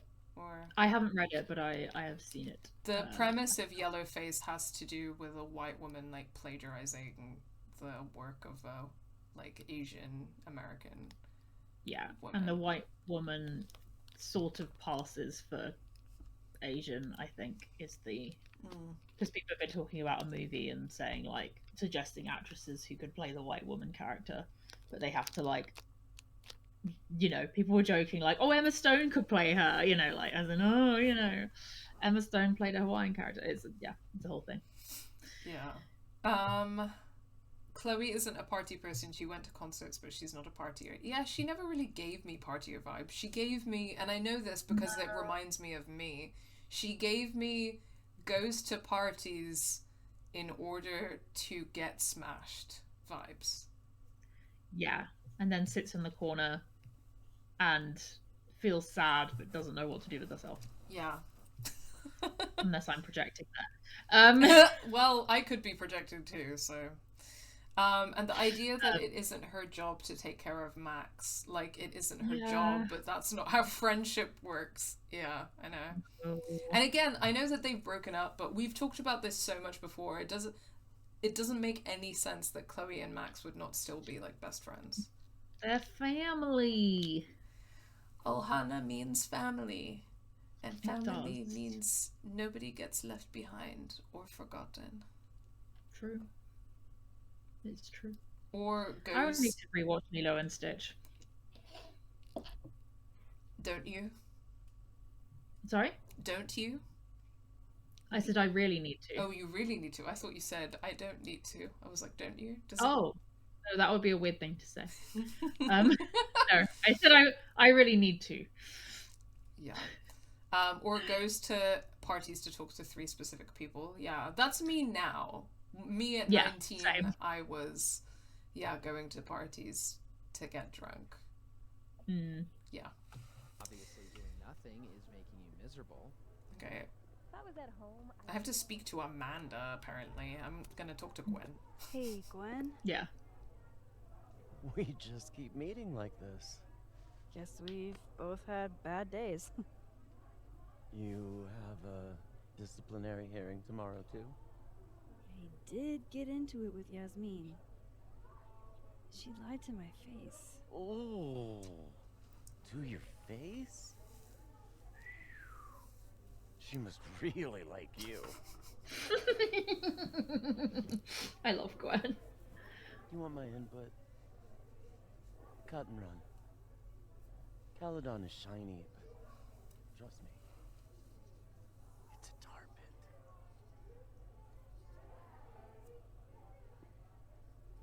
pit.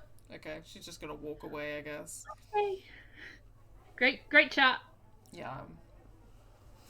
Her tattoos are great, yeah. I mean, it's one of the first things that I noticed about her, obviously. Yeah, absolutely. And I was like, that's hot. Mm-hmm. I can't believe we got out of that. Fucking crazy. Okay, apparently... Oh no, I wanna know what the goth girl and the timid guy are talking about. Where are they? Back where we just were.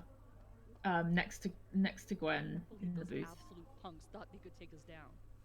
Mm-hmm. Tim, I feel like you aren't in the holiday spirit here. The holiday spirit of us kicking ass. Huh? Oh, sorry. Spaced out. Okay, I guess that's it from Goth Girl and Timid Guy. I think he's probably icing her out after her shittiness. So excited to go. I doubt I will. Hey, Diamond. Hey, Max. Oh, fuck. That's about the level of greeting I'm expecting at this point. Thank you. You okay? Everything's fine. She fell in love with the wrong person. Reggie, what happened to the bro code? Max is a bro. Is Max a bro? No. You ever have a thing for the wrong person? What do you mean by the wrong person? Well, I guess in her opinion, Moses is the wrong person because he's got a boyfriend. Yeah, but it's like that could mean a few things, right? So it's like in her, I think it means different things to different people. So it's like someone who's taken, someone who's not the same sexuality. What's that? What does it mean? Yeah, because I mean, I have, been for. In the sense of like straight girls, or ones who just didn't like me back or were in a really bad unhealthy. Yeah, place. like it just wasn't a good situation. I think I would just say who hasn't because I'm nosy and I want to know what she's gonna tell me. I kind of, on a level, wonder who hasn't. Like, who's lucky enough in life to just, like, fall in love with someone like, that's just... and it be perfect the first time. It just be like that sometimes. Show me someone who hasn't, and I'll show you a liar. Or however that saying goes. That's deep. I didn't think I wanted anybody. I love Reggie. Before. Fucking horny weirdo. Reggie says I should move on, and he's right. I haven't felt this way about anyone, ever. I don't know if I will again. Maybe that's okay.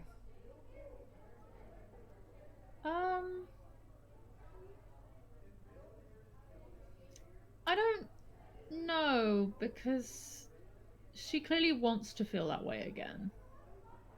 Yeah, but I mean, a couple of things. I think the first is that give it time. I'm worried that it's going to imply that, like, Moses will You should like her give back Moses at some point. time. I get you. Okay, yeah. But the other thing is, like, I actually think that, like, I mean, I think about this a lot personally because I feel like I haven't felt like that about anyone in a really long time, like in many years.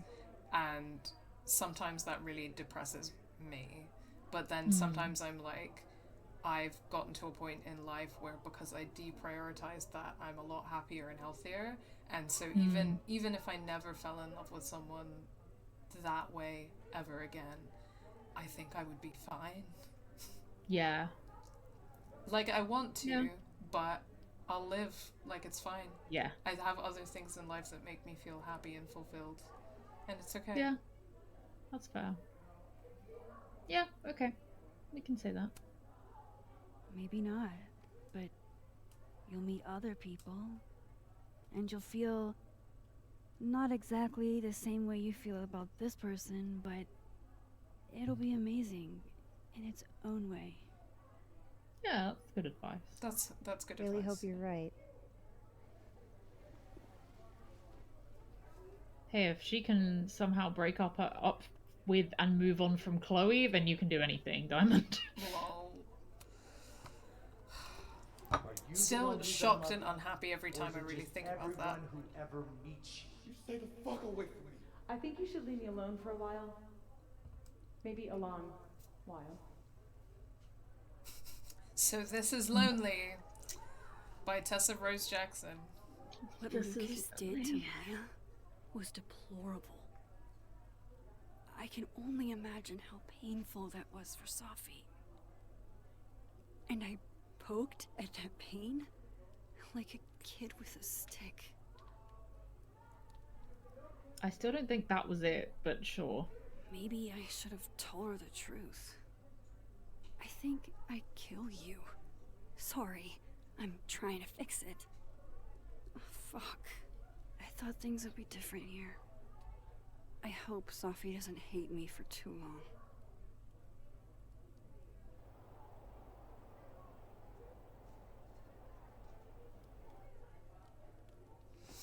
Okay. Let's go Yen, Maxine.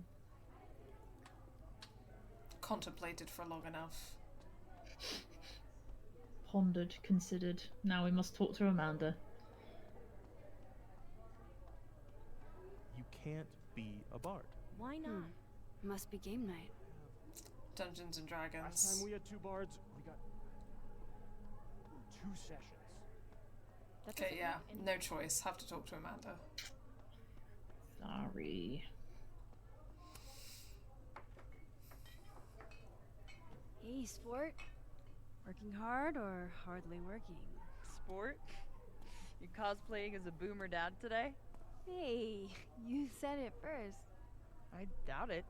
Old sport is more my style anyway. It's finals week, isn't it?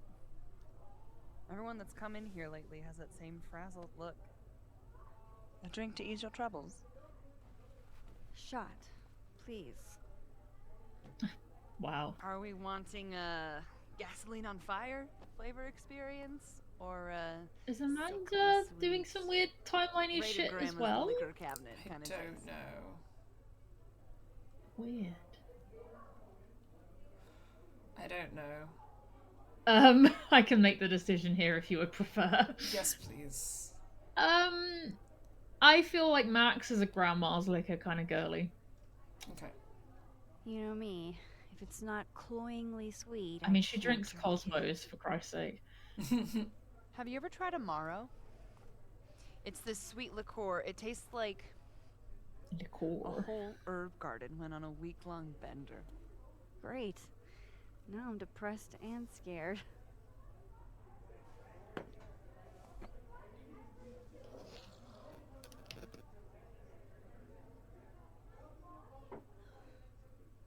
How are we feeling now? Like I keep thinking I've hit rock bottom, but then I realize I'm still falling. You are Jesus. such a disaster. Why would you say that? God, I certainly have a type. Why would you say that?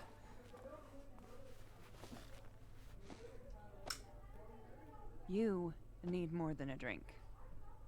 Let's hang.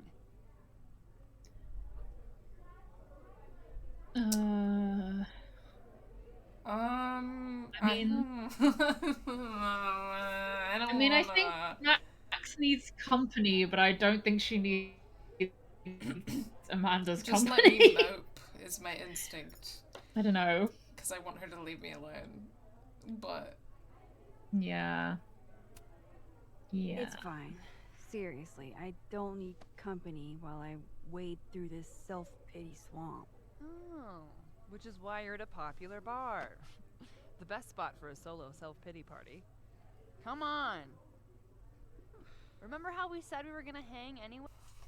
Let's go.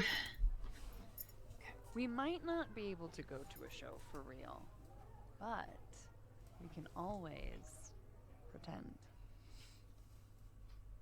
The fuck is that? I guess. Oh, airport. Yeah. Bitch, Wow, she really shut your thinks this is a dumb cute eyes. date idea.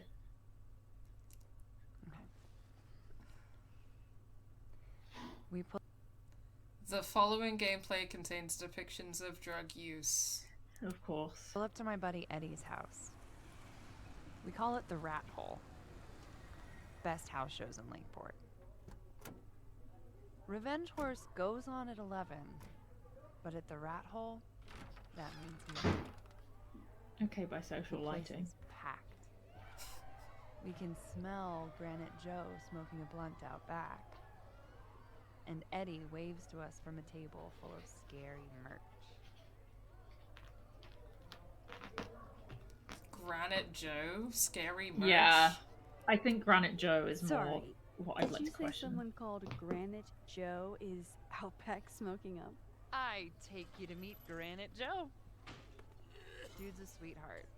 Very generous with his blunts. And do you partake? I am an adult taxpayer, so yes. And then I hand the blunt to you. God, this is Well, I the don't wanna worst be kind of rude. improv. I take a puff and pass it back to Granite Joe. You try to, but Granite Joe has wandered off. You now have one blunt. Yeah, no, I would not be vibing if Hey, someone do took I me on hear a the date band like doing a this. sound check downstairs? Ahead of schedule? Let's check it out. Careful, the stairs are steep. I feel like this is supposed to be romantic, but I am not. Yeah. Revenge Horse opens with my favorite song. Fuck, marry, kill. Great.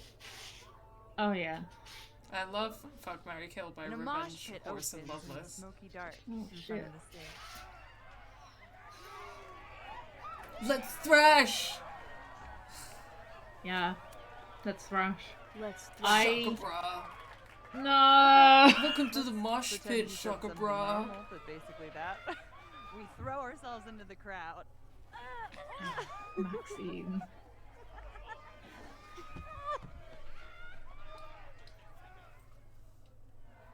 Everyone else in this bar is like, what the fuck are these two doing? I To know. be fair, I probably immediately get a black eye. Oh, then I fight us away back to the bar.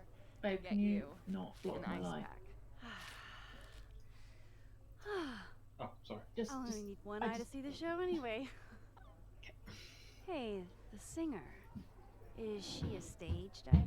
I mean, in so much as you can call a thrifted area rug a stage, sure. She sets her guitar down and takes a running leap towards the crowd. I catch her. Yeah, and then you have a beautiful romance with her. Over to the spot where she was Not Yeah, Amanda. not with Amanda. Don't you have an ice pack in one hand? Oh. Oops. Yes, I do. Oh, I forgot about the sleepy chickpea emote. It's so good. Shit. I hope you're prepared for what happens next. Don't tell me that the singer, that she... Stone cold dead on the floor. But don't worry, this is how she would have wanted to go out. Before we leave, we each receive an invitation to her Viking funeral. Wow. That was the wildest show I have ever seen. Or, like, talked about. Told you it'd be worth it. And you're walking away with, let's see, one half-smoked blunt, some bruises from moshing, and an invitation to a Viking funeral. Okay. Okay. I'm sorry, that's really funny. Yeah. If that was just a dry run, imagine what the real Revenge Horse show is gonna be like. Don't be all flirty, Max. Don't do this. It's been a buck wild day.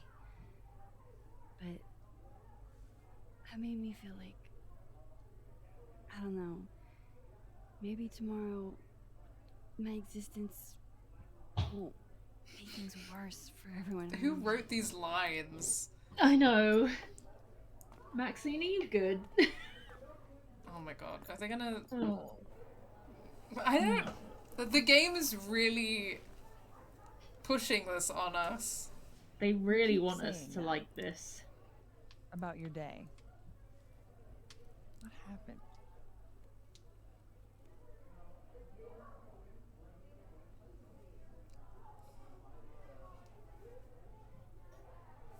Why are you so nice to me? Shit. Doing it again. What are you talking about? Can you just be normal? The therapist says I latch on. Oh my god! But what am I supposed to do when I gel with someone? Act like a bitch? Stop, she's so annoying. She is. She's actually so annoying. I've never been more anti-lesbian in my life.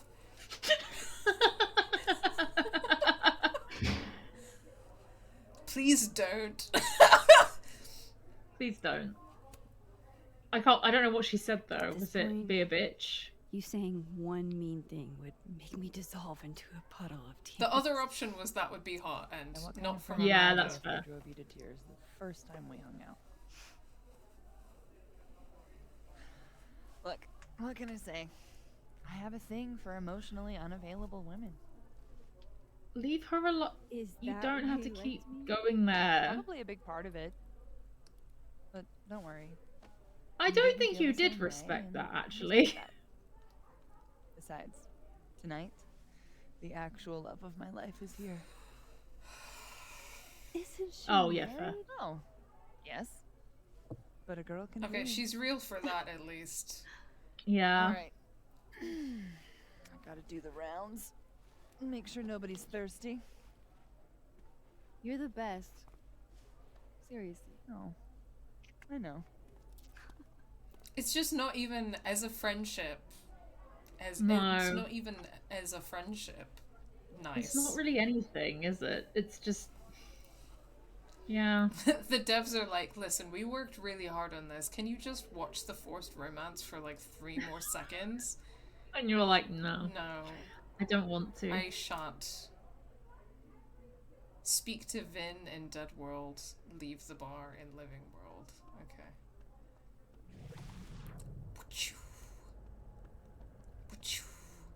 Oh, I don't know if we saw these before. Animals. Cute. Cute. Okay. Little duck. I think we've talked to people in here and stuff, so. Yeah, I don't think Vin's in here, so. Sorry. Romantically disentangled. That's right. We are officially not flirting with her. Thank God.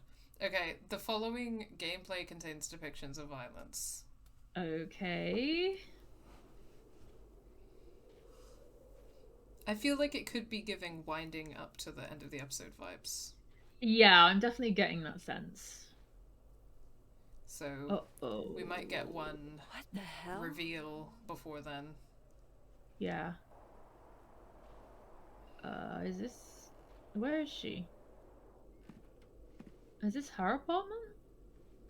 Her fucking look, house. It's the classic Doc Martens. Oh my God. We get it. This is bad. They really did zoom in on her shoes to be like, oh my God, it's the classic red Doc Martens, available now at Doc Martens. Oh. Who's done this?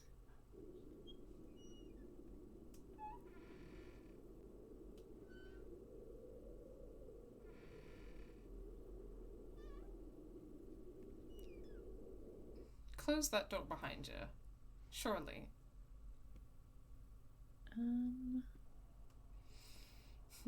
Huh. Whoever was here really messed this place up. What were they looking for? Okay.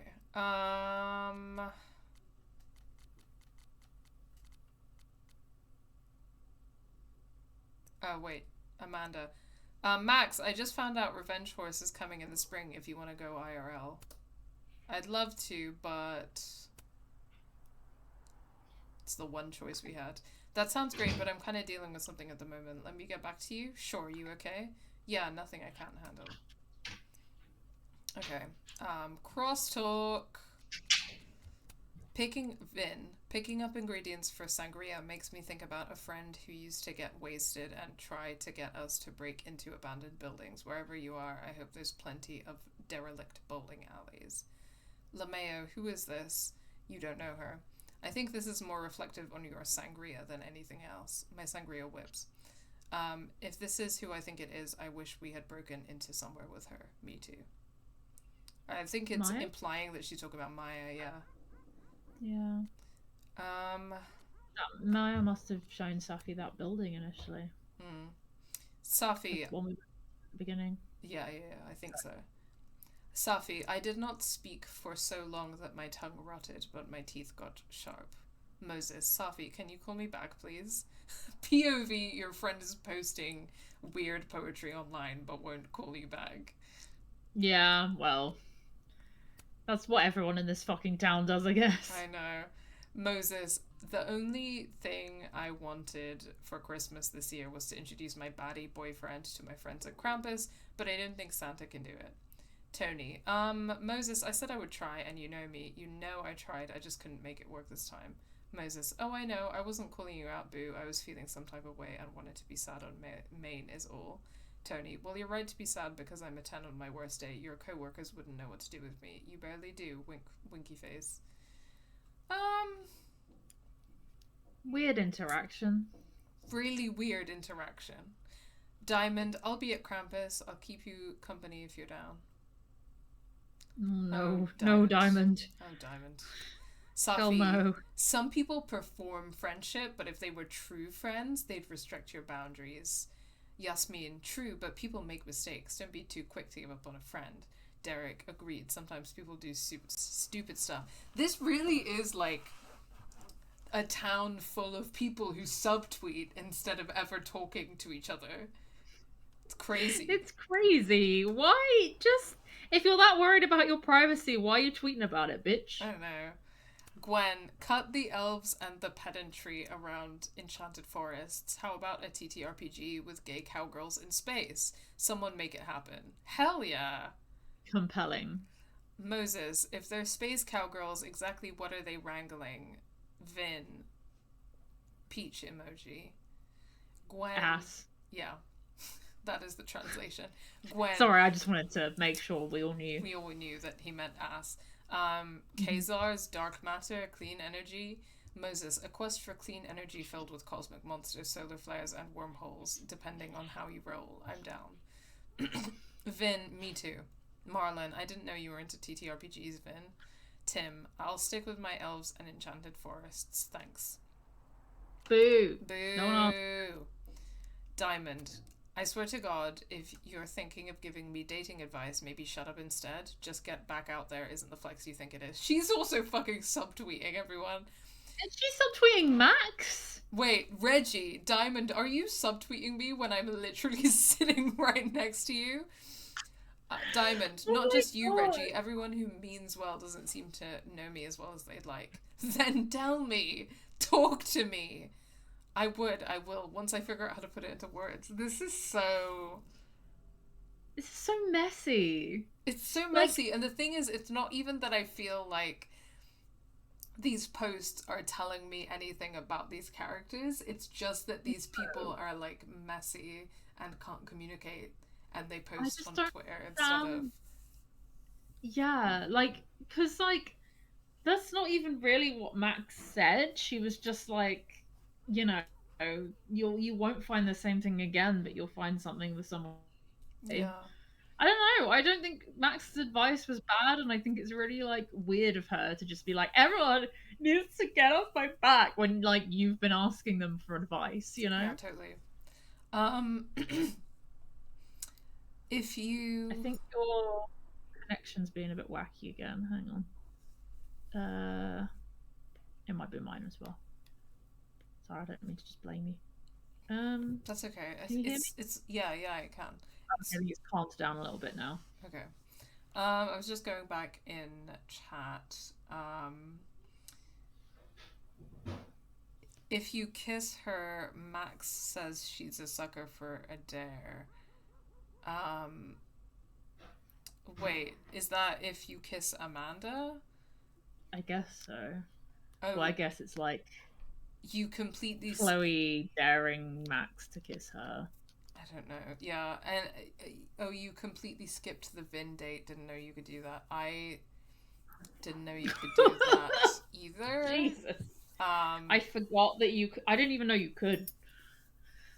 What's the Vin date? How do you get the Vin date, and how did we skip it? I don't know, but I'm thankful because... Why? Like, I find it so weird that you would date Vin, who was hooking up with your friend who died in one universe, and then in another universe is hooking up with your best friend, or was hooking up with your best friend. Oh god, look at this horrible, horrible artwork as well. Oh, that's disgusting. Oh. I hate this. December 7th. It's very clear in the harsh light of hindsight how much Vin and Amanda wanted to make out with me. Oh my god. And I mean, when did Vin give you that impression? I don't think any of our interactions with it. He's just been flirty because he's flirty. Like, I don't know. And honestly, I never saw myself as the object of affection for two people at the same time in two different universes. Okay, as if the Chloe and Warren thing never happened. Well, the Warren thing wasn't really happening, let's be real here. No, but in the sense that he liked her, even if she yeah, didn't like him I back. guess. At the same time that Chloe also maybe even to this day she's still stupid about Warren. Yeah, I don't know. But that's just it, isn't it? I have a hard enough time keeping those two worlds straight in my head. Do I really want to add romantic attachments to it? I'm not exactly built for that kind of chaos. As you well know, Chloe, I wasn't even able to hold on to one person I cared about in one timeline, and then there's like a smash or pass thing, which I hate this. I really hate this. This is horrendous. You can even have Max dress up as Chloe in the DLC. Yeah, you sure can. And Phoebe Bridgers. Phoebe Bridgers, yeah. For sure. I mean, Vin gives me that impression, but Max gives me the impression, ooh, no, leave me alone. Yeah, I think that's because of how we've been playing her, because you can flirt back, but I hate everything about this. I don't like that they're drawn essentially as like the same person with different hair. Because that's weird. I don't like that whole artwork. I don't like the smash or pass. I don't like any of it, actually. I don't care for it. Oh, terrible. There goes my security deposit. You did not have a security deposit. Don't be stupid. No. All my Arcadia Bay stuff. What the hell do they want with this? Does what's his name books. still exist somehow? Want with those? Sorry? The cop, does he still sort of exist somehow? And he's like trying to go through her shit, but like isn't 100% a person? Oh. They're still here? Maybe. Oh. Fuck. No, I think they just like went into this. the dark room. No, like even in the parts you don't get to choose. Oh, you get the vibe from I can't let Max them go through my that she's not into Vin regardless. Yeah. 'Cause she's a lesbian, yeah. Yeah, because she's a fucking lesbian. We've been here, we've done this. Climate strange? In a Wow. meteorological turn of events that's baffled climate scientists, blah blah blah. I think that we've seen this before, so. Potentially. And it also doesn't even recreate the two whales diner thing correctly. Yeah. I'm just gonna check upstairs real quick.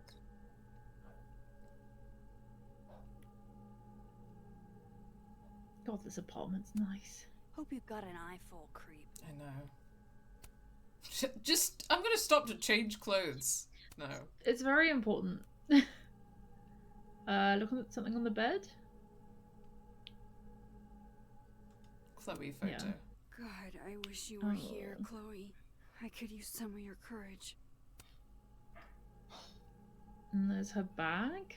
Oh no, that was a lamp. Sorry. No, that's it.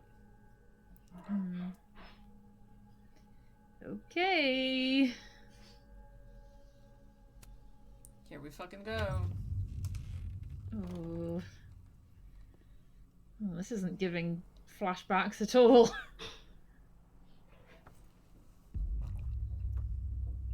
God, The I wish you were dark room here, basement. Chloe. I need to smooch and cuddle and kiss and be gay and lesbian. Oh my god, it's her.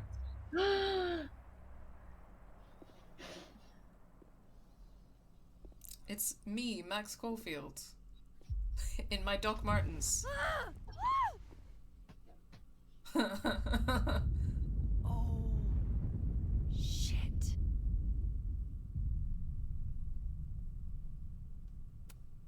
Oh shit, he's right. You're me. I wish I could tell you there's a reasonable explanation for that. Don't touch. Wait!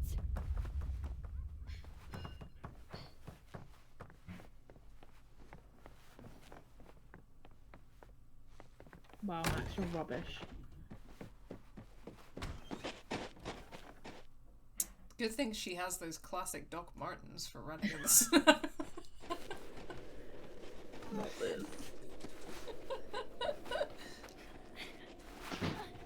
Oh, come on, Max. Only you can run this fast.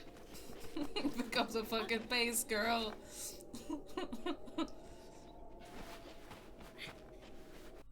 The following gameplay contains blood. Oh. Oh, she whacked herself in the face. Well done.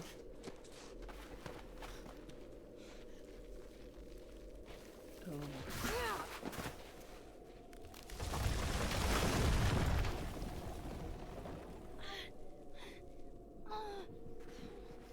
Damn it!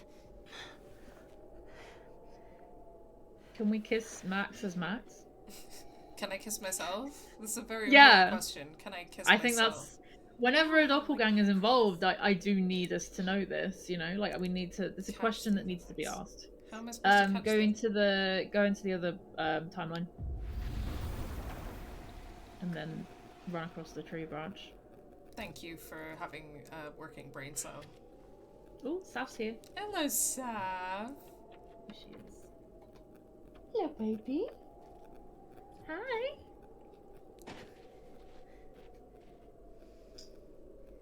Sweet little baby.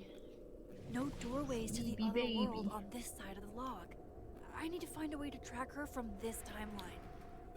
Footprints. Yeah. Shit. How do I know which way? Hurry up and pulse, girl.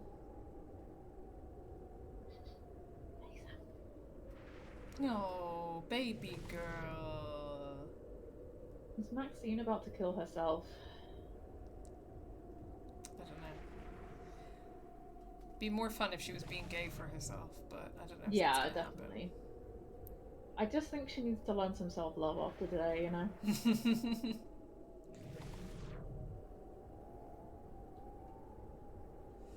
Baby girl.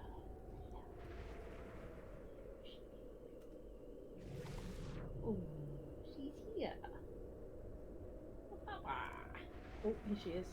Hope I haven't lost her. Ooh. Okay, we're into the danger zone here, because if you touch the other version of yourself, what happens? Yeah. I don't know if it applies to Max, is all. But I guess we'll see. I guess we'll find out, yeah. I almost got her! Where the fuck is she? There we go. Oh. Oh, but I need to pulse. Sorry, I need to transport.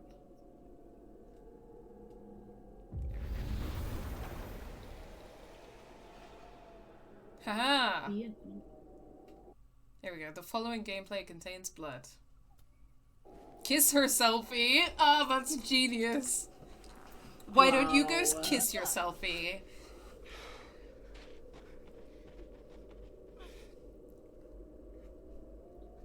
Stop! For fuck's sake, just stop! All right. Girl. You caught me. Now It's so what? confusing sometimes being a girl. I don't know if you like me. Sometimes I think you might hate me. Sometimes I think I might hate you. Maybe you just want to be me. Anyway. I think one of them needs to take the substance. Yeah, that's what's happened, actually. Yeah. Is that everyone's taking the substance. Yeah. Yeah. Where did It's in the you water come supply. from? Where did you even Yeah? come from? You're from the future? Is this what's been going on with you? That you've completely lost the plot? I don't understand. Why were you in my house? What are you looking for? What are you looking for?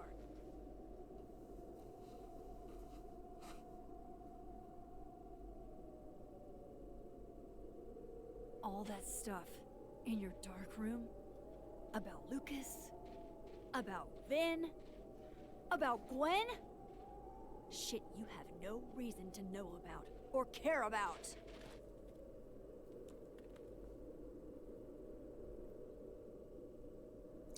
I'm trying to help Safi? Or don't you care about it? Yeah, maybe the second one. Don't you care about it?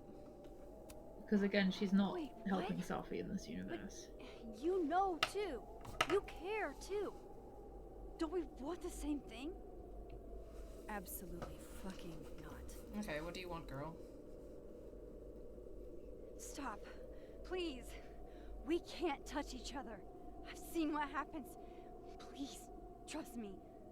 Trust you? Go fuck yourself, Max. No! This is some real theater acting, once again. Yeah. Go fuck yourself, Max! Whoa! Uh-oh.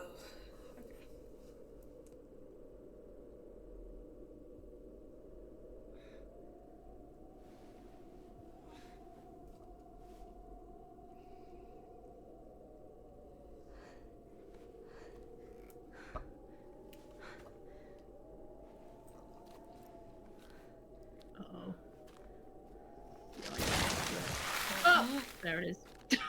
Someone walks on ice and I'm like, well, I know what's coming. Yep. Rest in peace, Luke. Dead.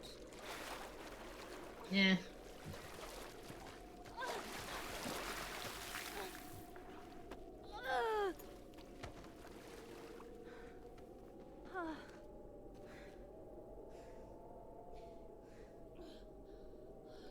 Where did you come from? Where did you go? Where did you come from? Cotton Eye Max. Uh-oh. Oh, dearie me.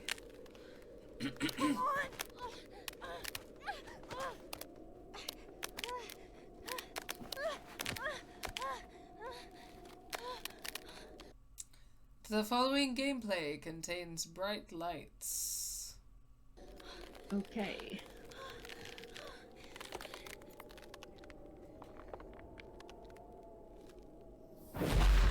What?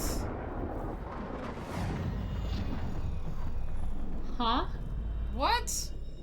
Did she switched it over from the other timeline? What the fuck was that, Supermax? Come on. Let's get you warm. Wow. Max and Max have more chemistry than Max and Amanda. I'm just saying. I'm just saying. I think it's time that we as a society take doppelganger plots to their obvious, like... conclusion, which is that you are gay with yourself. You fuck yourself. Yeah. I'm just saying. The following gameplay contains bright lights. I'm sure there's like a surrealist film in there somewhere. Oh, absolutely. If there isn't one, I'm cooking it up. Oh? Oh, what? Blood warning. What is going on? What? This is so goofy. What? What is happening?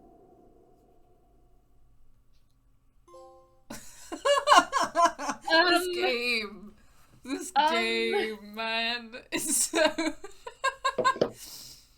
What? Okay. The following gameplay contains Blinding Lights by The Weeknd. Is yeah, something okay, a shapeshifter? I don't know, maybe. So, Lost in Fairy, it looks like you kind of guessed that it wasn't Max because they touched and it was fine. She was fine, yeah. Is Safi a shapeshifter though? Maybe, I don't know. I don't know. This game, it's so funny because, like, every time there's some kind of reveal and stuff, I just find it goofy. It's just silly. Like, but it's also just, like, it's so bewildering that you just never quite... It's like, I'm just sitting here like, what the fuck just happened? But not in a, like, way. I'm just like, Yeah. What? Yeah. Okay. 82% of people are stupid and saved the cop. And we would never. Moses believes that we made the best choice. He's correct. He is right. He's correct. We were in the 18% who saved ourselves because fuck the police. Yeah. Yasmin, call out living world Yasmin's lie or go with it. Us and 75% of people went with it, so now Yasmin trusts you as an ally. So I think that was a good shout, Charlotte. Nice one. Yeah, I just felt like it was probably not worth getting on her bad side right now. Yeah, I think that was smart. Amanda, kiss living world Amanda. 70% kissed her. Boo. 12% pulled away and 18% didn't get the opportunity because we turned it down earlier. Amanda had hoped to speak with you. Okay, whatever. It's a one-way thing. Yeah. Vin, kiss Dead World Vin. 32% kissed him. 49% passed. 19% didn't talk. So Vin wanted to get a drink with us and somehow we skipped that. I don't even know when the opportunity arises or how we skipped it, but you know, I don't think about him, so... It says a lot that you seem to not be able to be just friends with Vin, so... Okay, Moses's anime phrase. Max got Moses's anime phrase correct. Exactly. 92%. 86%. Max promised Moses she would tell Safi to stay safe. Wrong timeline, Loretta. Max did not mix up her Loretta's. Oh, I think we must have missed a Loretta interaction then. Oh well. But I don't know. Never mind. Phone guy's grade 67%. Left phone guy's grade alone. Okay, a bunch of stuff we just missed or didn't pay attention to. I mean, I don't care. Yeah. 73% Max did not talk to the future or hear from the past at the Art Phone project. Oops. Most people, which kind of shows that a lot of people weren't noticing or engaging with that. 51% Max told Vin she knew about him and Safi's relationship, as opposed to telling him that Lucas wanted a restraining order or that Gwen was framed for dealing drugs. We didn't even get the option to tell him that, I don't think. No, but then I don't know that we have proof of that, so maybe there's something we didn't find. Yeah, maybe. Max told Diamond that Vin said Maya had mental health problems, 58%. Max's drink of choice, she ordered something sweet. 1% did not order a drink. I didn't know that we had the option not to order a drink. Well, I think that's if you don't hang out with Amanda. Oh. Like if you've just completely blown her off to this point, I guess. I don't know how you'd even manage that, but yeah, whatever. Maybe if they're dating, she doesn't offer her a drink. I don't know. I really have no clue. No. Snapping turtle moment of reflection. 58% did that. Smash or pass. Okay, we didn't play Smash or pass. I don't know in what scenario you end up playing. Who is that? Oh, that might be what you do on the date with Vin. Yeah, maybe. Probably. Okay, so she said she would smash one of her colleagues, or some of her colleagues, or all of her colleagues, or pass on all of her colleagues. Weird. Kind of glad we didn't get that scene. Maybe he gives three. Maybe he gives a couple of options. I don't know. Weird vibes. Revenge Horse concert. 81% grease trap perished while crowd surfing. Oh, she can actually survive her crowd surfing adventure. Oh. I think it's if the crowd catches her. Right. Or something. I don't know. Oh, well, we fucked it up.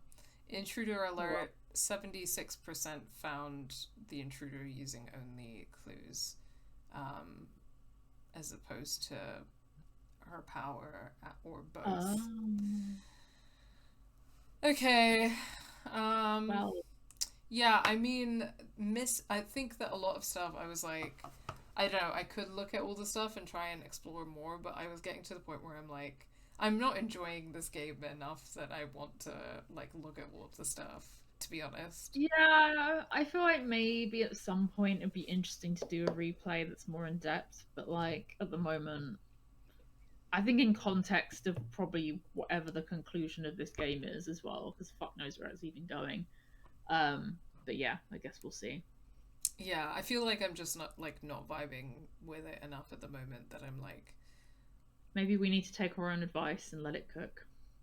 Yeah, I'm trying to be open to that, you know. Which is why I'm still trying to reserve some judgments, but still. Yeah. There were quite a few bits where I was like, okay, I could look around more, but I feel like it takes... I don't know if the episodes are just really long or not, but it feels like... They are quite long, but also I think some of those bits are not very obvious. I feel like... I don't know, like, it's not that clearly signposted, and, like, there's so many scenes where you can't really do anything until you move on to the next bit, so you just sort of move on to the next bit. So you kind of just make the assumption there's not something to click on most of the time, even if there is something. I don't know. Oh, she's off. Yeah, I'm not sure. I'm not sure. Okay, chat. Let us catch up. God, that reads like a teenage subtweet. Max told Diamond that Vin said Maya had mental health problems. Max told Diamond that Vin said Maya had mental health problems. Yeah, it's very that, isn't it? Your thoughts on the replace Amanda with Chloe mod? I think I've seen pictures of that is a thing. I don't like that. Don't like that either, because it's like you would still get all of the Amanda characteristics and interactions and dialogue lines, I imagine. Which is just... I don't think her character is very Chloe. No. And also just like... I don't love this game so far. And I think Chloe not being in it is, in a way, almost for the best. She deserves better, honestly. She deserves better than this. So... that's probably my overall feeling. Because it's just replacing Amanda with Chloe's face but not changing anything else. That doesn't make sense. Yeah, exactly. At the end, Max will wake up and be like, wow, that was a weird dream. And Chloe rolls over in bed and says, was I your wife that you're married to and gay with in your dream? And then they kiss and smooch and pet their cats. Yeah, beautiful. This is all... I think that is the canon ending of this game. It's like, whoa, it was all a dream. This is going to be like one of the only times in media history that works. Yeah, incredible. I can't believe that they managed to make it happen.